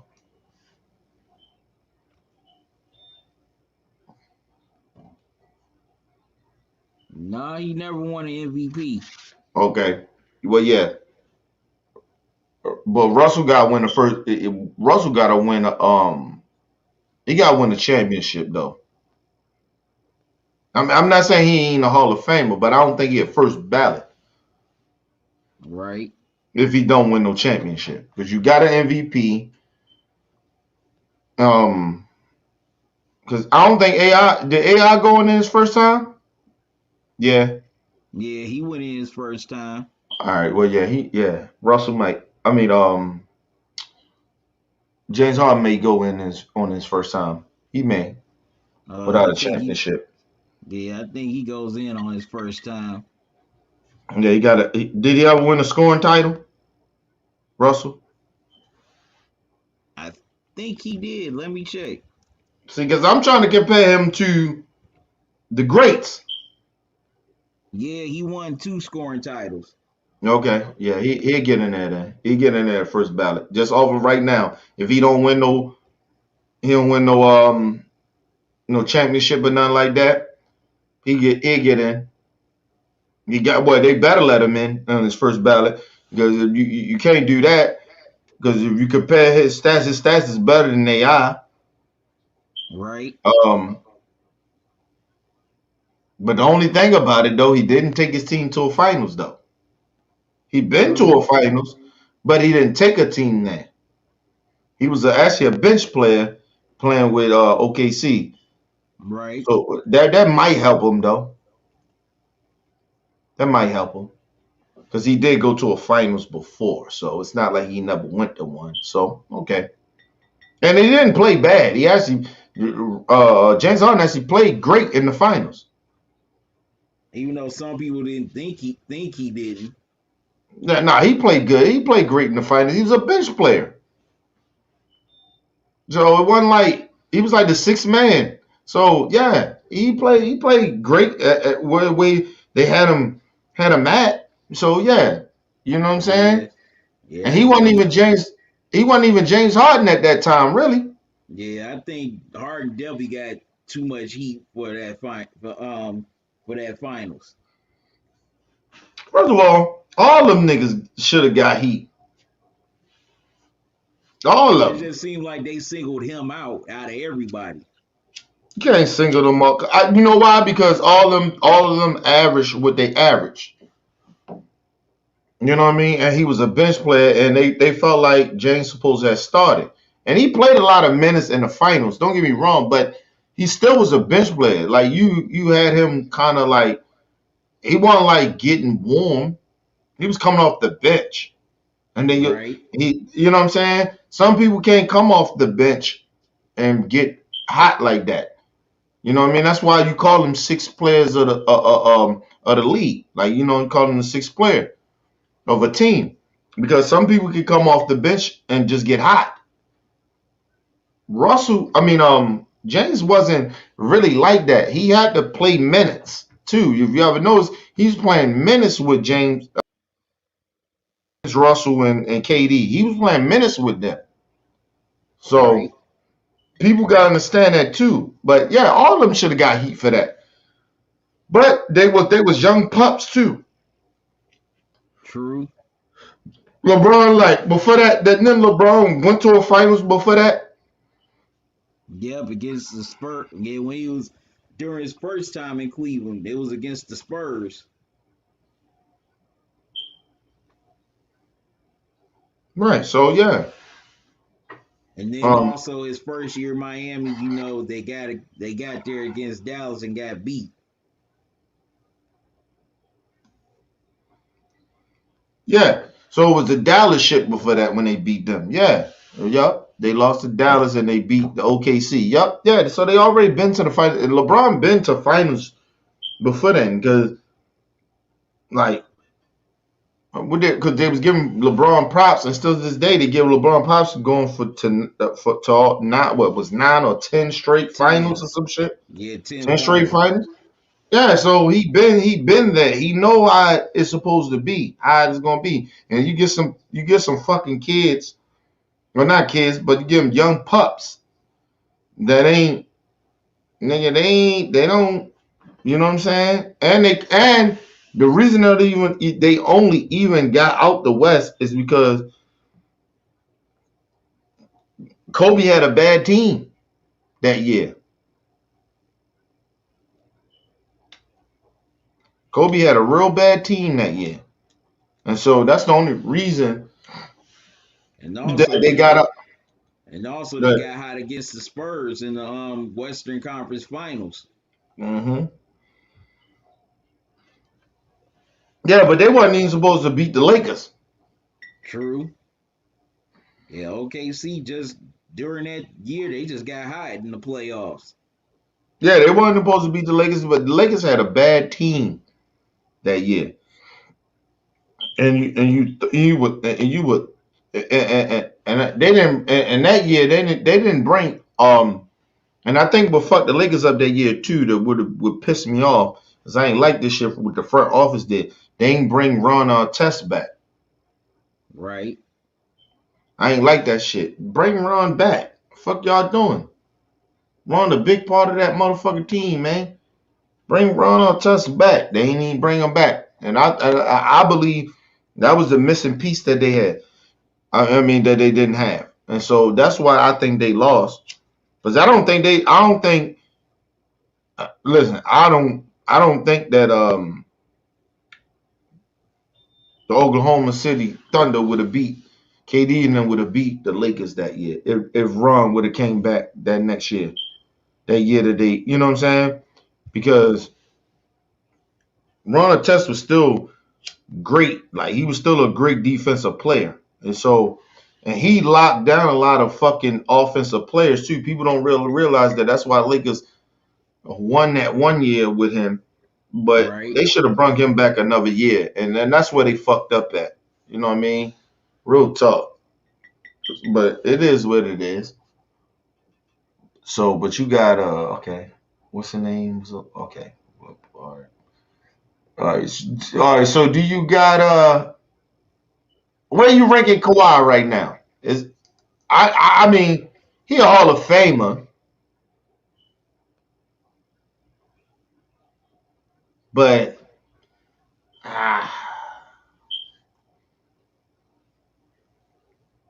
you got him over Steph. You got him over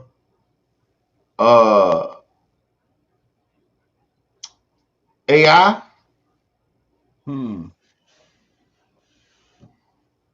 Right now, I'll put Kawhi at least number 3.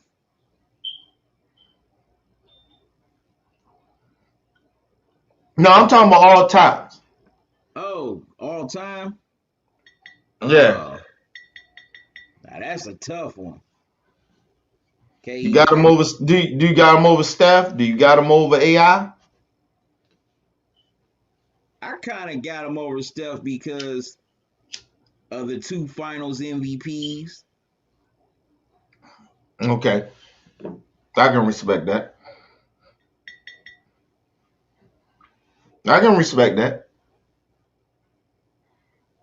You know, it seemed like, how can I put this with Steph in the finals? I mean, he had some moments, but it's like he never really has those signature moments.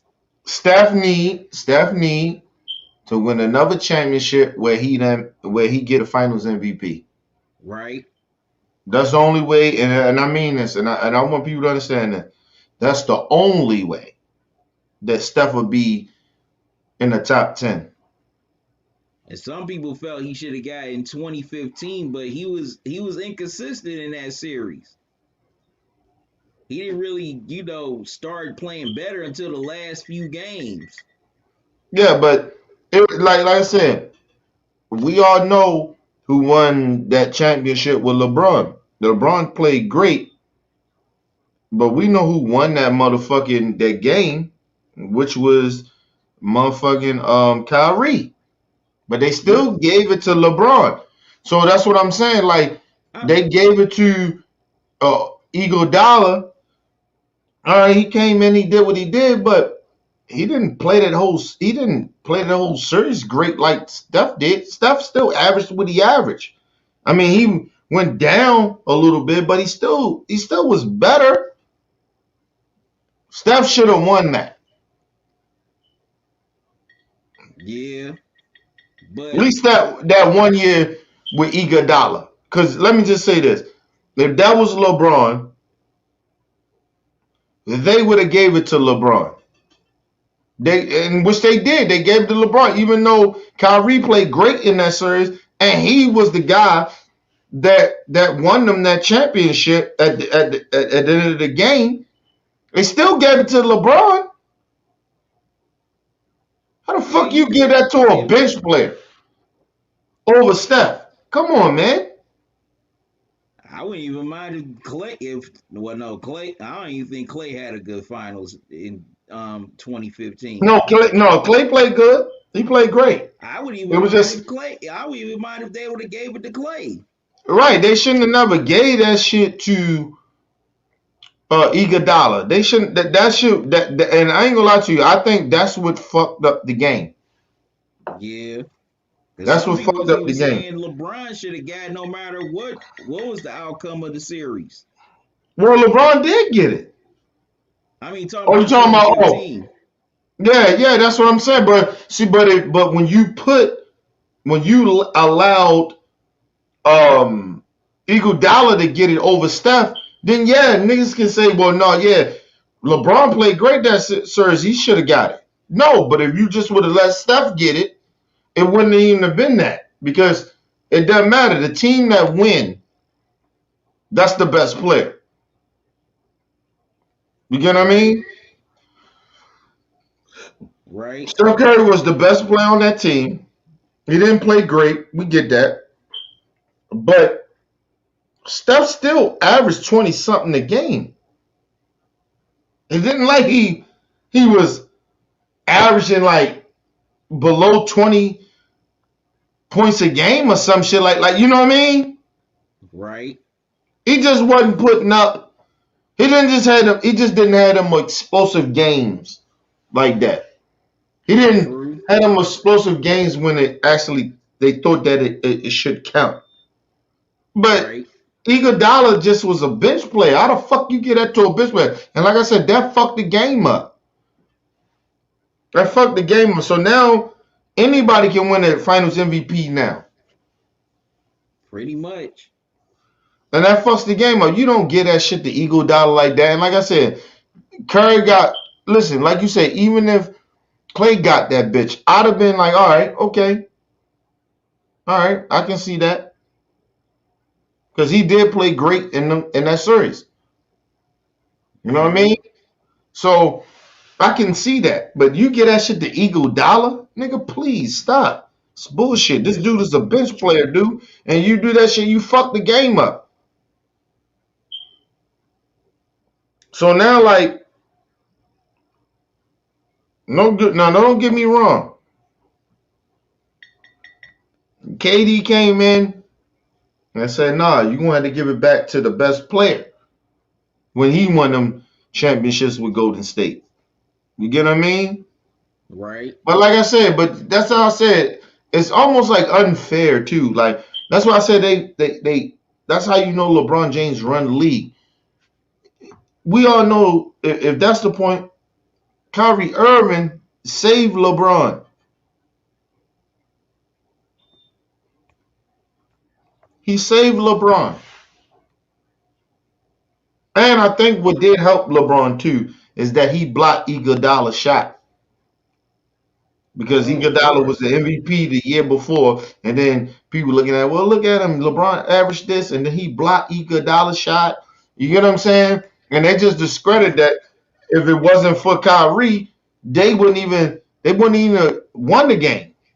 And well, in my opinion, I always felt that you could have made the case for them to be co-finals MVPs, even though unfortunately it don't exist. Because of course, Kyrie definitely did his thing in that series, but the main reason why they gave it to LeBron because he led both teams in points, rebounds, assists, steals, and blocks. I get all that. But if they gave it to Kyrie, I'd have been okay with that because Kyrie was a starter. Yeah, you definitely could. They gave motherfucker. Too. No, but I'm just saying I'd have been okay with it. I'm not saying that I'm mad that they gave it to LeBron. LeBron deserved it, right? But my point is that they gave it to a bench player when it came to Golden State. They gave it to Iguodala. That ain't right. Yeah, I definitely couldn't believe it either. The fuck out of here. So, like I said, everybody getting mad at Steph. Oh, you didn't get no Finals MVP. Well, that one he should have got that. And if it wasn't, and listen, but I'm saying even if it wasn't Steph, you could have gave it to fucking Clay. Right. That's what I thought they were gonna do. I thought they was definitely gonna give it to Clay. But they gave it to Iguodala because they felt he was the big part of the turnaround the last few games. And he came from being a bench player to starting. So Right. that could have been part of it too. So like I said, it's an iffy situation, but I still wouldn't have gave it to him. I'd have listen, if you ain't want to give it to Steph because he ain't played up to his potential or whatever, however you looked at it, you give it to Clay. Clay played great. Definitely.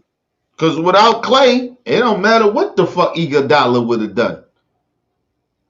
True. You get what I mean? Because Clay holding that shit down when Steph was in. And that's the thing about them Splash Brothers. When Steph ain't doing well, Clay come in and he handle his business. Right. So, and that was the same thing between them. That's that thing. That's that magic that they have. It's sometimes that Clay don't have it. But motherfucking Steph come in and start splashing. You get what I mean? But they found out, what if one night we just both don't got it? You get what I mean? We both don't got it. Definitely. And that's why KD came in.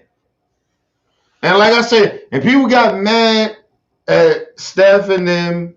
I don't think that people be mad at Steph and them. I think they mad at KD.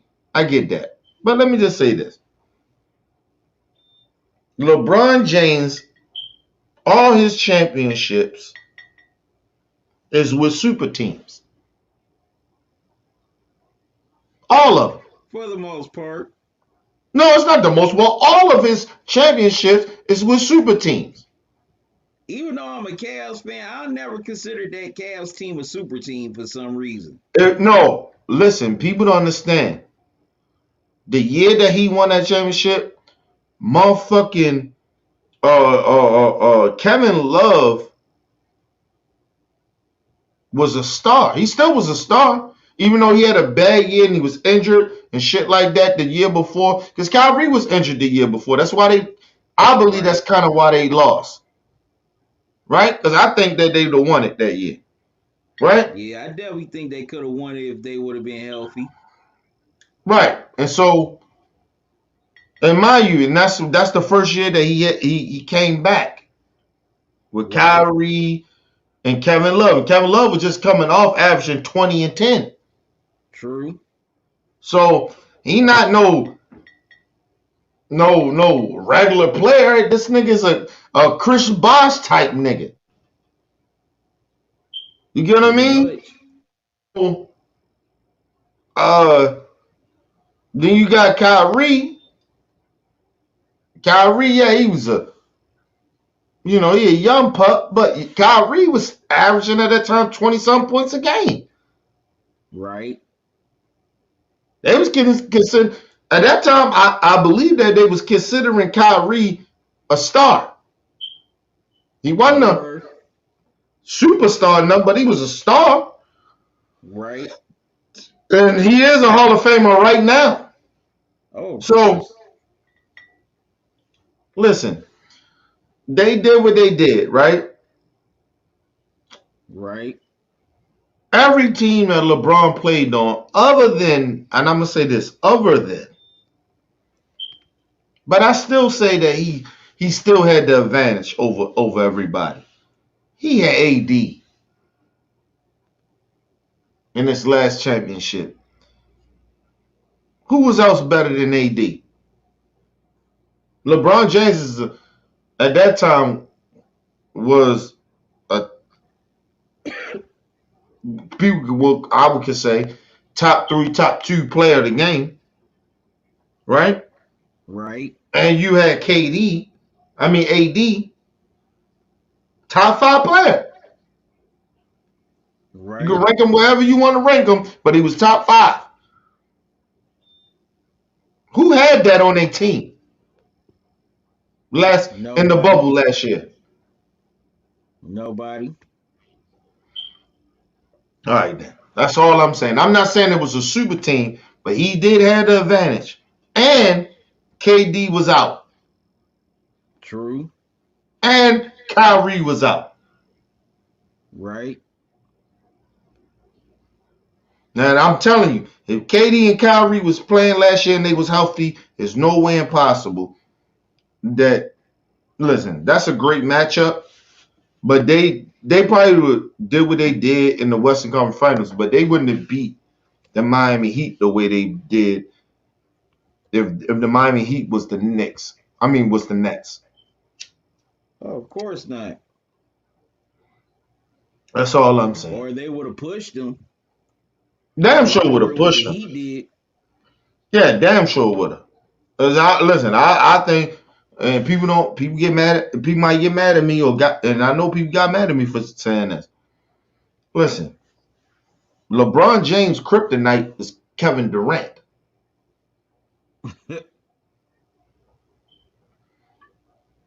Believe you me. And I always used to tell people Kobe Bryant kryptonite was Paul Pierce.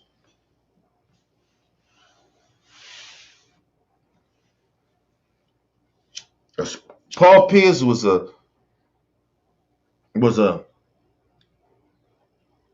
savage. He was a beast. True. And the truth was the truth. That's why they called him the truth. He wasn't no pushover. He wasn't scared of Kobe. It wasn't none of that shit, nigga. You know what I mean? Your black mama shit don't mean nothing to him. You get what I mean? He respected you, but it didn't mean nothing to Paul Pierce, nigga. Kobe Bryant kryptonite was fucking Paul Pierce. And then if you want to throw something else in there, his kryptonite a little bit too was them motherfucking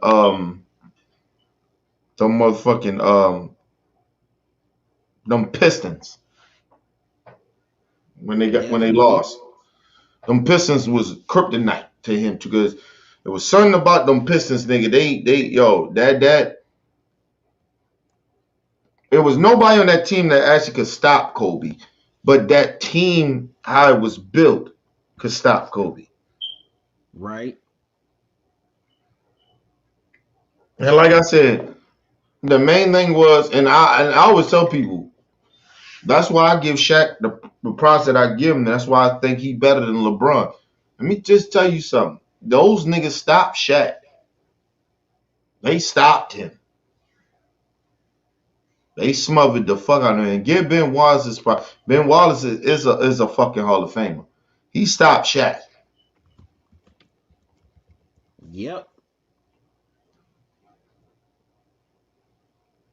There was no way impossible that they was going to beat those Pistons that year, in my opinion.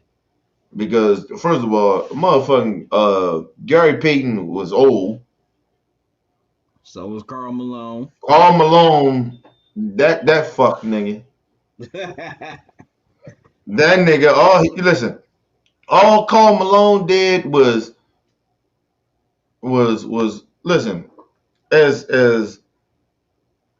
great as Karl Malone was, he was overrated.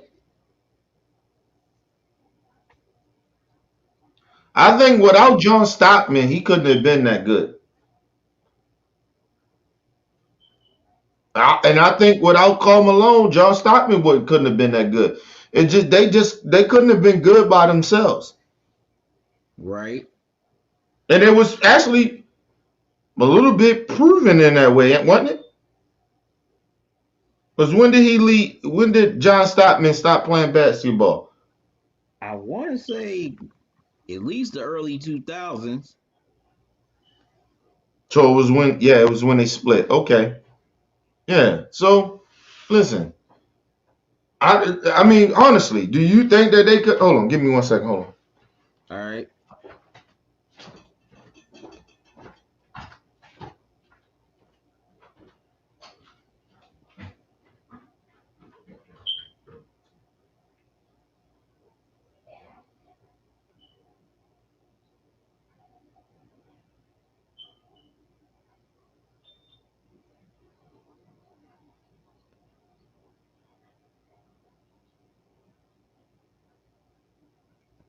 Eva. True. Appreciate it.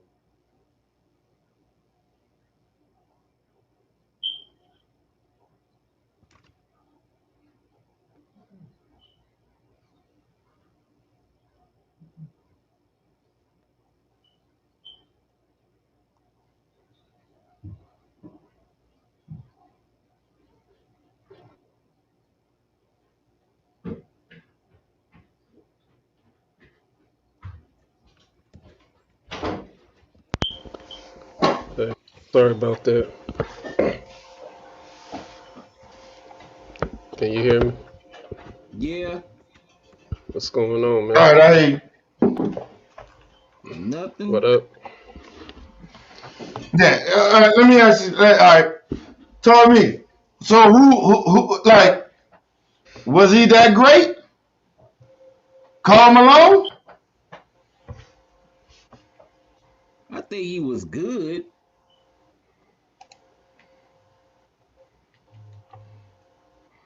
Was he great though?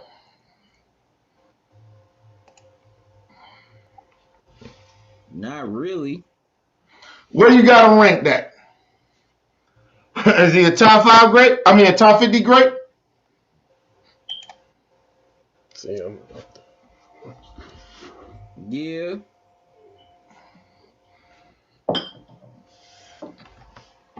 Where you got him ranked at? I would put him at least maybe about 40. All right, let me ask you this question. So where is AI better than him? Yep. Okay, so Steph and all them is better than him then, right? Who? Steph Curry and them, they all better than him, right? That's a tough one. Karl Malone?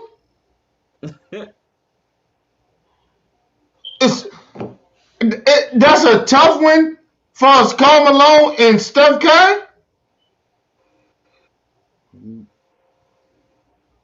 But no, well, no.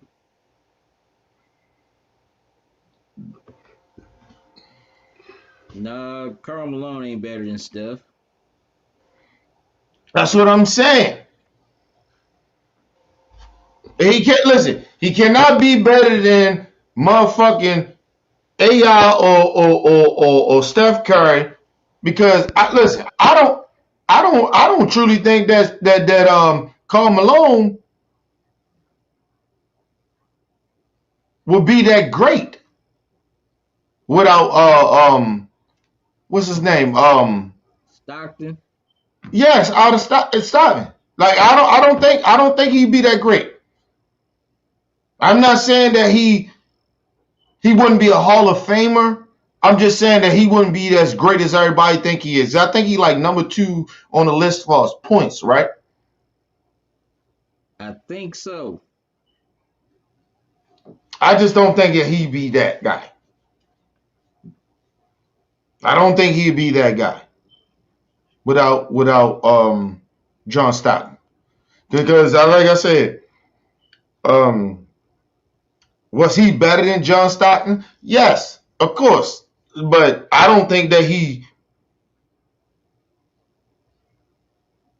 I don't know. I just something about listen, and I could be wrong. I could be on my bullshit and be feeling the way I'm feeling, right? Because I don't like him kind of personally. You get what I mean? But I try to take my feelings out of the personal shit when I'm talking about basketball. You know what I mean? Talking about people accomplishments. You know what I'm saying?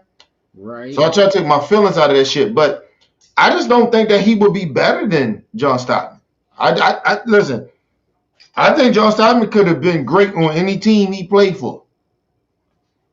But I don't think that Karl Malone could.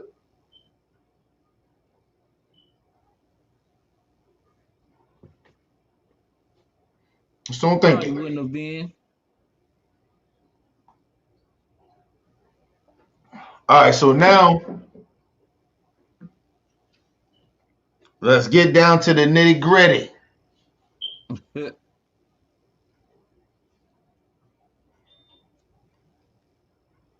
Where do you have Kyrie Irving? Oh wow. And it's always been a little iffy for me with Kyrie. I don't know why, but he's one of my favorite players in the league. And he remind me, he got that mentality of Kobe, but it's just it's something. But go ahead. Kyrie would at Where you least got be Kyrie? at least about No, 20. hold on. Talking about where you got him all time. Oh, where you got him all time great, and where you got him today, right now in the game. I put Kyrie at least 6 right now. In the game right now. Yeah.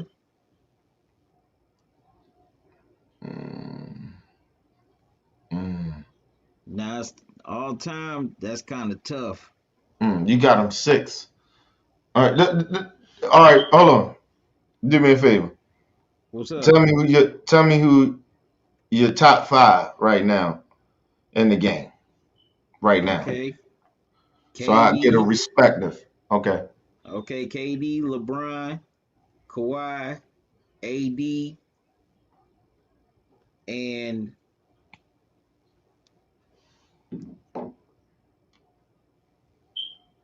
Harden.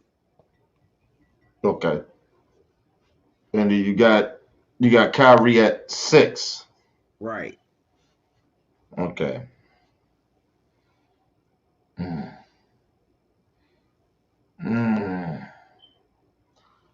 I think, look, I love me some Kyrie. That's my guy. It's my guy. It's my guy. No, real talk. That's my guy. That's why I say that's why I tell people I'm not biased about a lot of shit that people think I'm biased about. Kyrie's my guy. I fuck with Kyrie. It's like a mixture between Kobe and fucking AI to me.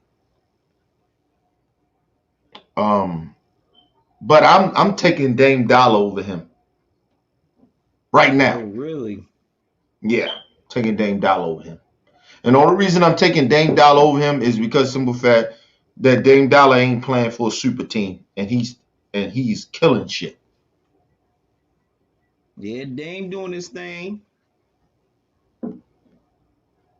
So I'm taking Dame Dollar right now over Kyrie, and I love Kyrie. That's my guy, but I'm taking Dame Dollar over him. That everybody in your top 5 is I think I just got low. I got, like I said, I ain't mad that you got LeBron over AD. I ain't mad at that because I can see people saying that. You get what I mean? Right. So I even got people can say that he better than Kawhi right now. I even can see people. I can understand people putting him over top of KD right now because KD been hurt. Right. So understand struggle says all that, right? So I get it. But I agree with your top 5. But the only difference is that I'm not putting. I put Dame Dollar over Kyrie right now. I just think that he playing the best. He playing better basketball. So They're not playing that much different. It's just that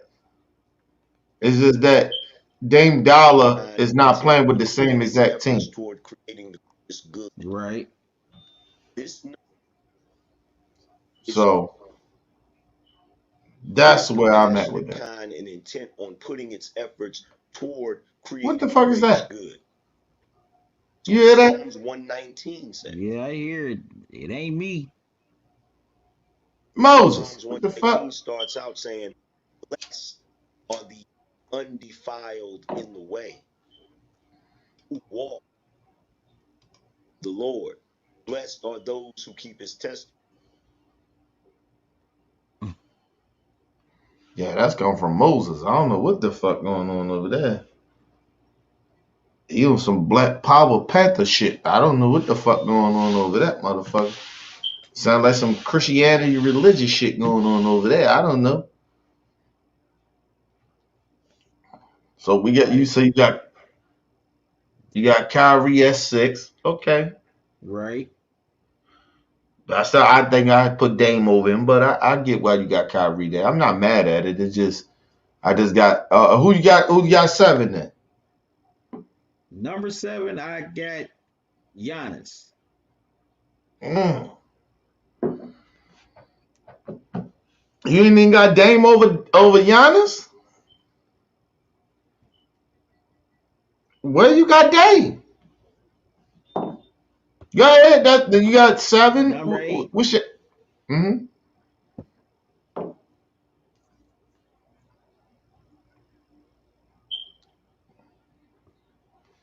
Okay, number 9, I got Zion. Hold up. You ain't give me number 8. Oh, I said Dame's number 8. Oh, okay. Dame number 8. Okay. That's some bullshit. Okay. All right. But go ahead. Then I got Zion. What? I got Zion. Nah. Okay. Okay, number 10.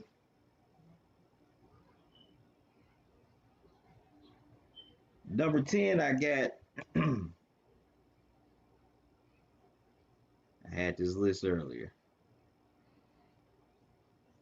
I got Steph at 10.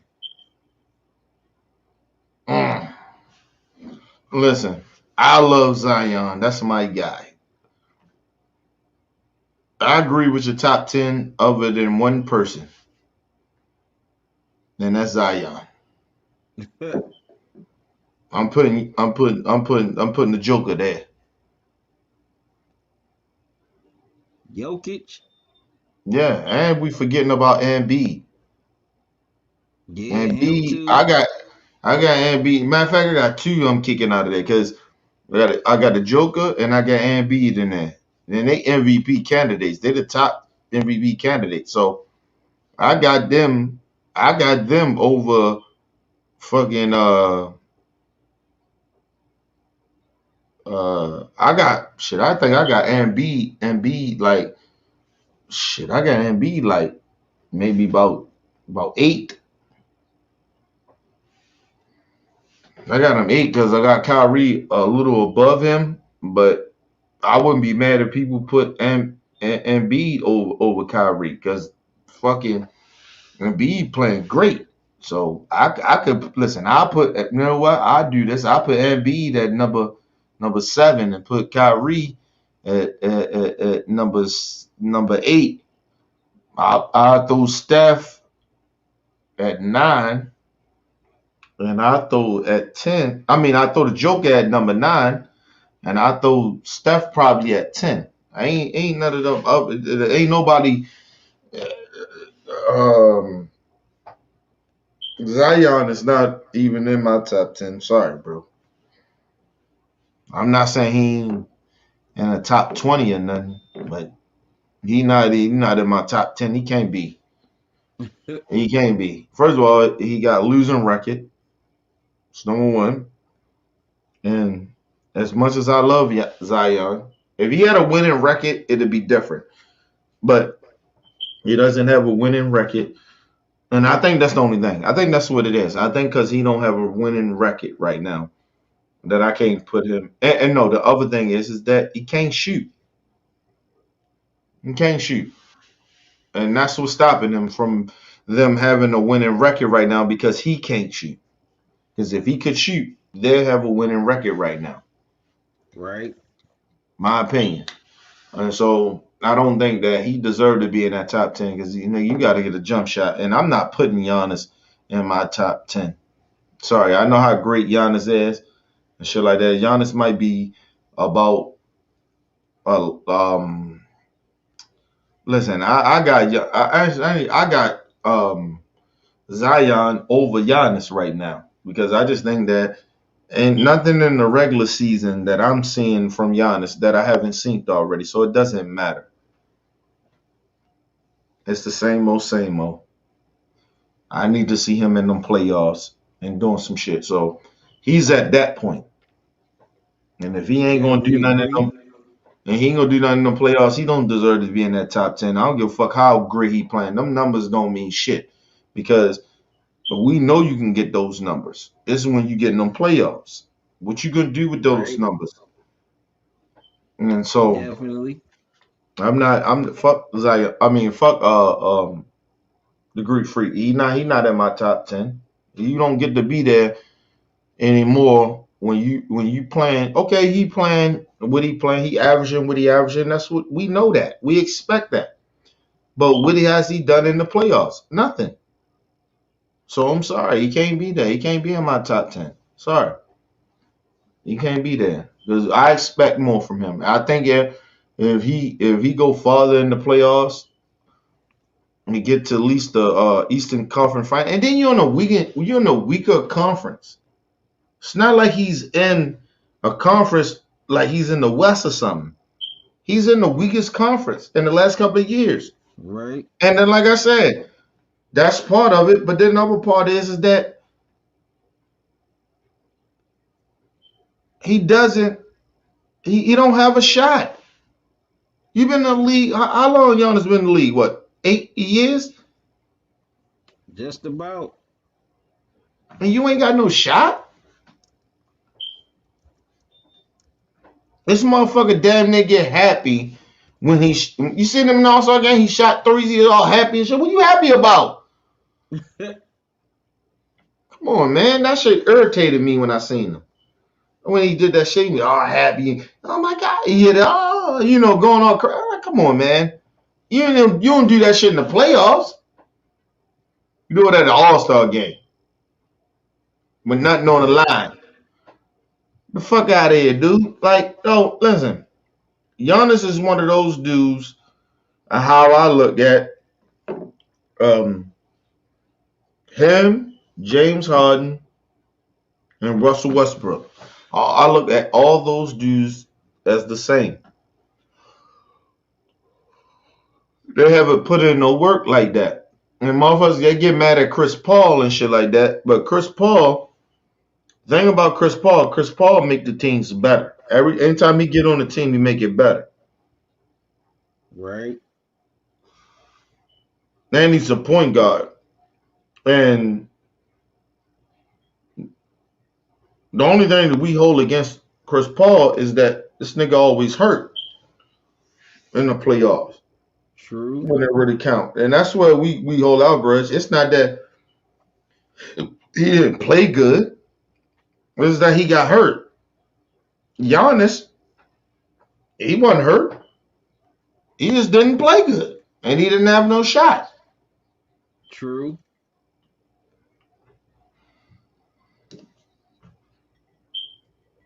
So my animosity towards Giannis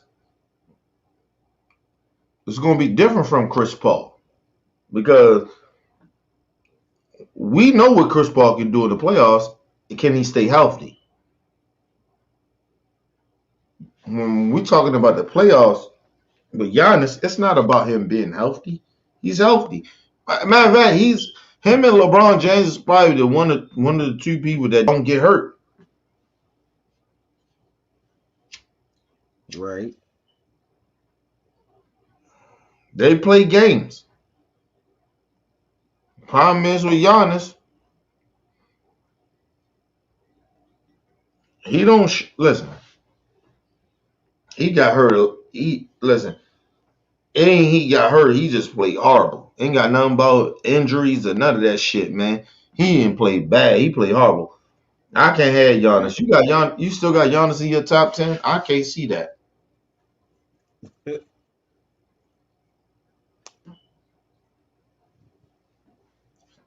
So almost you basically giving him props for being in that top 10 because his name.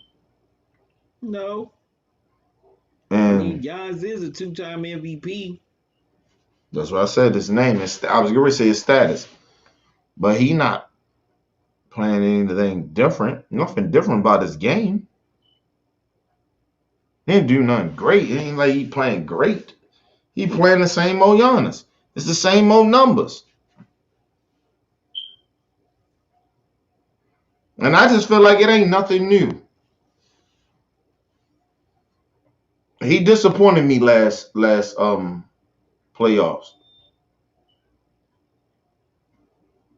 Yeah, he definitely had a bad showing last year against the Heat. and the year before that. But Especially against Toronto. Yeah, and I gave him a pass the year before that because he was young. But last year I didn't give him no pass. He supposed to have bust the Miami Heat ass. And wasn't nobody on that team better than him. Nobody. Right. And don't get me wrong, Miami Heat as a team was better than every team in the East. But your greatness should take over that. Definitely. And it wasn't everybody else on the team because everybody else on the other team did what they supposed to do. Giannis supposed to take that shit to a whole nother level. Because you the best. He was the best player in the league as far as MVP wise, but he was the best player in the East. Some people had Giannis over LeBron last year. True. So, like, I'm not giving him no pass, dude. Like, that shit is bullshit what he did. Like, that shit is he was slumping, man. That shit ain't cool, man. Like, I'm not putting him in my top 10, dude. He don't deserve to be there. Honestly, I mean that. I don't give a fuck how much points he put up, how great he playing this shit. It don't mean nothing to me. It doesn't mean shit. Like, you talking about Dame Dollar. Dame Dollar got better every year that he got in them playoffs. He went farther.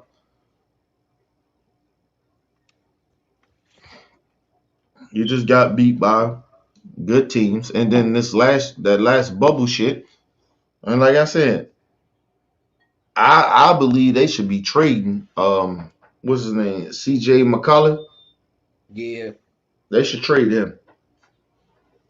Why you They should say trade that? him. They're not a good fit. It's almost like that. It's almost like Bradley Beal and John Wall. We all know who better.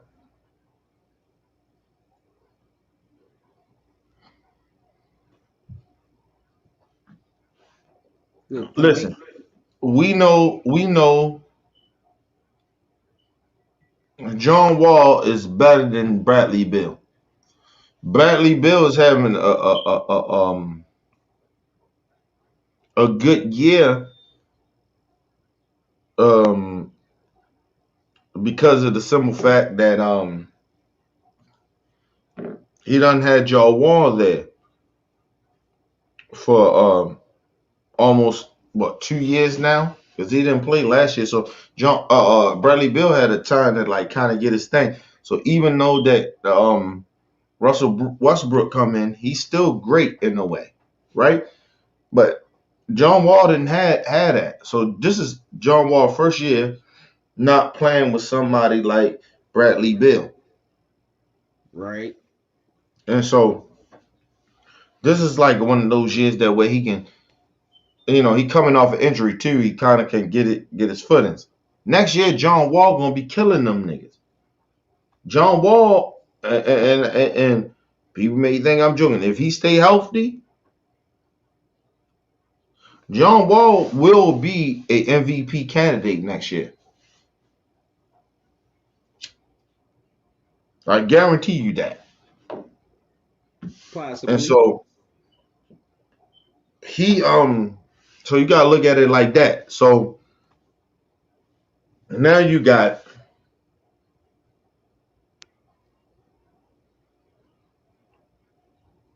motherfucking McCollum. How great is he actually? Tell me that. Tell me how great is he? How good is he?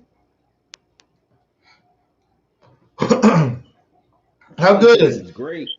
I say he's pretty solid. I think he's a pretty solid player. Have you seen Portland play? Of course. Yeah. You seen how he was playing, how they play. But have you seen how reckless what's the name play? McCollum. Yeah. The nigga's reckless. It's like he go out there, he's almost like a Russell Westbrook type player. He just go out there and just play. There's no smarts. Like a crash dummy.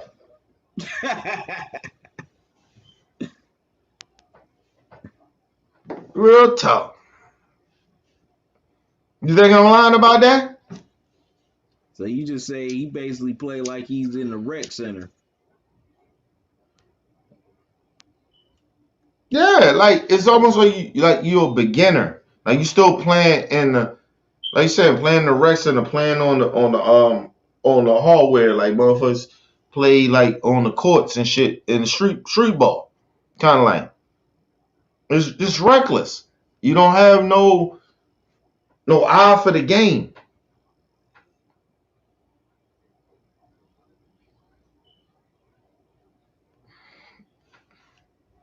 Like when I watch Dame,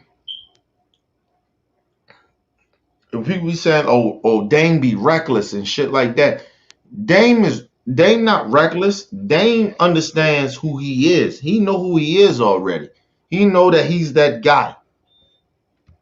So he's gonna take some shots that you be like, he shouldn't have took them shots. But we said that shit about Kobe too. We said that shit about Michael, LeBron. Right. You know what I mean? All the greats like that. Like motherfuckers that's those guys. They took shots and you're like, they shouldn't have took that shot, should have passed it. That's how that is with Dame. We know Dame, when a lot of times when he take those shots, he gonna make those bitches though. And it's not all the time. True. But this nigga, McCollum, he got to go. I think they should trade this nigga. What you think? And we're gonna get out of here with this. Go ahead. I'm gonna let you get the last word. Or maybe the coach, unless the coach can talk to him and try to adjust his game. Because who would you trade CJ McCollum for if you were the Blazers GM?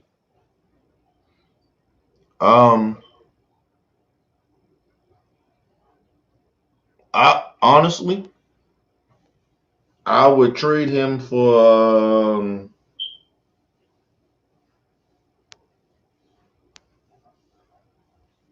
I would trade him to the Lakers. For who? Kyle Kuzma and the first round draft pick.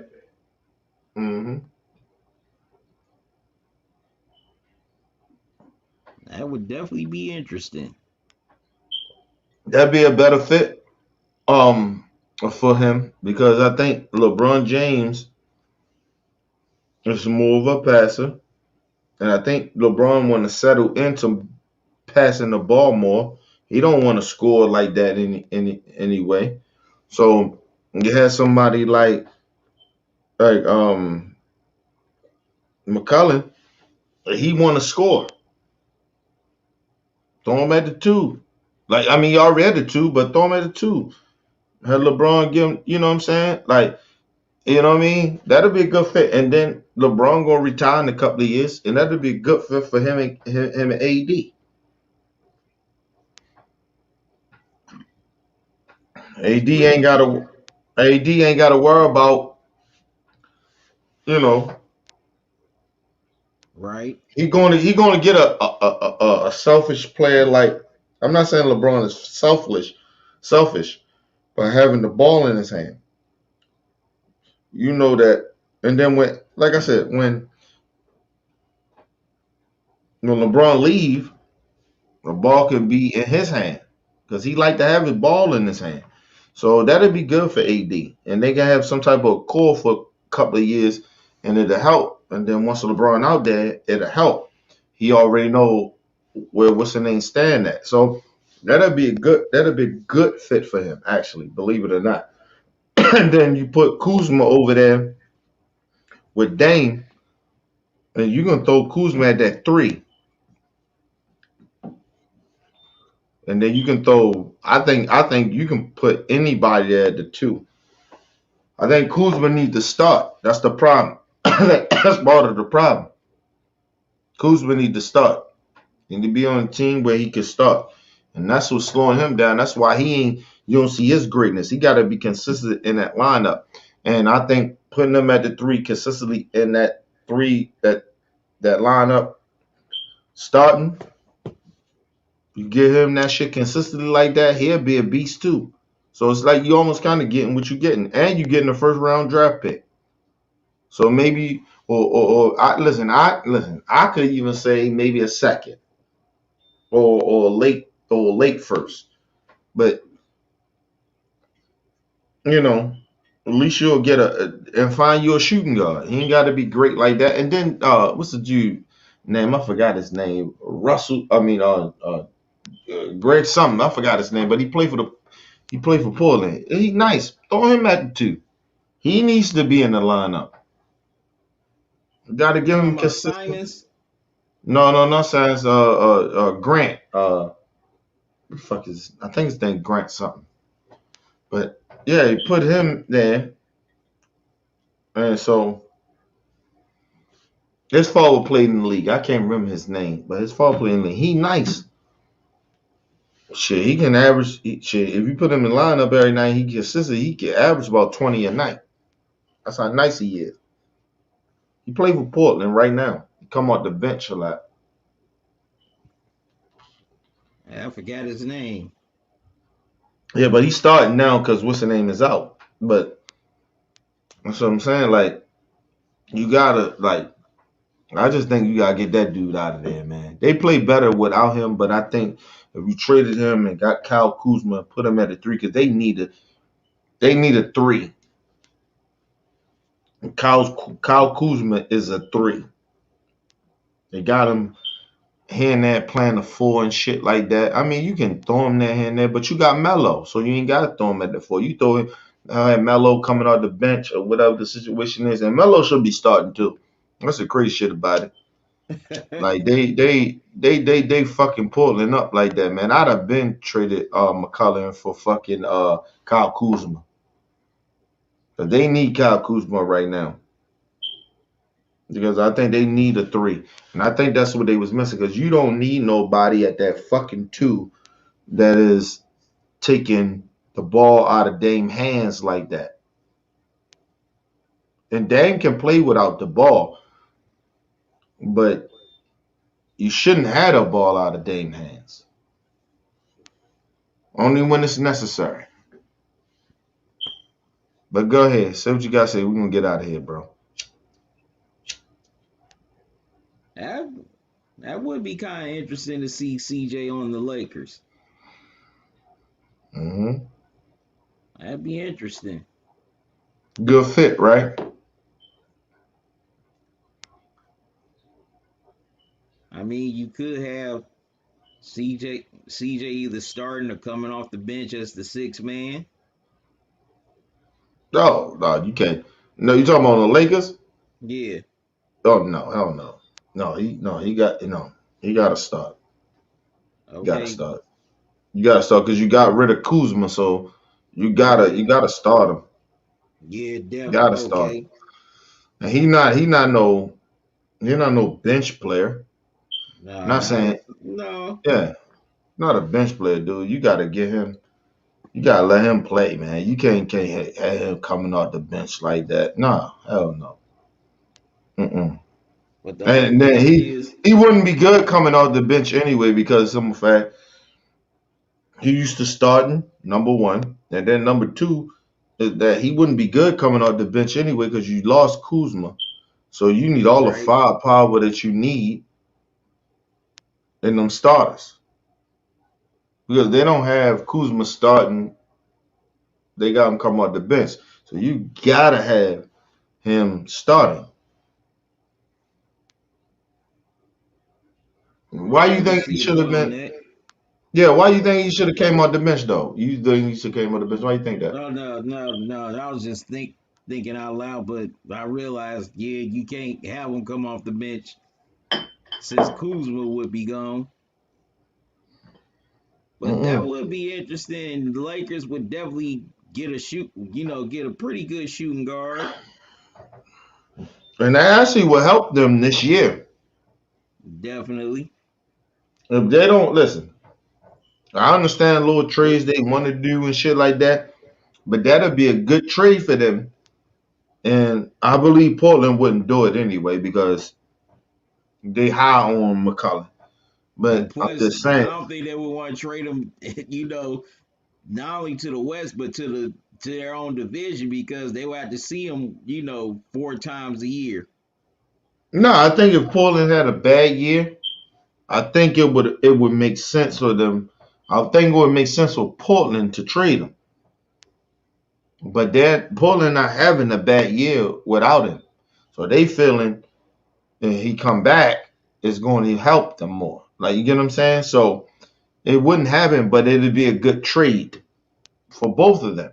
Like it's not just a good trade for the Lakers, it'd be a good trade for Portland because I just think that McCollum is not like he doesn't like I don't like that he takes the ball away from Dame. Dame need to have Right. that ball in his hand. And Definitely. and at the same time I think Melo should be in that starting lineup at the 4. That's just my opinion. I think you don't have Melo coming off the bench. You have him in that starting lineup. You need that. Because the one thing about Melo is that Melo, you got to used to shooting without the ball. That's number one, right? Right. Then number two, that Melo is a post-up player. So when say like shots ain't falling, you can go to Melo and throw it into the paint. You got to bring him off the bench and be like, oh, come bring Melo in. Melo come in and start scoring. And then now he ain't warmed up. No, he been in the game for a little minute. You know what I'm saying? Let Dame and them go up, that Dame go off like he do and blah, blah, blah. And then, like I said, you got a Tasmanian devil that want to start. And then you put Kyle Kuzma at the 3. And come on, man, you got Tasmanian devil. He trying to run. He's trying to play great. You get what I'm Right. saying? And so you put him in that mix like that. Listen, and he actually rebounds better than Melo. So you have him at the 3 and have Melo at the 4, and then what's the name still hurt, but he most likely he coming back this year. You got him at the 5. Now you could put the Gary Russell Jr. I think that's his name, Gary Russell Yeah. Jr. at the 2. Throw him at the 2. He don't need the ball in his hand. And even when Dame don't want the ball in his hand, Dame will say, you take the ball. I'm going to go up and do what I do. You know what I'm saying? And that's a good fit. But bringing McCollum back, it's not going – listen, they are not going – and they could prove me wrong, but I don't think it's going to go far because I think McCollum shouldn't be on that team. I think he hurts that team. He hurts Dame more than anybody. And then when you hurt Dame, you hurt the rest of the team because they get their spark off of Dame. True. Melo, all of them. Like Melo understand this Dame team, but Melo need to be starting. And you put Melo at that 4, you got Melo out there. Now he's used to shooting his 3s and shit like that, spot up 3s when they pass him the ball, whatever. But then say like you're getting a slump. Like I say, your slump is you're getting a slump is that nobody's making shots like that. Y'all behind a little bit. At least you got Melo in the game. You say, oh, well, let's throw that shit down to Melo because Melo can get in the paint at the Right. 4. He can get in the paint. Get in the paint and he do his thing. And then Melo do his thing. He slow the game down for y'all a little bit. That's that veteran shit too. And so they need Melo to start. They having him coming off the bench. It's okay, but it's not what they need. And like I said, it's okay now because they don't have another person like what's the name playing right now.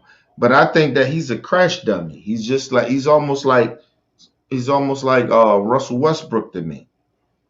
Colin. He's a crash dummy, dude. You just go out there and play. But I think him being around LeBron, it'll help him a little bit. He understand, nigga, the ball ain't gonna be in your hand. You gotta, you know what I mean, run some routes. You know what I mean, run some plays, and you know what I mean. He doesn't do that over there in Portland, nigga. They get him the ball, he run the shit, and he do what he do, and that's what it is. And then Dame will come and do what he do. But if he gonna play with Right. LeBron, he gotta run plays when he run with LeBron, and that'll be good for him. It'll change his game. LeBron will be great for him, dude. Anyway, let me get out of here, bro. I know you tired. All right, Kitty. We're gonna do some. Later. This week. All right, now. All right, bro. All right. Peace. All right, peace, bro.